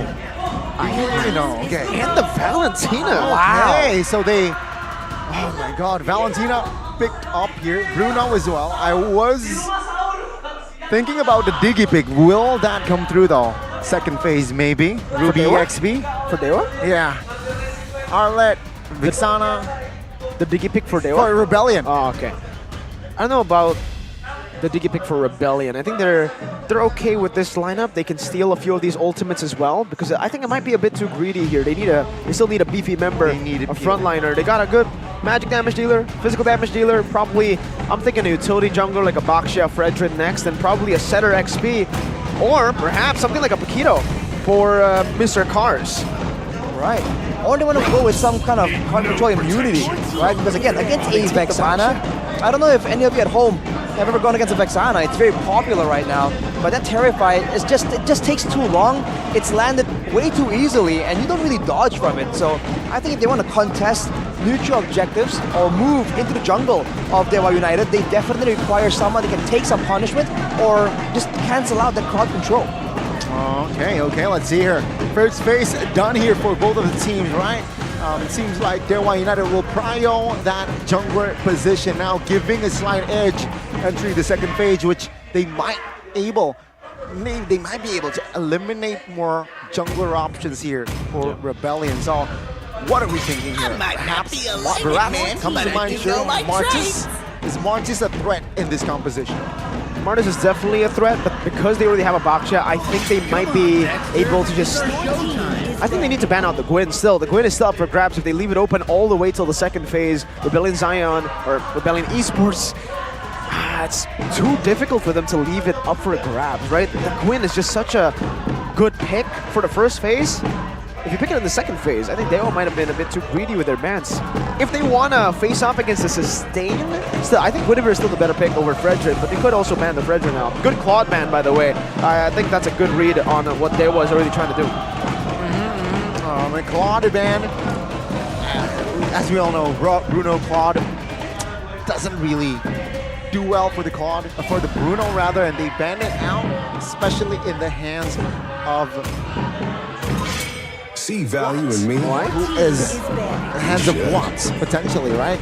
So it's a very good spots there from the side of Rebellion. So what are they looking for here? Oh, it's just all jungler bans here, right? They will commit onto its jungler position here. Where will they open for their first pick in that second phase is the question. Rebellion, though, will they bank on another gold laner? I think they might. Because as you can see, the fact that there's a jungler secured for one side and the golden for the other, it just makes sense to try and narrow down your options. You know, pick the lesser of the two evils if those exist. You know, we saw a lot of Natans recently as well. I don't know if that's going to make an appearance. I think it's possible. But for Rebellion, again, I wonder if, you know, they're concerned about having a frontline themselves, because for Dewa United, they're setting up for a huge pick-off composition here. There is a lot of damage there. And if you do have card control removal, it's going to be very useful against their team as well, with the Terrify, with the Shield Unity, and of course with that final slash. That's definitely a lot of card control potential from the side of Dewa. Very much so. And seeing their first pick here, you don't like the carry. Do you like Beatrix in this situation? For Dewa? For Dewa. The Beatrix could work. I think it's a good option if they really want to go for flexibility with this draft. The Beatrix could work. Last pick, maybe. Yeah, I think they can save it up for the last pick. They can also just pick up the Beatrix or any gold lane here. Something like a Beatrix or Brody could work still because they have a Arlet, but they'll go for the carry instead, chasing. Remember, Dewa, their composition is a bit of a dive comp, right? They're going to be chasing. This carry will have to find some really good angles to go in, lane-wise. As well, Bruno should have a better time against this carry, especially once he hits the Haas Claws. So I'm looking at Rebellion right now. Should be utility jungler. Martis? Gwyn? I'm thinking Gwyn. Yeah, forced to carry on the Purify, of course, and with that, well, overwhelmed with the Ruby combined with the Guinevere. So a Gwyn... Terizla, maybe. I don't mind the Terizla. They could flex the Ruby to XP and go Gwyn mids or do the pretty solid. Oh, what? Oh my goodness! What? No way, huh? Assassin Dave will be proud. That is unreal. That is not what we were expecting at all, ladies and gentlemen. Now there's a lot of crowd control and there's an insane dive potential and a very vulnerable backline. Later on, as you mentioned, Mirko, the carry is going to be vulnerable, but there is front line, there is crowd control to keep her safe. But against a Hanzo, it's going to be so costly for them to be able to take down the clone, right? They're going to waste a lot of time and skills to save the carry. That might just lose them the fight because they're up against two massive crowd control tools. Shades of match number 1, like Ultra Ego did. Okay. That's a risky pick as well here. Cho for Drian, right? I think that Hanzo pick got me. I think that Hanzo pick might be the key for the side of Rebellion. Vexana and as well as Carry, very vulnerable on the backside, and of course Hanzo will just decimate these two backliners. I think this is literally a team fight versus pick-off composition. If Dewa can really get those one-man bursts with the carry, with the Vexana, right? Lock him down with the Eternal Guard, with the Terrify as well, then they can do something here. But in a big team fight, when they fight around objectives, I don't see how they can get a reliable way to fight through Rebellion. Let's see, ladies and gentlemen, Hanzo debuting in Season 13. Let's see how Vincent will play this out as, of course, we take a look at the skies. MPL Indonesia, Land of Dawn, here we go for the first game of Rebellion Esports taking on Dewa United. The Kage in the mid lane with the Cho. Shoni still got it. Lethal Ignition as well on the Cho. I don't know if this is a mistake by Drian or if it's a new meta. Lethal Ignition on the Cho. Arashi, what? It's damage if they want to go for pickoffs and early game skirmish dominance. That makes sense, kind of. Drian can proc it quite reliably as well with Cho's kit. But again, it's very risky. It's very all-in. Although, again, if Rebellion, if they can't really protect their Hanzo, Vincent might be struggling. Yeah, I mean, this is why, right? You want to poke Hanzo, you want to be able to poke the Bruno. Take a look at Audi though, chunked here. Still able to escape without the flicker. For now, at least. Well, Audi will be pushed away, and you can see Dewa, they are the aggressors right here. They want to make sure that this Hanzo doesn't get any resources, because that is just a ticking time bomb, man. Yeah. The longer the game goes, without the Hanzo shut down, that's more time for Vincent to just be an absolute menace, and Goni already pointed it out. The backline is absolutely Man, let's see here. It's still a third less game here. 1 minute and 30 seconds in. Seems like both teams are just feeling each other, and looking at the emblems, apart from that Lethal Ignition, anything stand out? Watt is going for a full tankiness, sustained kind of emblem setup, even with the Brave Smite as well. I mean, he's just trying to sustain and survive in lane as long as possible. And Dixon, going with the common emblem, he's definitely trying to go for a bit more trades to be relevant throughout the game without having to be forced to go back to base. It's a very chill. You can see here, Hanzo top side here, opting to go and invade the jungles. Meanwhile, Gary taking their time here. Oh, good reset. That's a massive reset. Seems like Vincent isn't really concerned with the turtle anyways, though. He's actually pathing, taking alongside over. Drian zoning him out away. Vincent, though, still gonna go in. Drian looking for the back. Instead, it's gonna be Vincent who jumps in and finds the retribution cars. In the midst of it all, gonna be caught. Implosion by Audi TZ to save Vincent from Drian. Drian wasn't able to fully flank Vincent there. That's a win for RBL. That's a dub. That is a dub here. Vincent unexpected with the timing here, but of course, ladies and gentlemen, we have to wait.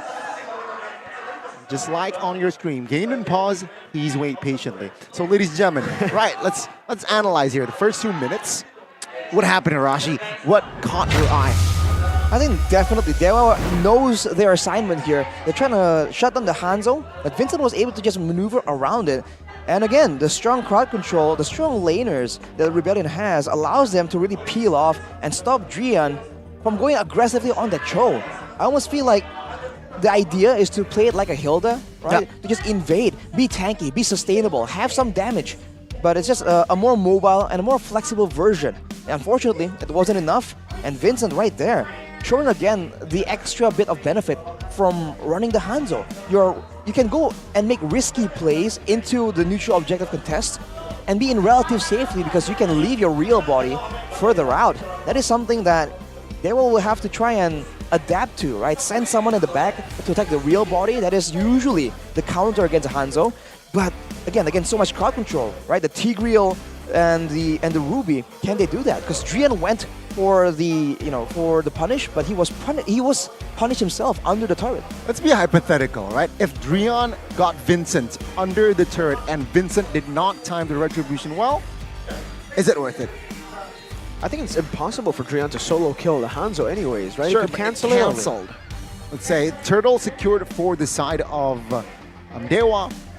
Drian died though. I think it would still been like, it wouldn't have been optimal still. I mean, it will be better for sure. You don't get the turtle. Yep. But still, it's still pretty bad. For the Hanzo, he's still going to be scaling. He got a kill as well with the help of Audi. Now it's just really bad for Dewa, right? Because they lost the turtle. They lost the kill as well. Drian wasn't really able to flank him from behind. And they got cars though, the machine. Cars died, no? Yeah, Ruby yeah, died. it's a 1-for-1 trade it's a technically. 1-for-1 kill-wise. EXP for Rome, but with the turtle, I believe it's still on the side of Rebellion because especially because the Ruby isn't supposed to serve as like the main carry. You know, Sure. the Ruby is a lot of utility in most of these fights. So I think it's for Dewa. This is just not ideal, like Mirko mentioned, because they have great pickoff. And yet before the neutral objective, where everyone's going to clump up together, they were unable to actually use it to try and get anything. So I think now it's a race against the clock to try and get some pickoffs, some 2v2, 3v3 skirmishes before the next turtle spawns. Okay. So with that in mind, you support Vincent to contest the next turtle? If his team is in position, absolutely. I mean, there's no reason not to. Again, usually you try and go for the contest, you might get taken out. You know, it's a 50-50 whether or not you get the turtle, and there's a chance that you get taken out. But for Vincent right now, he was contesting it technically from the mid lane, right? So I think there's no reason at all. There's no downside for him to not contest. Unless he wants to use the time to counter jungle maybe, to try and get a farm advantage. Because Hanzo's farming is also deceptively quick due to the kit, right? You can just consume one of the minions and you passively just take it out. Yeah, the consume definitely helps him when it comes to clear pathing as well. The Elder Duo though, for Dewa United, they're in the way of that Hanzo. Drian and Watt reunite as the same team after last being together in Season 2 of MPL Indonesia. They fought together on Team Onyx and succeeded in winning the regular season, but finishing in 3rd place in the playoffs. We call this Supu. In Bahasa Indonesia. They're Sepuh, right? What does it translate to? Yeah, how do you translate that? Elder. The elder. Elders. Like a sage. Exactly. Yeah. Okay, yeah. Watt and Drian. Ooh. They are Kages. They're Kages. Well, I mean, one of them is a Kage. The other one is just old MVP. I see. Season 1. Of Season 1. Oh, here we go though. Yep, we can see here. Donnie. The Marshals with the bow and arrow means Land of Dawn. Here we go. Let's see and continue the match of Rebellion Esports and Dewa United. All right, still a slow game for both teams. I think Dewa is just a bit more... it's just more urgent for Dewa to try and make something happen. They have the Vexana pick as well, and they haven't been able to use it to great effect. No big moment has been made yet, and now Vincent... Critical Ninja, Vincent now jumping in. Devastator. Kaze is going to be taken out though. He's going to be able to pop into Eternal Guard. Guard just barely, but he's still going to fall.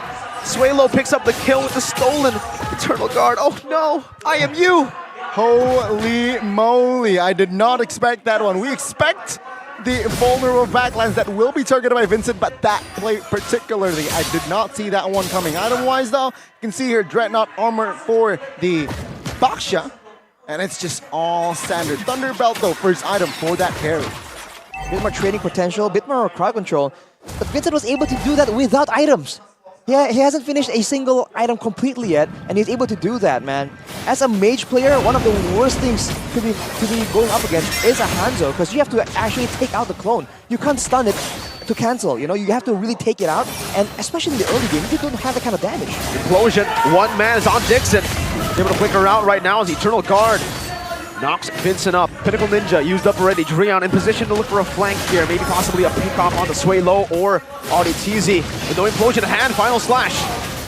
Sway Low brought back to the team just barely. Now Dixon going to be able to stay for a bit, but Sway Low gets kicked into the team by Drian. A good way of the dragon and a good turtle take Dewa back. Oh, the alley-oop was spectacular. The finishing top-notch. Drian with the positioning, he delivers as well. Dewa United starting to answer back.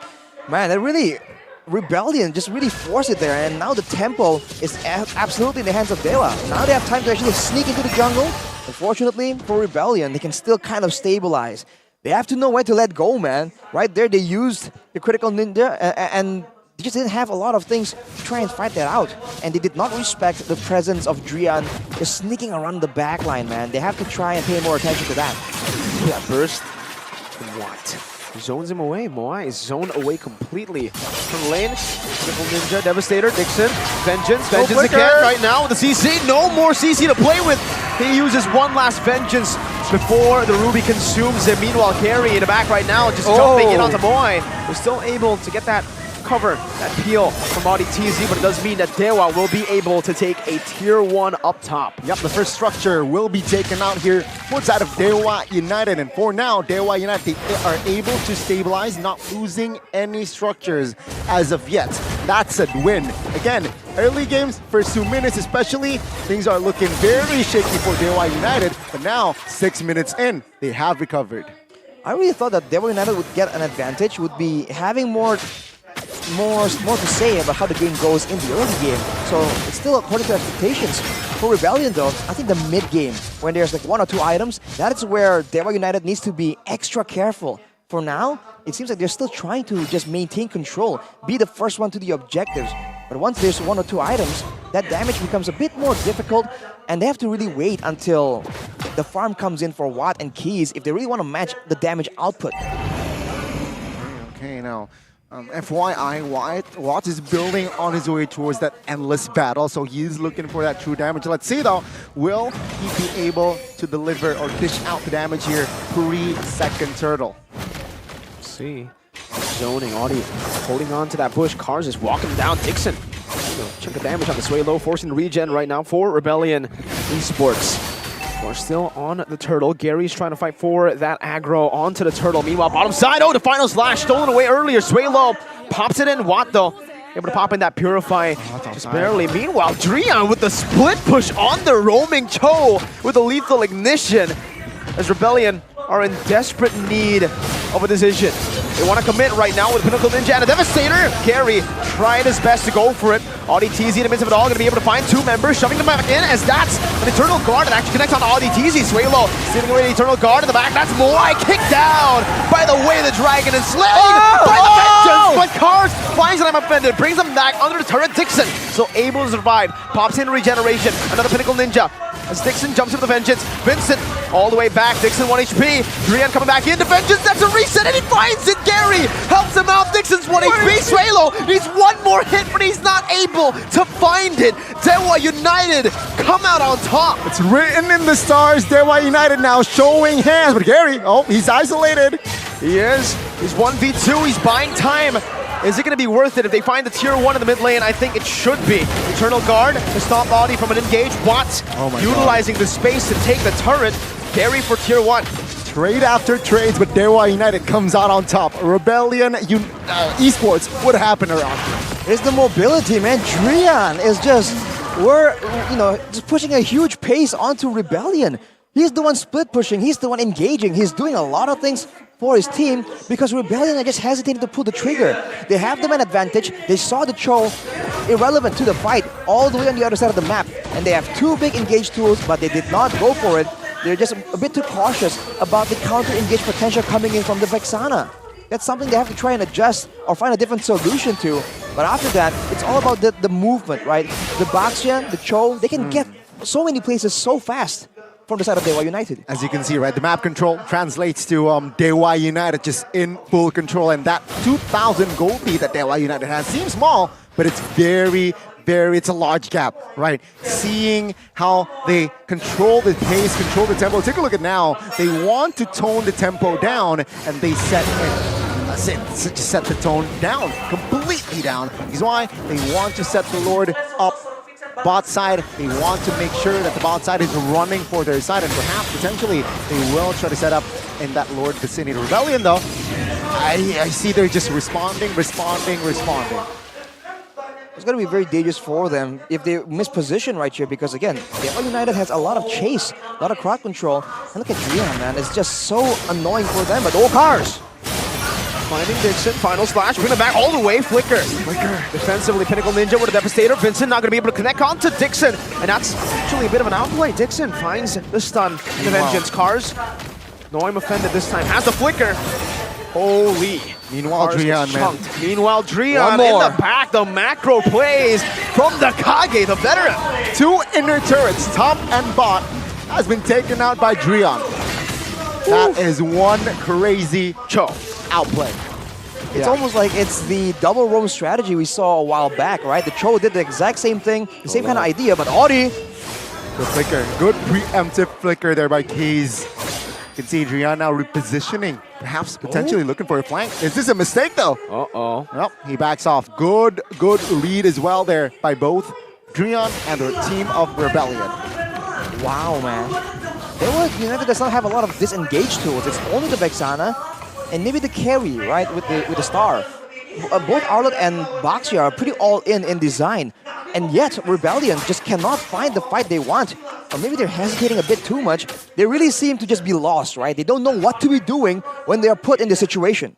This is a fun fact. This is the first time Rebellion played Hanzo in MPL ID. Last time Hanzo came out or picked was Season 11. 5 times though, with a win rate percentage of 20%. Duskar was one of the players who actually utilized the Hanzo, if you remember, in MPL Indonesia Season 11, back when he was still in Bigatron Alpha. Now you can see here the Lord dance. Right? Whoa. I'm offended. Oh, it connects onto Watt. Tanky build though. Audi teasing with Implosion. Finds the back. It's all Watt dashing out of the lane. Vincent now following him through, but it's going to be Audi teasing who finds the Lord. No retribution needed, but he will lose his life. Gary marching forward. Final slash. Gary brought back to the team. Now going to be able to not survive there. Actually, it's Moai who's able to kite him back right now. Still dealing free hits. Drian will fall as well as the last bomb connects to secure him a double kill. Dewa on the run, 2 for 2, but Rebellion got the Lord. Oh, they need to recover here, Rebellion, and they will take their momentum. Will this swing of momentum be huge for Rebellion?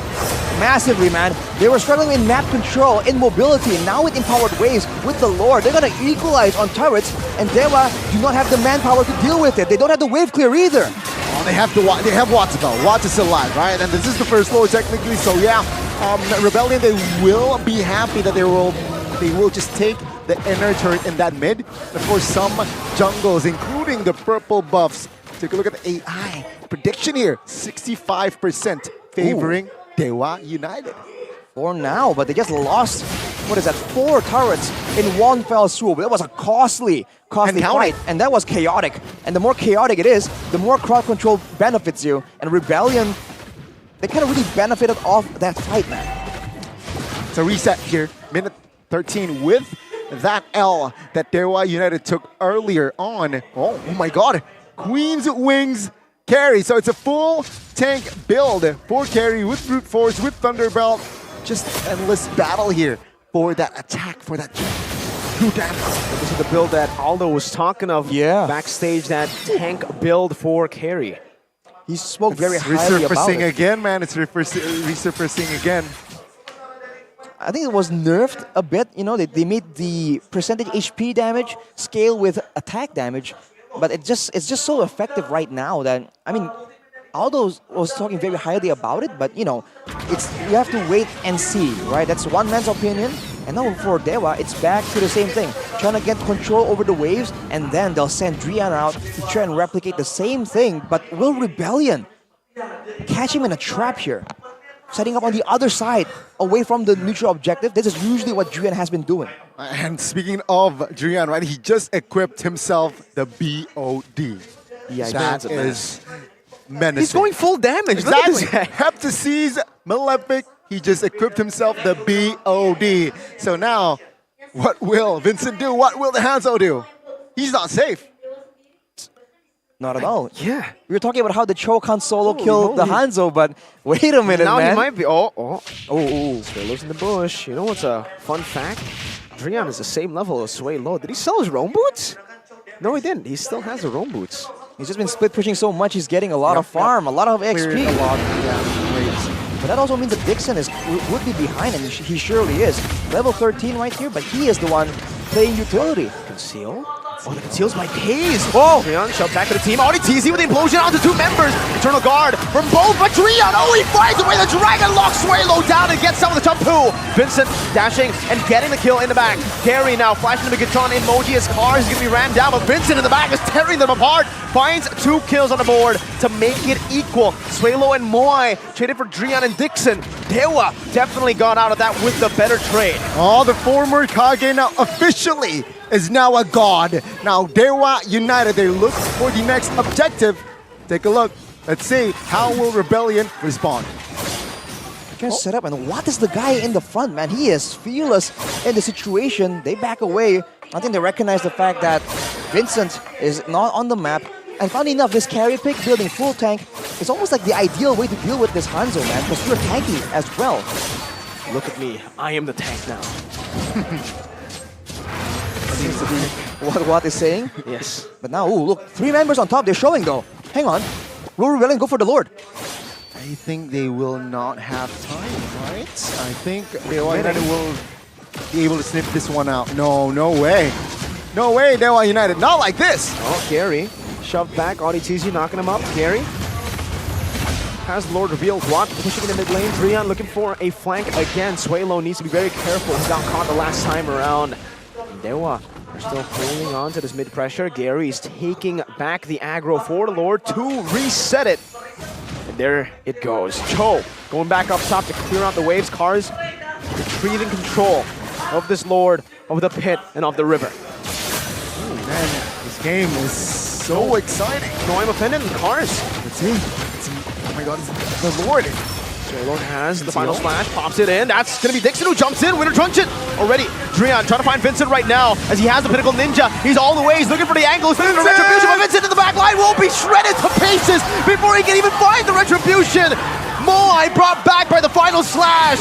The final slash of death as that's the triple that Watt has just claimed. 12 to 8, 17 minutes in with the Lord marching down bottom lane. They're looking for the end right now as Drian walks back and the flicker as well to knock them up. The damage Cho has done enough. Cars knocked back to the base, stay there as Dewa will look for the end, the last shot of the base to claim game number 1. Bend the knee in front of the gods, ladies and gentlemen. Dewa United strike first in this best of 3. And of course, Drian. Man, that was an MVP-worthy performance. An unconventional strat. The Hanzo comes out, but then the Cho comes in as a response.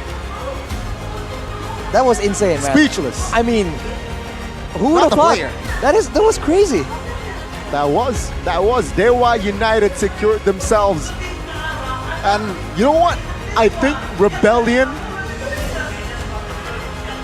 they just got off guard with that Cho building tank.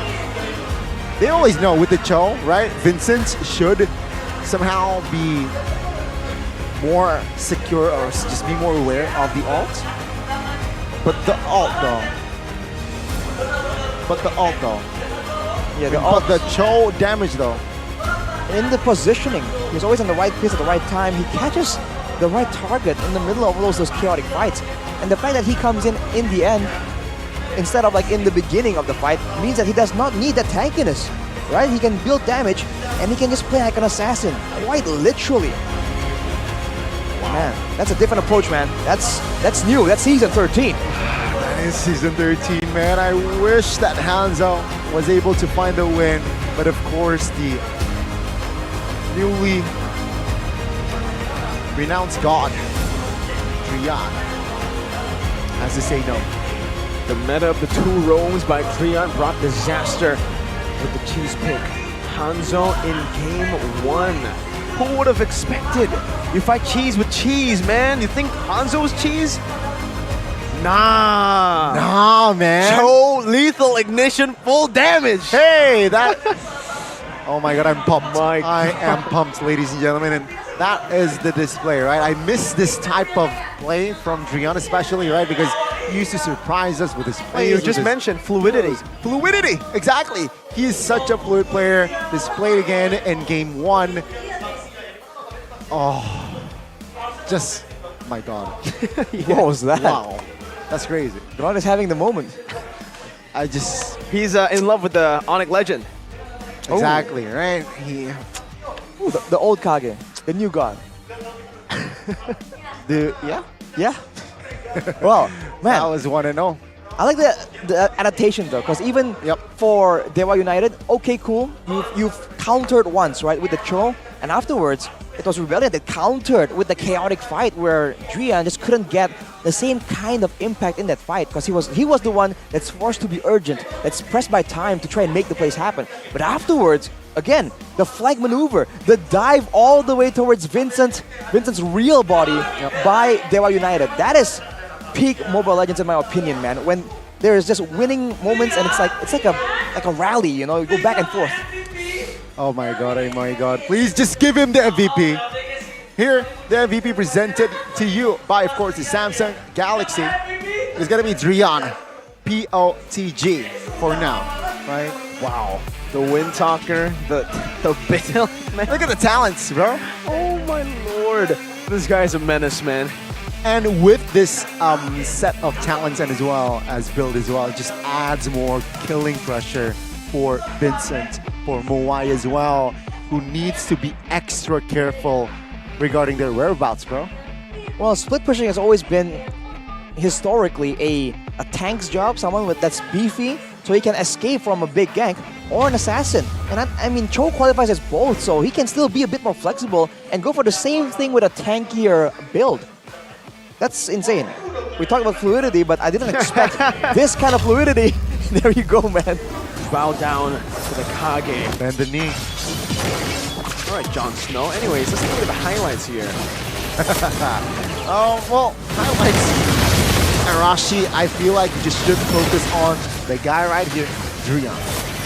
Well, yeah, Drian for sure, but man, there are some moments in this game, man. That 3-man, I'm offended to below the turret from Cars.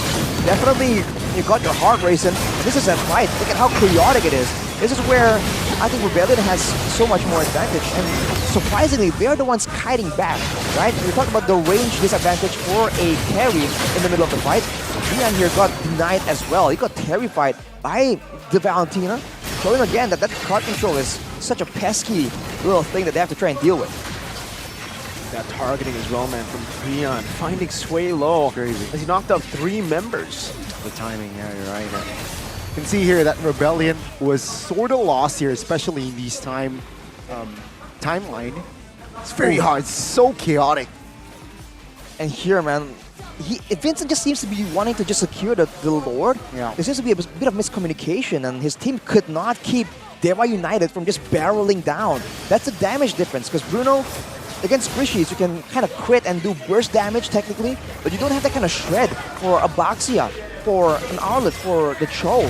You need a lot more time, and Dewa United know that they have that on their side, so they just went through with it. Looking at the item builds now, Arashi, what do you think about that carry with almost all items being the defense? Take a look at the talents as well, right? Fighter, technically. What do you feel?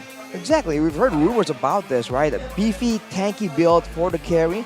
Technically not fully tank, but with damage reduction from the Queen's Wings, with the Brute Force Breastplate for more tankiness, but also more movement speed and a slow from the Thunderbelt. It just makes this carry a bit more multi-dimensional, because now you're not as squishy, and now you can be a bit more aggressive. You have some more utility aside from your first skill, the Star. So you can do a lot more things, and in the lane, it's a bit more difficult to punish. You know what the best thing is? What? You become untargetable for the Hanzo. Yeah. What's the Hanzo gonna do? Like we said, man. Yeah, you're right, you're right. It's almost like a perfect pick. That was a second to last pick for the side of Dewa United as well. You look at the stats right here. Again, it was back and forth, but the damage to turret is definitely on Dewa United side, man. That is gonna leave a scar for Rebellion Esports. They're gonna be in the next match thinking like, okay, is there gonna be a split push going on? Because we don't like that. We don't. And you can see already somehow the chemistry that Dewa United brings to the table, right? With Gary and Drian, two new players. It doesn't seem like they're new, quote unquote. It seems like they've been in sync from the get-go. Yeah, I think the synergy is definitely there. Yeah, for sure. Meanwhile, on the other side, Moai and Moai, the maybe the hero, but it seems like it does not shown just yet. Marco. Yeah, I mean, looking at the way that they played it as well, Rebellion, they had such a good early game going for themselves. They were able to scale a bit, but then their targeting was just completely off. I think in the early stages, all the way to the mid game, where the Hanzo could actually still pressure the carry, they weren't able to. It's either because of Dewa's good cover, or because Rebellion completely forgot maybe that the carry has been free farming and will be going full tank or semi-tank there. I think also they just didn't really respond to any of the plays made by Drian at all. They completely ignored Drian. Yeah. I think they underestimated him. I think they thought that Drian was a tank, but they thought wrong. They thought absolutely wrong. And, you know, early on, I think their whole strategy is built around countering the Vexana, right? Because, to be fair, the Vexana wasn't able to do anything too crazy, and he was instantly always pressured by the threat of the Hanzo. But again, it's almost like Dewa United was able to stall the game by split pushing instead of just going for normal trades. So they're dictating the trades even before it happens. And this is the thing about Drian. It's fluid, it's versatile, like Indomaret, right? We have a lot of vendors of Indomaret here in Indonesia. So while you guys watch this MPL together, or even just play MLBB together, it's even more exciting if there are snacks. Right? So there's no need to be, to overthink, to think twice. Go, shop online in the store. Just click Indomaret. The Indomaret shopping app is here. Should try it. There's a 15,000 rupiah discount with the code. Click Indomaret 15. Come on and become a new member and get the discount. All right? It's as easy as that. Check out the VT. It's fun. It's Audi and Watt. Let's go.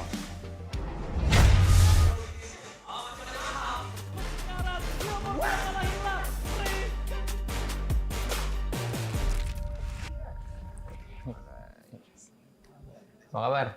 Sehat, alhamdulillah. Lu sehat? Sehat.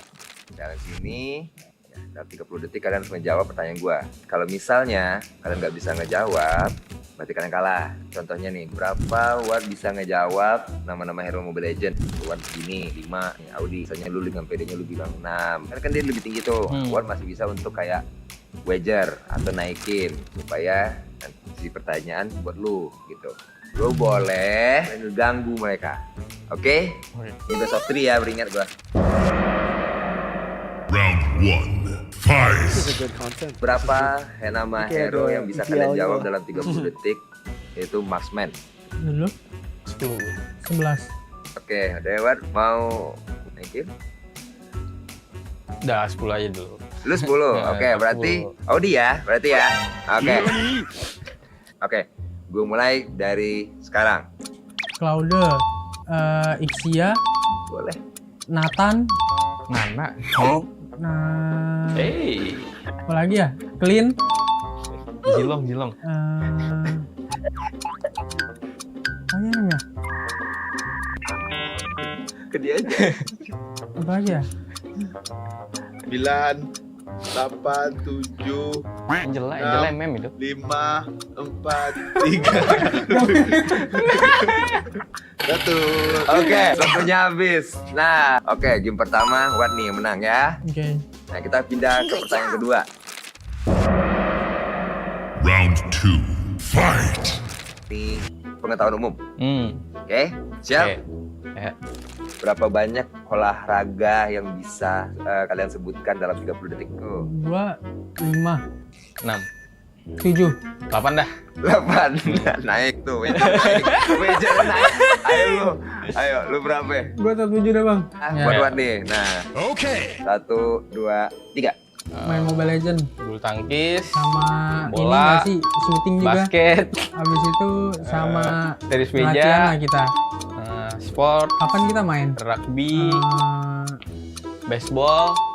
Itulah, sama itu. Ya, ada lagi, itu lagi. Satu lagi. Habis itu sama itu lagi nanti. Sprint. Oke. Masih 5. 3 lagi buat. Masih lama kok. Dikit lagi. Nggak apa-apa. 5 detik lagi. Udah. Udah. Lupa gua hati ya. Oke. Ya sebenarnya udah kelar. Pas ya? Udah pas. Saking gue 7 tadi. Kan lu yang 7 tadi? Iya, maksud gue saking dia masih 7. Oke. Nah, berarti udah fix ya. Yang menang Wat ya. Victory! Oke, biar nggak selek. Kencana ya. Ya silakan lah jabat tangan dulu. Sportivitas ya kan. Oke. 9 dah gue naikin dah. Nah 9 tuh. 10 dia. 11 terakhir. 11 ayo. Lu percaya nggak? Gua enggak dia dulu. Ya.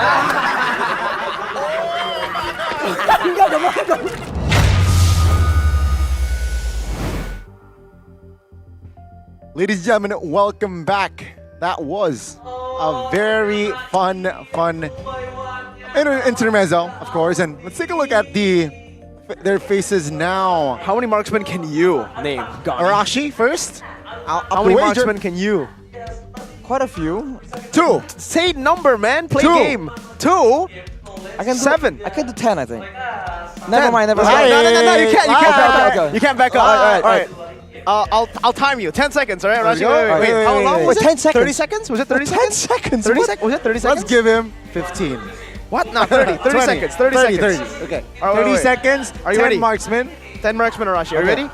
3, 2, 1. Yusun, Roger, Beatrix, Leslie, 4, Mia, 5, Layla, 6, Beatrix, 7. Wait, you already said Beatrix. Carrie, 7, Brody, 8, Bruno, 9. Melissa. Oh, he did it! He did it! 15! With okay. 15 seconds to spare. W Dang. Arashi. He's better than Watt and Audi.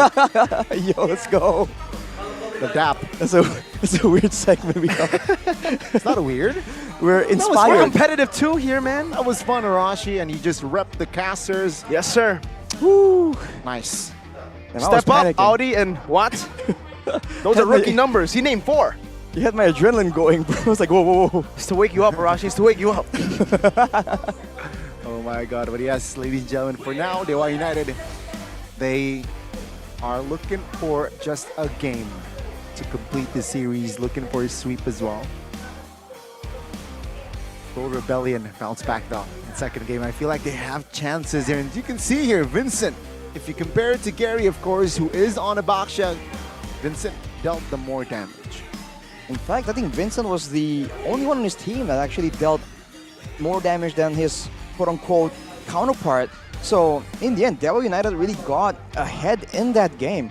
And I think, again, they have a lot of crowd control on the side of Rebellion, but they were unable to really use it. And that is, maybe they were, a bit more hesitant to do it due to the composition, but it's also due to Dewa positioning well as well. You gotta give credit to how Dewa just understood, like, hey, this is a split push kind of deal. All we have to do is just, go back and forth, threaten them a bit, throw out a fear here and there, get some info, and as long as they don't really burst down that Lord, which they really can't because they have a Bruno anyways, right? Not the percentage HP damage built into the kit, then they're pretty good. And what I feel like is also value for Dewa in it, they were able to keep Rebellion Esports on their toes, right? If they hesitate, or if they do not, they're just idling, they're just hovering around, Drian will punish you in that far lane. Exactly. And that is just keeping Rebellion in check. What do you want to do? Are you sure that you want to commit a fight? Are you sure you want to commit and contest the Lord? See here, they need to somehow find a formula that if and only if Dewa United wants to go that same approach, they already have an answer in the second game. I guess it has to be like a wave clear thing or a mobile EXP laner. We've talked about how Cars, right, the machine in its third sequel here, can make something happen if you give him like a Paquito or something. If they had a Paquito in that game, well, you know, technically he can match the split push, right? Paquito holds his own against Cho.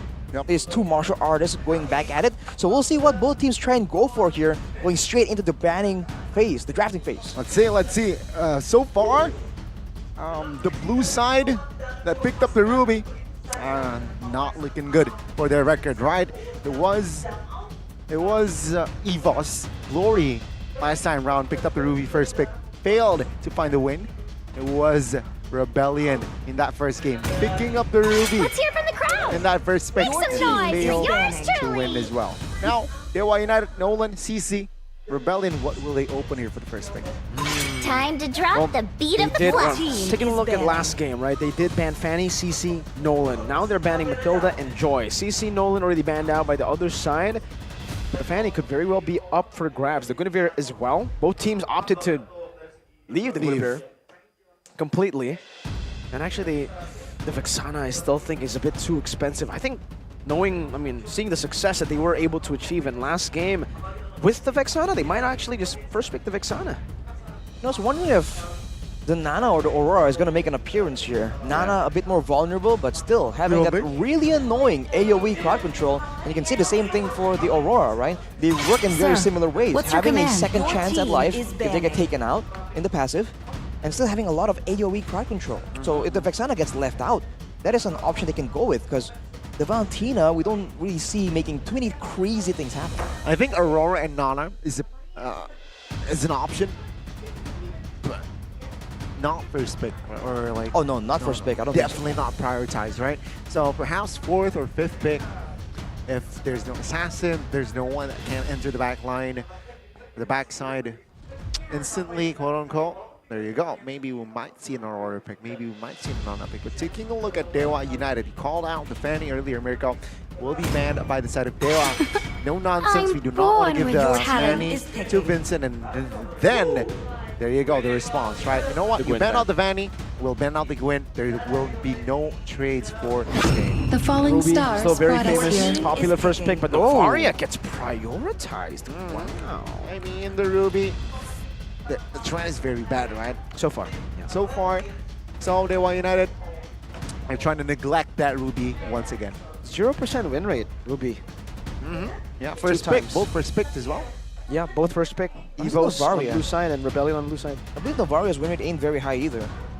I think 50-50, is it not? Or is still 0 with Varia picked up? EVOS lost on Novaria. That's it. That's it, yeah. One Oh man.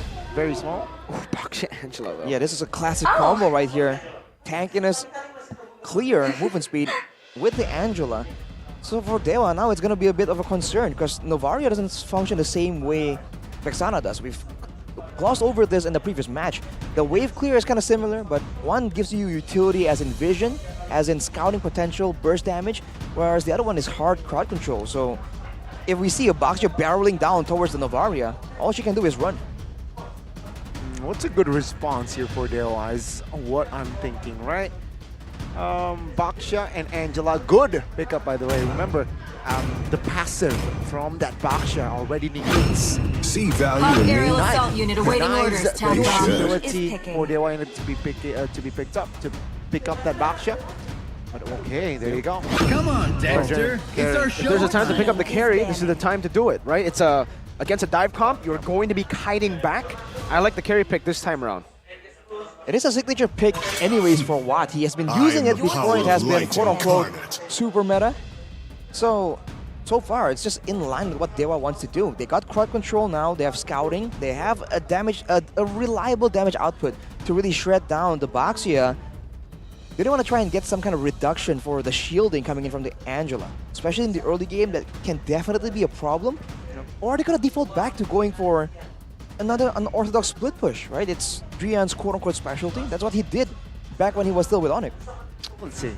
All right, it seems like though, Rebellion, or not Rebellion, they will take their time here because If they want to deny another potential dive comp here from the side of Rebellion, what would it be? I think it's going to be Utah or Lapu, perhaps. Choose my a good own ban, but no, path. they will opt for an Arlet ban here. Makes sense, right? They need crowd control here for the side of Rebellion. They eliminate that option here for RBL. Another good choice might be the Paquito ban right now for Dewa. They might actually ban it away from Cars, knowing that with this kind of composition, they're going to have so much side lane pressure. They have a lot of macro options here for Rebellion. Even without the Paquito, the Angela can serve there. So we'll see. Again, Paquito has significantly increased teamfight participation, teamfight impact due to the changes. So that can still be used right here to maybe deny the Fredrin from getting close and trying to get his own crowd control off onto your teammates. I think a good ban for Rebellion as well is Minotaur, right? The way you want to dive, of course, you want to have the clear coast. And with Minotaur, it's never clear. That coast is just always guarded with that the big knockup with that minion Fury Saria. But no, they opted for the Ruby ban instead. The Minotaur is going to be a big pick here for Dewa, and it's been left open. Rebellion maybe have a counter to it, they have an answer to it. But for Dewa, XP should still be the priority. They still don't know if the Angel is going to be flexed to mid or roam. Yep. I prefer the roam though, still. Well, the Vexana is still open, by the way, so This land is our I think homeland, Rebellion and it can will really soon be our significantly burial benefit from ground. it, but Lapu Lapu is what they want to get out of the way. I think Dewa United is expecting Rebellion to really try and shut down the carry this time, because that was one of the bigger problems. Okay, interesting. Why the Lapu? Potentially to see and to have option that carry does not have to bring the Purifier, right? With Lapu, you most likely have to bring the Purifier in, but now with no crowd control lock secured for the side of Rebellion, perhaps the carry might be using another spell. But Valentina though picked up what ultimate perhaps potentially the Novaria, right? Eyeing that ult for Novaria might be value for the side of Rebellion. Well, for Rebellion, they can have a lot of chase potential right here, right? The Valentina is mobile, the Boxer and Claude, everyone can really follow through together if Vincent just makes connection with someone that they know they can take out. So I think for Dewa United, a frontline, someone that's just tankier or someone that can just avoid standing still there, getting caught out by all the crowd control. Minotaur. Oh, wow. We expected the Minotaur. Yeah, but not the Thamus. I did not expect the Thamus. Whoa. But I mean, imagine Thamus, all Vengeance, Claude Blazing Duet. Who dies first? The Claude. Right, I think that's the scenario. The export gets chosen, but that's Wait, what? I really thought is going for it. The export is going to be really good here. It's going to melt a lot of the frontline targets that they will have. That's why I thought, Dewa might. Oh, they're going for double slows with Angela as well. Yeah, this is going to be quite scary for Dewa United if they do lock this in. That's why I really thought the Xborg would have been a solid pick for Dewa as well, because the Baksha gets melted by the new War Axe plus Xborg. Especially the Xborg can also serve as a zoning tool, right? We see it again and again. The Xborg, knowing that he has multiple chances at life, moves forward and just zones the important people, and even if he gets taken out, he can still kind of get out of a tough situation. So it's a great pickup from Rebellion. It's a solid pick, but I feel like there is still no answer for that Novaria.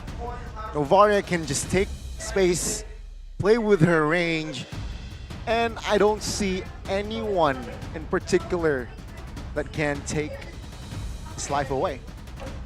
Or her life away. Well, technically the Claw might be able to. I think the idea is not to just try and hunt her down in the middle of a fight, is to just get behind or beside the Novaria.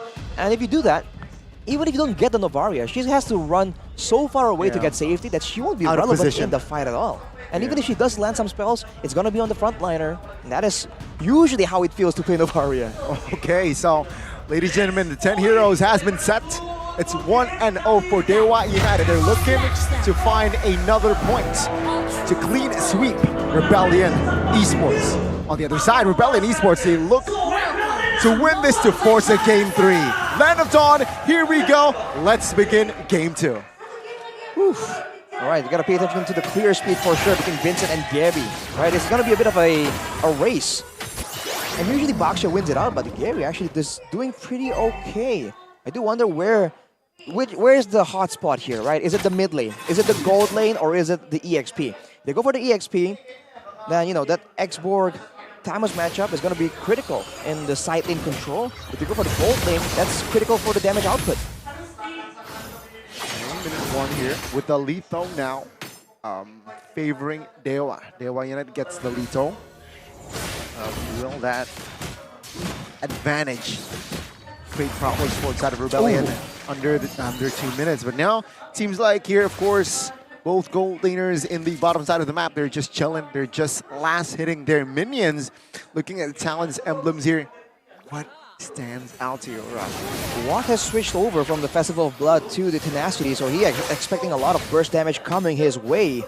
Whereas for the side of Rebellion, not so much. I mean, it's going to be short engagements here.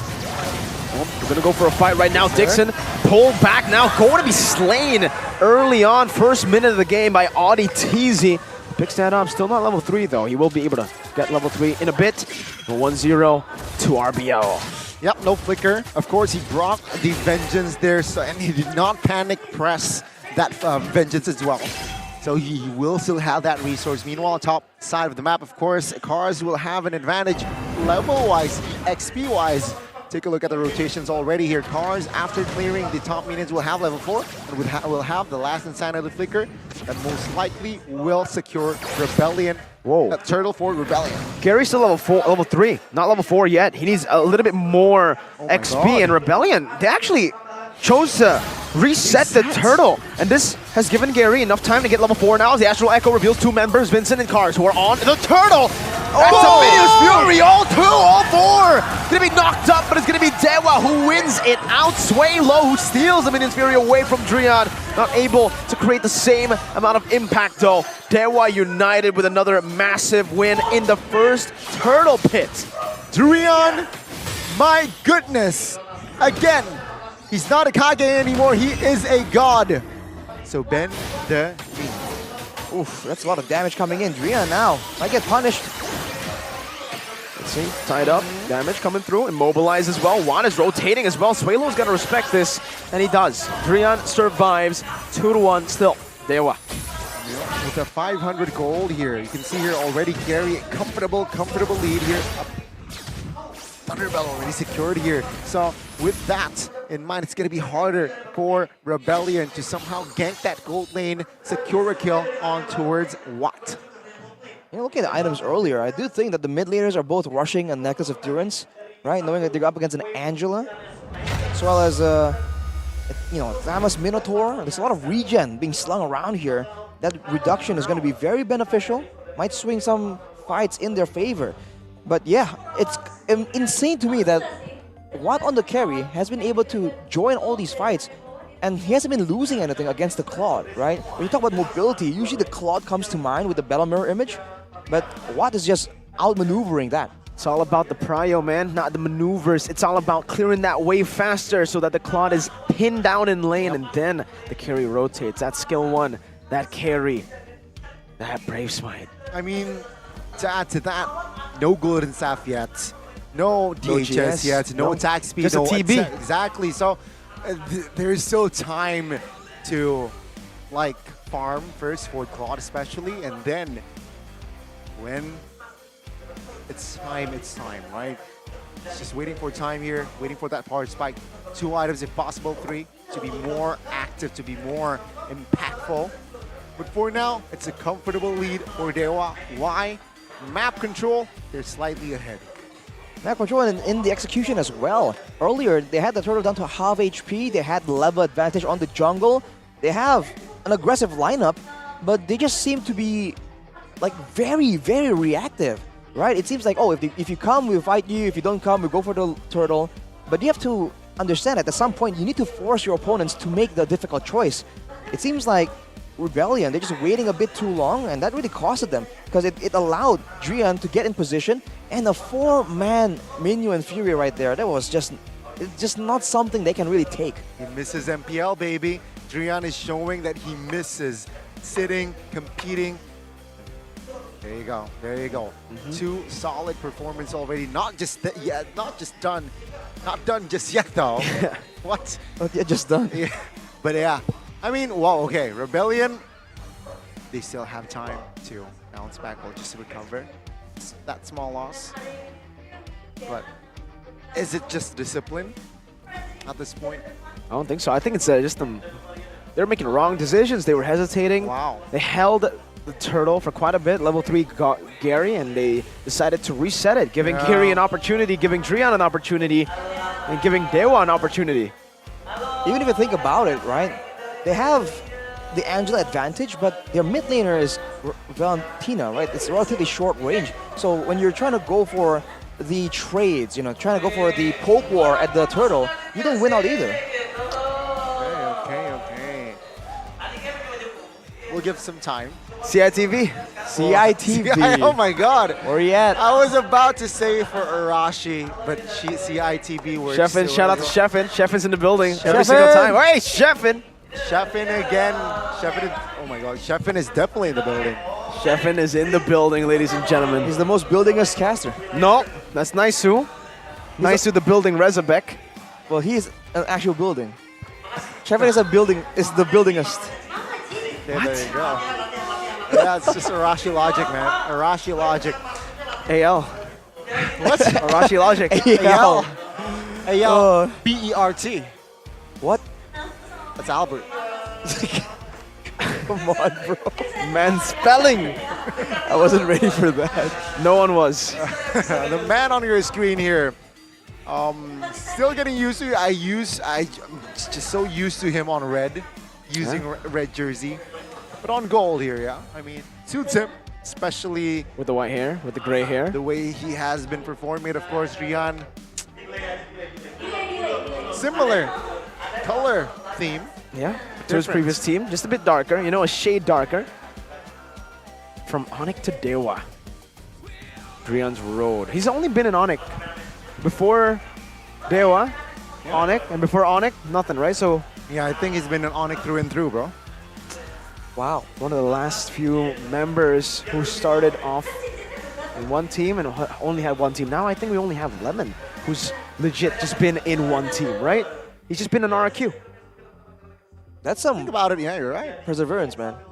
I think there's a lot of temptations as a player. Cars as well. Yeah, of course. Yo, 3 seasons. Are you 2 seasons. Are you comparing cars? Drian joined in season 2. You know, Lemon joined in season 1. And we're talking about cars. Good point, Goni. In that case, way low. Whoa, really? Moai. From Rebellion, MDL to MPL. Through and through. Oh my God. But yeah, it seems like they have resolved the problem, and the players, they are focused on their Samsung phones. So, ladies and gentlemen, check out the Marshall. If you haven't seen it, let's go. Boom. Let's go. Land of Dawn, resume. 4 minutes in, still 1,000 gold lead held down by DU. Seems like a lot of this has happened, but now, ooh, look at that. We have to steal it away with Retribution on that little green camp. Watts in the bottom lane, trying to go for a little bit of plating. Moai chunked quite a bit, gets a few shots into the turret and backs away. Okay, it's fairly even, right? Safe to say it's an even game. 5 minutes here in Arashi. Though, Dewa United, they have been winning the small wins. But the goal difference, it's not really fatal, I would say. But I would like to draw attention to the goal thing, because, you know, we were talking a bit about this strategy, right? Base Might on the marksman and just out-sustain. It seems like technically it's kind of making a comeback. And as a counter to the carry the carry Brave Smite. They're going with the Claude Brave Smite, which was the original, but look at this. Whoa, the flicker follows through on Swalo. Dixon with a flank, and Swalo gets brought back again. He pops in the ultimate, steals it away from Tamis, but it's not going to be able to help him survive. Drian falls as well. A roamer for a mid laner. Dixon still forcing to fight as a Faraga armor gets popped, and Cars will still be able to flicker out to safety with the help of the hard guard. Vincent still lingering around. Watt and Moai in the bottom lane, 1v1. It does seem like Moai got the better trade in that bot side. Gary, though, on this turtle, should be good. Should be taking this for free. Audie's opening it up. Natural Spear to get it low enough. Gary with the Retribution. Now Vincent. Oh, it's a good taunt onto Audie TZ, who's now left all alone. Flickers out. Oh, Brazer's Wrath barely misses. And Audie TZ will be able to escape from his ex-teammate. Great timing on that flicker, and again, Dewa United. Small wins converting into big wins. And even in the gold lane, Watt has kind of equalized, and look at the backup coming in. That's a snipe. That is Moai letting go of his turret. Will he fall? I think no way. That's going to be the first turret, though. Exploiting the range, right, Keys? That is what Novaria has in her kit, that range.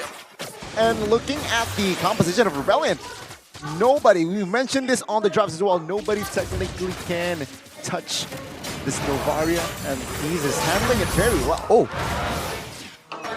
Okay, I thought there was a steal coming in, but guess not. Gary got it. Gary still got it. Outside, you can see her 2v1. Yeah, he's melted down. Dixon will just take it. Watt now in the mid lane with a help of Blazing Duet from Moai. Just soaks it in, man. The semi-tank carry is an absolute beast. He's just going in with reckless abandon, dude. We usually see carries kind of hesitate, kind of dance around a little bit, trying to find a window. But it seems like right now he is the danger. He just walks in towards all these fighters, all these mages that should be a problem. And he's saying, you know, bring it. What's interesting though here, number one, damage dealt currently. Still Swalo, not Keys, not Watt. But Swalo, the mid lane, Valentina for Rebellion. Okay, that's interesting. Followed by Dixon, the EXP. So there's I think there's just a lot of poke here by the two players. And let's see here, the final turtle battle. Who will take it? I don't wonder about the XP matchup right here though, because Dixon can still go a lot more aggressive. It's a bit more of a duelist hero, 1v1, the Tamis. But now, Rebellion once again have the first move. Can they go through with it though? Moai is fully stacked. Dixon is looking for a way into this team fight. Drian doing the same thing right now, just lingering here. Watts, whoa! An aggressive maneuver onto the frontliner, trying to melt him down, gets him down to half HP, forcing RTZ to look for the healing. Hard guard onto Cars, utilized already. Maybe a bit too prematurely, but they have got the job done. They have zoned Gary away with the help of that X-Borg. Gary is so far behind, he won't be able to do anything right now. Finds a taunt and brings his grab as well into the Faraga armor. Cars flickers out of the tier 1, and that's just a clean fight by Rebellion Zion, able to find the neutral objective and not trade anything. But Drian with a flicker knocks up Cars and Audie. Not enough to take them down just yet though. Swalo rotates to cover again.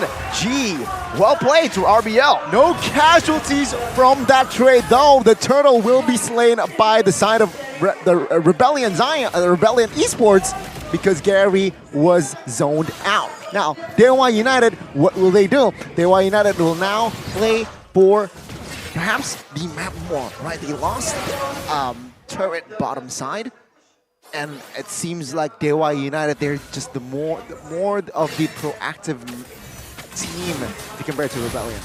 We'll definitely go for the mid turret right here. It's the only one left standing. That's going to allow them to actually take advantage of all these bushes. Drian would love to have that situation play out. But for Rebellion, they've equalized on the turret on the bot side too. And we talk about proactiveness. I like what they're doing right here. They go for the turtle. They're in the right spot first. And then they force the play. They know like, okay, we're taking it or we're not, right? They decide that first and then they make the plays happen. They go with the hard guard. They use everything. And then nothing is wasted, right? Because Dewa can't just kite back in and out like that. So, pretty much equal right now. Economy-wise, maybe structure-wise, Dewa United has an edge. But map control is actually Rebellion here. Still able to hold on despite down a turret. Now, item-wise, item check. Well, a big one is that RTZ has the Flask of the Oasis. And he's showing, again, great growth here. Because he used to be, the engage guy, right? The pickoff guy. But now he's playing this Angela pretty well.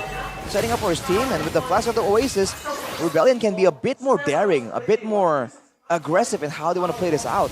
Dewa will have to wait for Drian to build that item if he is even going to build it on the Minotaur. Incoming power spike for the Claude. He already has the golden staff, so he's just waiting a bit more on that corrosion scythe, and that's where Dewa needs to really be careful. The vengeance will still be there, yes, for Dixon, but for the rest of the team, there you go, he finds it. Corrosion scythe goes in the mid lane, stacking up that golden staff and stacking up his passive. Gary getting melted down. Drian knocks him up. Minus Fury used up, baited out. Vincent with the shield unity now as the Astral Echo connects onto the back right now. Dixon's going to be able to jump in as well with the Vengeance now. Moai running away. Cars finding the meltdown onto the frontliners. That's Sway low traded in. Moai blazing duet. Dixon, oh my goodness, runs them down. He zoned the backliners away, and Gary finds the Retry. Dixon is tearing apart the backline, and he gets out as well. Vincent with the shield unity, but Kaze takes it for him. Now it's Dixon, gets pulled back, but he's all good. Watts finds the punish, and Rebellion are lost. Oh my god, Watt is just free hitting left and right, and the Lord is secured by Dewa United. We saw that Thamus Vengeance ult will make that blazing duet hard, and there you go. Wow, it's just, I wasn't able to deliver with that blazing duet. It almost seems like Dewa United was not supposed to win that, but they did anyway. They don't care. Now with the gold advantage, just getting further and further, the control of the turrets as well. It's looking awful for Rebellion. They made the same exact play twice, but it seems like Dewa learned from the first time and immediately made adjustments, man. The cars dive with the Angela on the top side, flickering out. It's like deja vu moment, and Dewa capitalized as they should.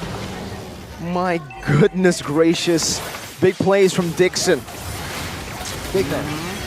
Take a look at that. 2 minutes ago, the turrets for Rebellion, the inner turrets, still stands, but now gone. Shambles. Shows you again how well Dewa United can translate a lead, a moment, into multiple objectives. Rebellion needs to be a bit more aware of the wave management right here. They're forcing Dewa United's hand by rushing onto the objective, but they're neglecting a lot of things like the farm, like the wave management as well. They might have to expand a bit on their strategy. They really want to catch Dewa United off guard. Quick item check right here. Brute Force Breastplate also finished for Watt. That's why he's so much tankier. That's why he's willing to just go under the turret. I've never seen that, man. A marksman just brute forcing a turret dive solo. What things, man, what things. Just what things. Now Malefic, so game 1, only Endless Battle as the attack item. Now he adds more with that Malefic Roar. He wants more penetration. Keep in mind, the Flash of the Oasis competed for Drian on the Minotaur as well. He can apply it to the passive to every single one of his teammates, given the right circumstances. Same can't be said for Audi, who has been a bit more aggressive in his usage. He's not staying in the back, protecting a backline or healing his whole team. He is just trying to go in and facilitate cars and his aggressive maneuvers. Look at Dixon! Just stands there menacingly. He looks at Moai in his eyes and says, no, I'm him. Roar. But yeah, I mean, why? Audi, wait a minute. One key item that Audi has in his in Audi's kit is fleeting time, right? So with that, the hard guard should and technically be quote-unquote spammable. I don't want to say spammable, but the cooldown reduction time there is definitely there, especially when you assist or even grab a kill. I think for right now, Rebellion could be okay just going for the poke war here. They lose it in range, but they do have an Angela, but look at cars! Faraga armor. Still the healing. Auditizi is able to provide enough sustainability for cars to get back his Faraga armor, but Watt's not letting that happen. He also has a little bit of sustainability with Drian. Pokes from the Astral Sphere in the mid lane, not connecting, but they are going to be able to clear out the mid lane first. A lot of tempo prio played in. Watts dashing forward, taking the Faraga armor out. Trion with a flicker forward and finding two on the board with Astral Echo. And the Appraiser's Rata give him a big smack in the head. Cars taken down. And now it's Dixon again in the back line, just wreaking havoc. Meanwhile, Vincent gets taken out. That's another Minions Fury stolen away, this time by Suede Low. Moai able to find a trade. It's only Dixon for Cars and Vincent. Man, what a crowd control reaction there from Drian. It was a party for that CC, and now it's a free Lord for Dewa United. Rebellion losing 2 players, that's not a good sign. Not at all. And Dewa United, despite losing Dixon, they are in a bit of an overextension, we would say. They're still able to just keep calm and know that they have more than enough to really stand on a toe-to-toe against Rebellion. And the pressure for the Lord, they get it now. And with the base turrets being the only turrets available for Rebellion, can Dewa go for the end with this push? Because it doesn't seem like Rebellion have any real solutions in a big team fight. Okay. 15 minutes in, Dewa United now with the Lord. Is this endable, Arashi, right? Is the question. And if they really want to end, who do they need to pick off? I think it definitely has to be Sway Low. Moai, I think there's some items available on the frontliners for Dewa United to deal with Moai. Sway Low can actually provide a lot of the clearing, but look at him. Oh my lord. That's the poke that Navaria provides. Enhanced Lord just charging into that base turret. Easy take for Dewa United. Now they're looking for the bottom side as well with the minion wave still there. Empowered as well. Lord buffed minions. Not going to be dealt with by Rebellion. They decide to move up top to defend it, and now it might just be 3 base turrets with the Enhanced Lord. Rebellion has no range to play around with here, so if Dewa can push right onto the crystal, the base, Watt can just sit there and shred everyone down slowly but surely and then go for the decisive end. That might be what happens. That wave clear is definitely suspect here, Trian. Now, Minions Fury, no flicker this time. Sway Low though, doing the same thing, 3-man. Minions Fury into the Blazing Dew, but it's not going to get up right now. Dixon just takes it up, and no one can shred him down. Appraiser's Rad, Moai knocked up. Now it's the last Insanity, but it's cut short by Watt, who has them in nature and is able to shred the Faraga armor before last Insanity pops. Now Vincent caught and stunned up, stun locked. Watt finds the damage. Gary, Immortality still within his clutches. Watt with a dash forward again. The battle mirror image from Moai to get to a better angle to clear the waves. Again, it's Gary with the taunt. Moai with the damage, now melting Dixon down. The last Insanity to the back again, and the win nature buy from Moai. Hard guard, Watt dashing out, chased down by Cars. 1 HP, just barely still able to disengage. 3 base turrets taken down, and RBL are still able to defend. Rebellion, massive defense. That might be the... Oh my god, that might be it. That's, oh my god, that might be it for them. But they are able to hold on. Now, though, Dewa United, still massive lead that they have, but slightly delayed. More opportunities, more possibilities for Rebellion to perhaps recover. Gary and Dixon, man, they went in to make sure to try and take out Moai there, knowing that he is the one dealing with the bulk of the empowered minions, trying to secure the end right there and then. Everyone else just seems to be a bit more calculative. They know that it's only a matter of time, and they want to shred everyone down, but that was a bit of a force. And now with Rebellion still in place to contest the Lord, can they get it, man? They have the Angela play available to them, but Dewa United can take this Lord very, very fast if they're not careful. See? A setup. Dewa United, of course, has better odds in this Lord take. Rebellion, they have to brainstorm, man.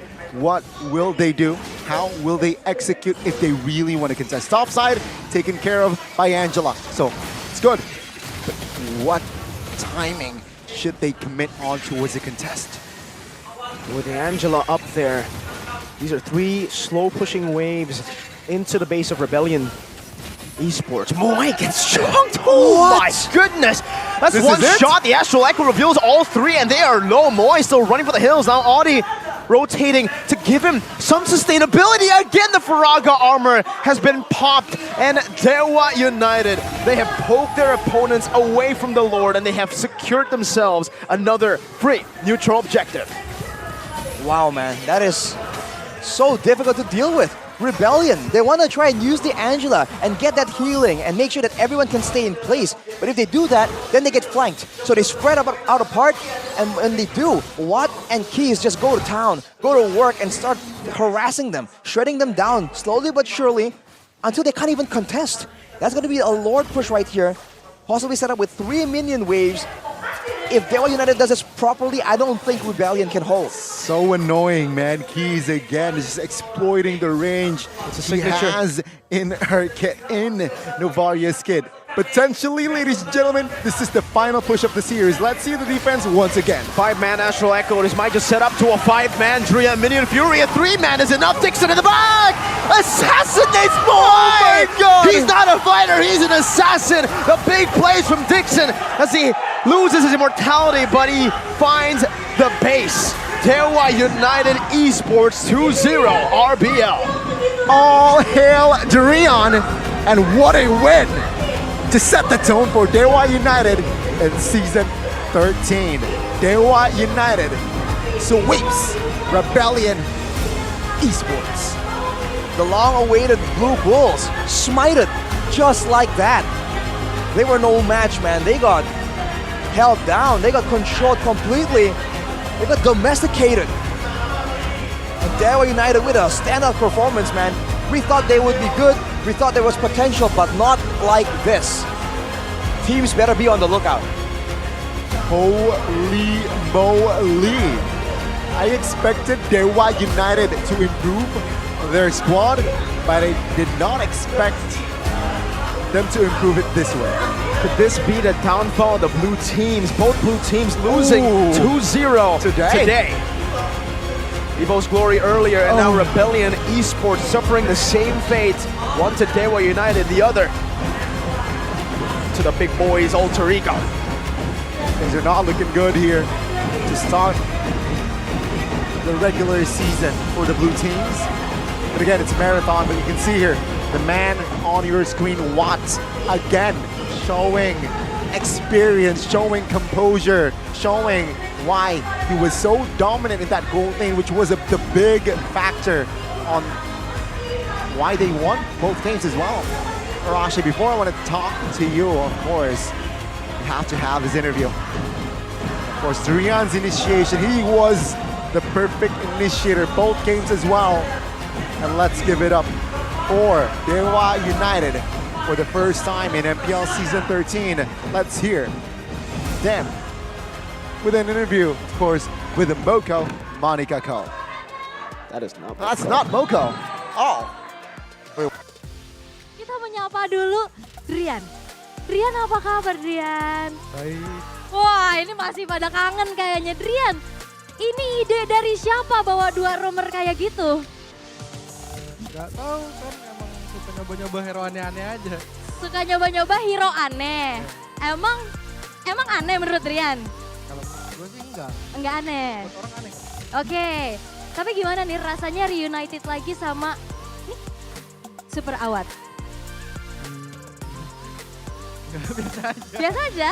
Gak ada rasa-rasa kangen gitu? Ada. Ada? Kangen mukulin palanya. Oh gitu, Awat emang bener suka dipukulin palanya? Bohong doang? Tapi sayang ya sebenarnya. Dikit. Tapi Drian, aku mau spesial nih nanya nih buat Drian nih ya. Drian ini membuka match Dewa United dengan begitu baik. Dengan cowoknya yang begitu memukau. Tapi nextnya Drian bakal ketemu sama yang punya skin cow. Gimana tuh, ada persiapan nggak? Persiapannya latihan yang keras dan berserah pada yang di atas. Berserah pada yang di atas, gitu aja. Oke, buat Awat nih. Awat kan main juga udah dari awal debutnya Dewa ya di MPL. Tapi aku mau bertanya, kira-kira apa sih yang ngebuat dari Rebellion ini gak pernah menang loh lawan kalian di turnamen yang lain juga? Nggak tahu ya, mungkin teman-teman gue yang jago kali. Ya anak-anak kita jago sih daripada dia, udah itu intinya ya anak-anak kita lebih jago dari dia aja udah. Lebih jago. Baik. Tapi memang akhirnya hasil yang berbicara juga ya. Benar. Tapi next aku mau nanya sama Gary alias Jusgar bertemu dengan ex-team yang bahkan kan Jusgar kan, Gary kan pernah juara kan waktu itu bareng sama Audi CS yang sekarang udah jadi Audi TZ nih. Gimana nih akhirnya pertemuan kalian? Ngerasa terganggu kah atau biasa aja atau justru jadi bakaran motivasi nih? Ayo bisa nih. Nggak ada sih, biasa aja udah lama nggak ini juga kontek-kontekan. Oh udah gak kontek-kontekan? Udah musuhan. Udah musuhan? Tengil soalnya orangnya. Oh gitu. Emang tengil. Jadi malah semangat buat ngalahin gitu ya? Baik, oke. Tapi kita tanya nih sama Dixon dan juga Case deh, boleh deh ya. Sama deh pertanyaannya, sebenarnya menurut kalian faktor apa sih yang membuat Rebellion tuh gak pernah menang lawan kalian? Kurang tahu sih. Kira-kira kalian kan ngerasain nih di gamenya gimana? Kalau sekarang efek KG sih. Efek KG. Baik, boleh. Kalau dari Case? Hoki. Oke, tapi Case kan sekarang di cover bahkan ya sama Drian, nge-cover juga sama player baru nih ada Gary. Perbedaannya yang dari Case rasain apa? Ngerti in-game-nya sih. Kalau Drian. Mungkin ini, kalau perbedaan sama sebelumnya, kalau yang sekarang lebih ngerti gamenya lah. Lebih ngerti gamenya. Oh oke. Jadi lebih build chemistry-nya lebih gampang harusnya ya. Harusnya. Jadi udah saling mengerti gitu ya pengertian. Baik. Oke. Selamat sekali lagi untuk debut kalian juga untuk di MPL ID season yang ke-13. Semoga di next match kalian bisa memberikan yang terbaik dan tetap konsisten. Sekali lagi big applause untuk Dewa United. Terima kasih. Oke. Dan sepertinya para caster juga udah siap untuk breakdown apa yang terjadi di game yang cukup cepat untuk para casters. Take it away.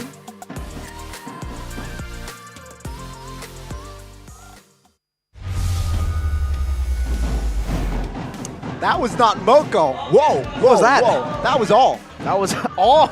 That was all. That is all. I believe it's pronounced owl. Owl. Not all. Ladies and gentlemen, that will be all. Yeah, that was all. Thank you so much for the interview. Of course, Dewa United. First time seeing Drian not on an Onyx shirt, on a jersey. There you go. All right. If this was 2017 or 2021, that's Photoshop, man. That's Photoshop. So, yeah. If what as well, 2021 is Photoshop. He wasn't in there. Why'd you choose 2021? You could have chosen 2023. You know what? You're right. 2023. That's such a far day, 2021. Audi TZ is still in red. Whoa! But yeah, ladies and gentlemen, that was Dewa United for the first time in Season 13. What a way to set the tone, right? The Mirko mentioned earlier about the blue teams not having it today. Sucks. 2-0 to start the season. Oh, tough luck. But again, it's a marathon. It's not a sprint. Exactly. So they will have time to bounce back and recover. But all smiles on the quote-unquote last Kage. The Podum. The OTM presented by official tournament smartphone Samsung Galaxy. He is him, man. He just makes it work. We have to see if we can maintain the same level of performance, but that Minotaur game, he was just doing it all, taking damage, providing sustain, protecting, aggressing, showing again that he does know how to do it all. The real question is, can he do it against every single team in the league? You know, right? I mean, watching that game 1 performance just made me realize, how dare you pick a Hanzo against the man who played Hanzo mid back when he was in Onyx, the man who played Lampu mid, the man who played Cho mid, the man who played all the mid lanes. The audacity, the auditizi.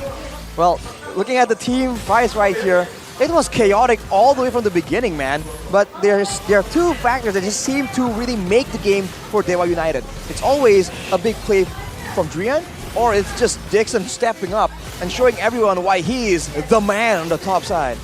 It's the combos, man, right? The Astral Echo, hitbox, that too. Plus Drian with a bang, bang, bang. But Moai, man, every time against Dixon, this is so sad. The gold laner life in 2024 ran down by someone with 1 damage item, man. I wanna highlight though, look at Watt's HP bars in the middle of all these fights. I saw him go in the middle of a fight, by the way, go from a quarter HP back to full. The sustain on this build is just ridiculous, man. And here, that's the moment from Dixon. But look at that, even though they're low, it doesn't matter, man. They just keep going at it. Look at the sustain from Watt. This is why he just is fearless, standing in the front. I mean, in conclusion, right? Dewa United, what's their theme? In sync. Game 1 and 2, I feel like they're just so in sync. That, of course, Rian was the glue that holds it all. The Cho, damage, mind you, Minotaur, healer, crowd control. Dixon again so in the back line. This dude, man. That can't be legal, man. I mean, Gold Lane in 2024, Marksman in 2024, look at that. If you're not 9th. semi-tank, if you're a Claude, especially on... Yo! Oh my goodness. There it is. Sapu, which means... Elder. Elder. Elder. The Elder. And of course, Keisha, shout out as well on the backside. Yeah, I love Zaya. Me too, man. Me too. Well, let's take a look at some of the items right here. Audi, again, just going with the more passive approach, going with the fleeting time with the flash of the Oasis, but just it wasn't enough, especially against the damage output coming in from Watt. And we want to highlight yet again, against a Claude, he went for the win of nature here, for the output potential, but all in all, it's still unreal how much damage the carry can output when you have that much tanky items built into your kit. I think I think we can take all those words with a grain of salt here, man. Yeah, good. Shout out to the game duration as well, right? Perfect timing, 2020. Not like my vision. But yeah, Rebellion Esports here, they need a lot to, I think, evaluate themselves, right? Right. But I mean, Dewa United has also, if you look at their composition, they're really abusing this idea that you're tanky but you can do something else. Because Watt is doing it on the carry, Dixon is doing it on the Terizla. It's on the Thamus, wrong guy. But Corrosion Sight only and then full tank, and he's just wrecking it in the backline. So this is something that they really enjoy playing around with, and we have to see if this is a recurring theme, because then that might just set a trend, right? The true damage trend, the multifunctional trend. Question, Miracle. Do you like the carry now? Answer, Gani. Still, I mean, I don't hate it. I just dislike it. So no, still I don't like the carry. You don't hate it? Okay. Not a fan. Not a fan. Even seeing Watt. Yeah, Watt against Moai. To be fair, there is quite a big gap between their experiences, right, and their time on the line of dawn. So for sure, hey, we're only fair, right? It hasn't been tested to the limit where we would accept it as a quote-unquote new meta. That will have to wait for maybe a couple more days. But looking at... What? I mean, not Watt as in the player, Dixon, but like, what the hell? Dixon, 100,000 on the Thamus, bro. One damage item. I gotta be honest, I'm surprised. I expect keys. I expect what? Dwats. But not Thamus. Wow. Remember, we doubted the pick. We doubted the Thamus pick. Yeah, and Dixon is like, no, don't doubt me. That's why your caster is not pro players. Yeah, I'm a big player, Dixon. What is it? Wait, is the carry Keys or Dixon? What? Oh my god, it's Keys. It's Keys. Yeah, apologies, that was, guys. They have the same haircut. That was confusing for a second there, right? The same haircut. Exactly. I was like, there's no way. So that makes sense. I Apologies. expected the Novaria. I expected yes, the Novaria. There's more sense, but let's take a look at the golden moment by you guys. Trust Gue dijauhin, cari. Aman. Lihat gue ya. Boxnya masih ada tuh. Boxnya masih ada ya. Fighting ya. Maju. Bruno gua. Ayo. Nice guys. Ini dalam Bruno nih. Bunuh. Lagi. Lagi. Lanjut boy. Oh, so smooth, so calm, so composed. Okay. While in a very chaotic moment there, right? Especially, but no, Dewa United, go. There's a passion, there's spirit there, but still, very controlled environment. There comes. Loving it. You gotta love it, man. I mean, it's kind of like a next level kind of like cool factor. Next level Onic? No. Relax, okay? They're not playing yet. I'm just saying, when you hear someone going hype, yeah, we're doing it, go, go, go, go. Okay, you know, we do that too. But when you see a team perform in the MPL against professional players, and it's just cool, calm silence, that's just cold, man. That's cold. Wait a minute. And right now, both of these teams are cold at the top. They are sitting at 2-0-2-0. Dewa and Alter Ego. Go, go, go. Again, just to recap, right? I think I expected Dewa United to have a better odds against Rebellion, but I did not expect Alter Ego stomping EVOS Glory. So that's the surprise for me for our opening day of MPL Season 13. Thoughts on the opening day? I think the opening day has been, for me at least, quite predictable. Ooh, okay. I predicted both EVOS and Rebellion. You know what that means. You know what that means. I said 2-0-2-0. If you've been following Mirko for a while now, you know what that means. Now, Arashi, what do you mean? Or what do you think? What do I mean? Arashi means storm, but what I think about the day? Yeah, opening Season 13, set the tone. I think day one is great. I mean, the first match goes according to plan, but I really thought that Rebellion, right? Again, we talked about how it's about synergy. It's about maintaining the same roster and making slow but steady progress. I thought this was going to be, you know, a good showing, right? Finally, we are just that solid. And turns out, Dewa United just destroyed everything they've been building up. So they were more in sync with new players coming in than the quote-unquote Rebellion that has made little to none changes. Kind of. So, which is why I predicted Rebellion actually, because I thought the synergy factor was just that much more important. But hey, you know, sometimes things like this happen. C'est la vie. That's life, right? Sometimes you can't get what you want. All right. For Dewa and Alter Ego, they're not just. They cannot be satisfied yet. Not yet, because it's a marathon. It's first match. So we will see the standings officially, of course, on screen very, very soon. Yes, ladies and gentlemen, first day, 2 matches, done and dusted. There it is, Alter Ego, number 1, Dewa United, number 2. They're both tied, to be fair, for first place. 1-0, 1-0, 2-0 game rate, 100% win rate. Aura, BTR, GeekFam, Onyx, RQ, and then the 2 teams who lost today. EVOS Glory and Rebellion Esports, both 0-2. For now. Right? Again, we would like to remind everyone that the league isn't over in 1 week, so don't worry, man. There'll be developments. There's going to be... We still have 8 more weeks and even 2 more days in this week. Exactly. So calm your horses. It's all right. As of yet. But that is the standings presented to you by the official tournament smartphone, Samsung Galaxy.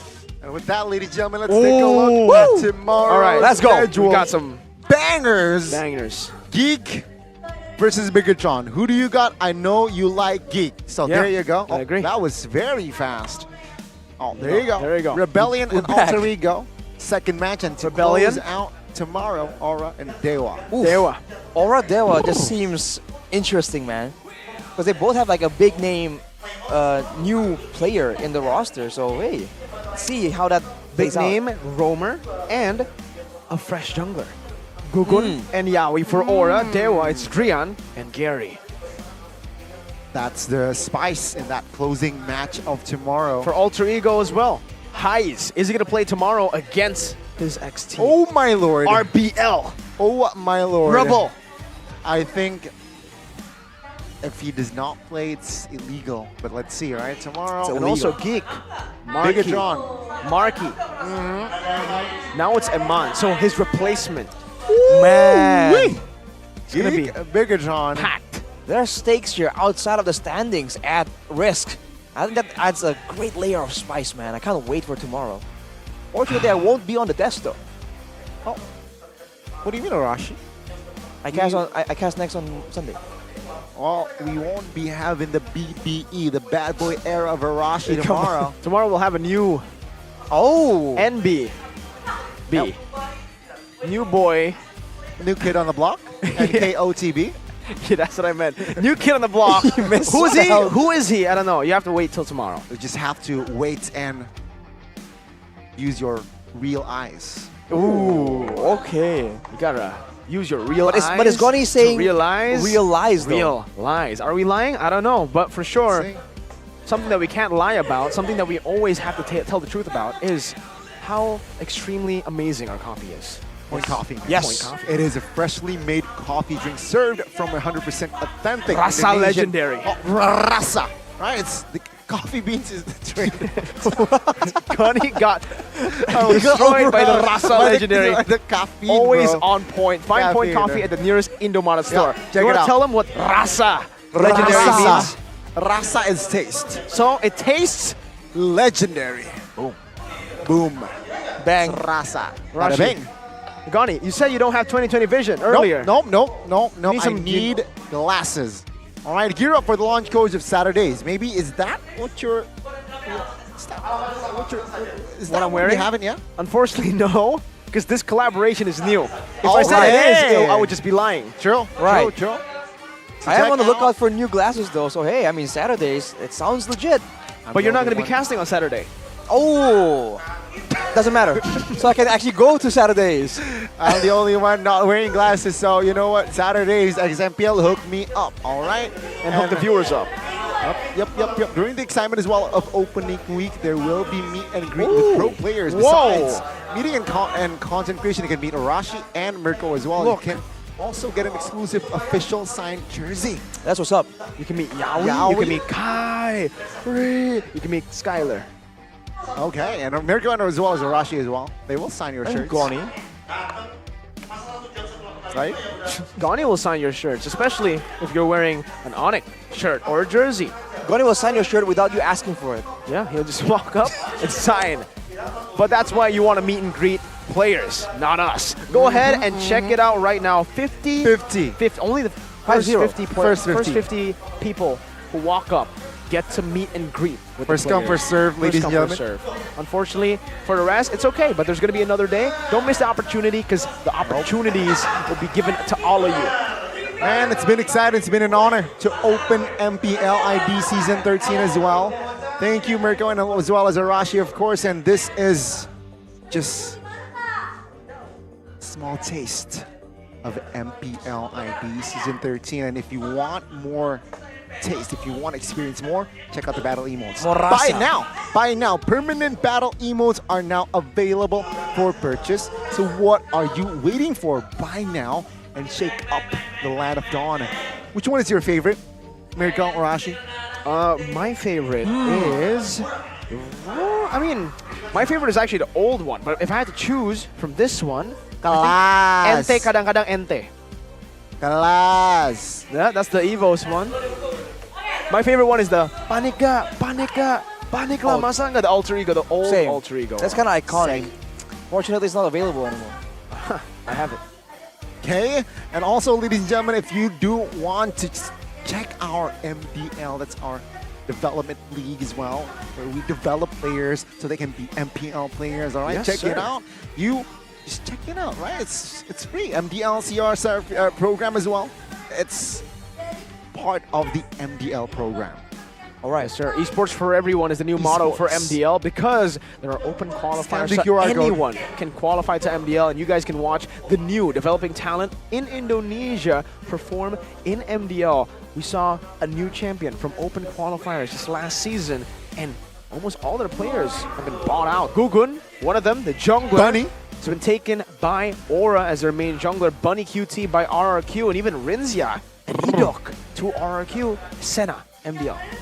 It's very fast timeline as a pro player, right? Very fast. So yeah, if you want to be pro player, there's always a way. There's always a way. There's Plenty of always a way. opportunity. Open qualifiers means that it's open to anyone, man. You can register, join, and maybe you might find yourself in MDL next season. Exactly. With the two female teams. Remember, 2 female teams joining next season. Ooh, that is going to be a banger of a season. But once again, it has been Goni, Mirko, and as well as Arashi accompanying you today, of course, for our opening day of MPL Indonesia Season 13. It's an honor. Thank you so much, production, everyone involved.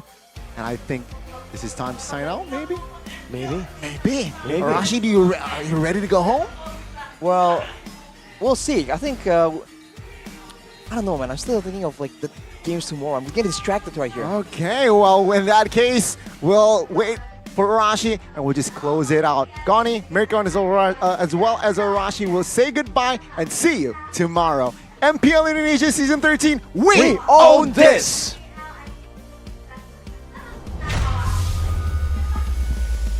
Tidak lepas karena powered by Moonton, presented by official tournament smartphone ada Samsung Galaxy, official e-wallet kita ada GoPay, dan juga official gold partner by UBS Gold, dan partner di Esports ada Dunia Games, Gamesmax, Oraimo, dan Telkomsel.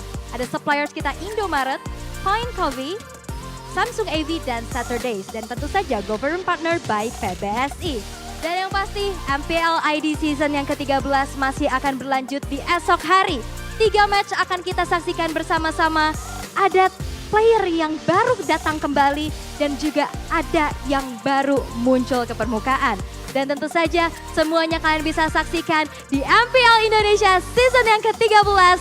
We own this!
dan terus berlari, terus ke arah puncak tertinggi. Ku takkan berhenti, hanya sampai di sini. Kemenangan abadi menanti. You know we won't miss if we unite our focus. And if you haven't noticed, we all live. Nyalakan apimu, hadapi semua tantangan, hadang semua serangan, jatuh bukan halangan. Bakar semangatmu, janganlah engkau menyerah. Kita akan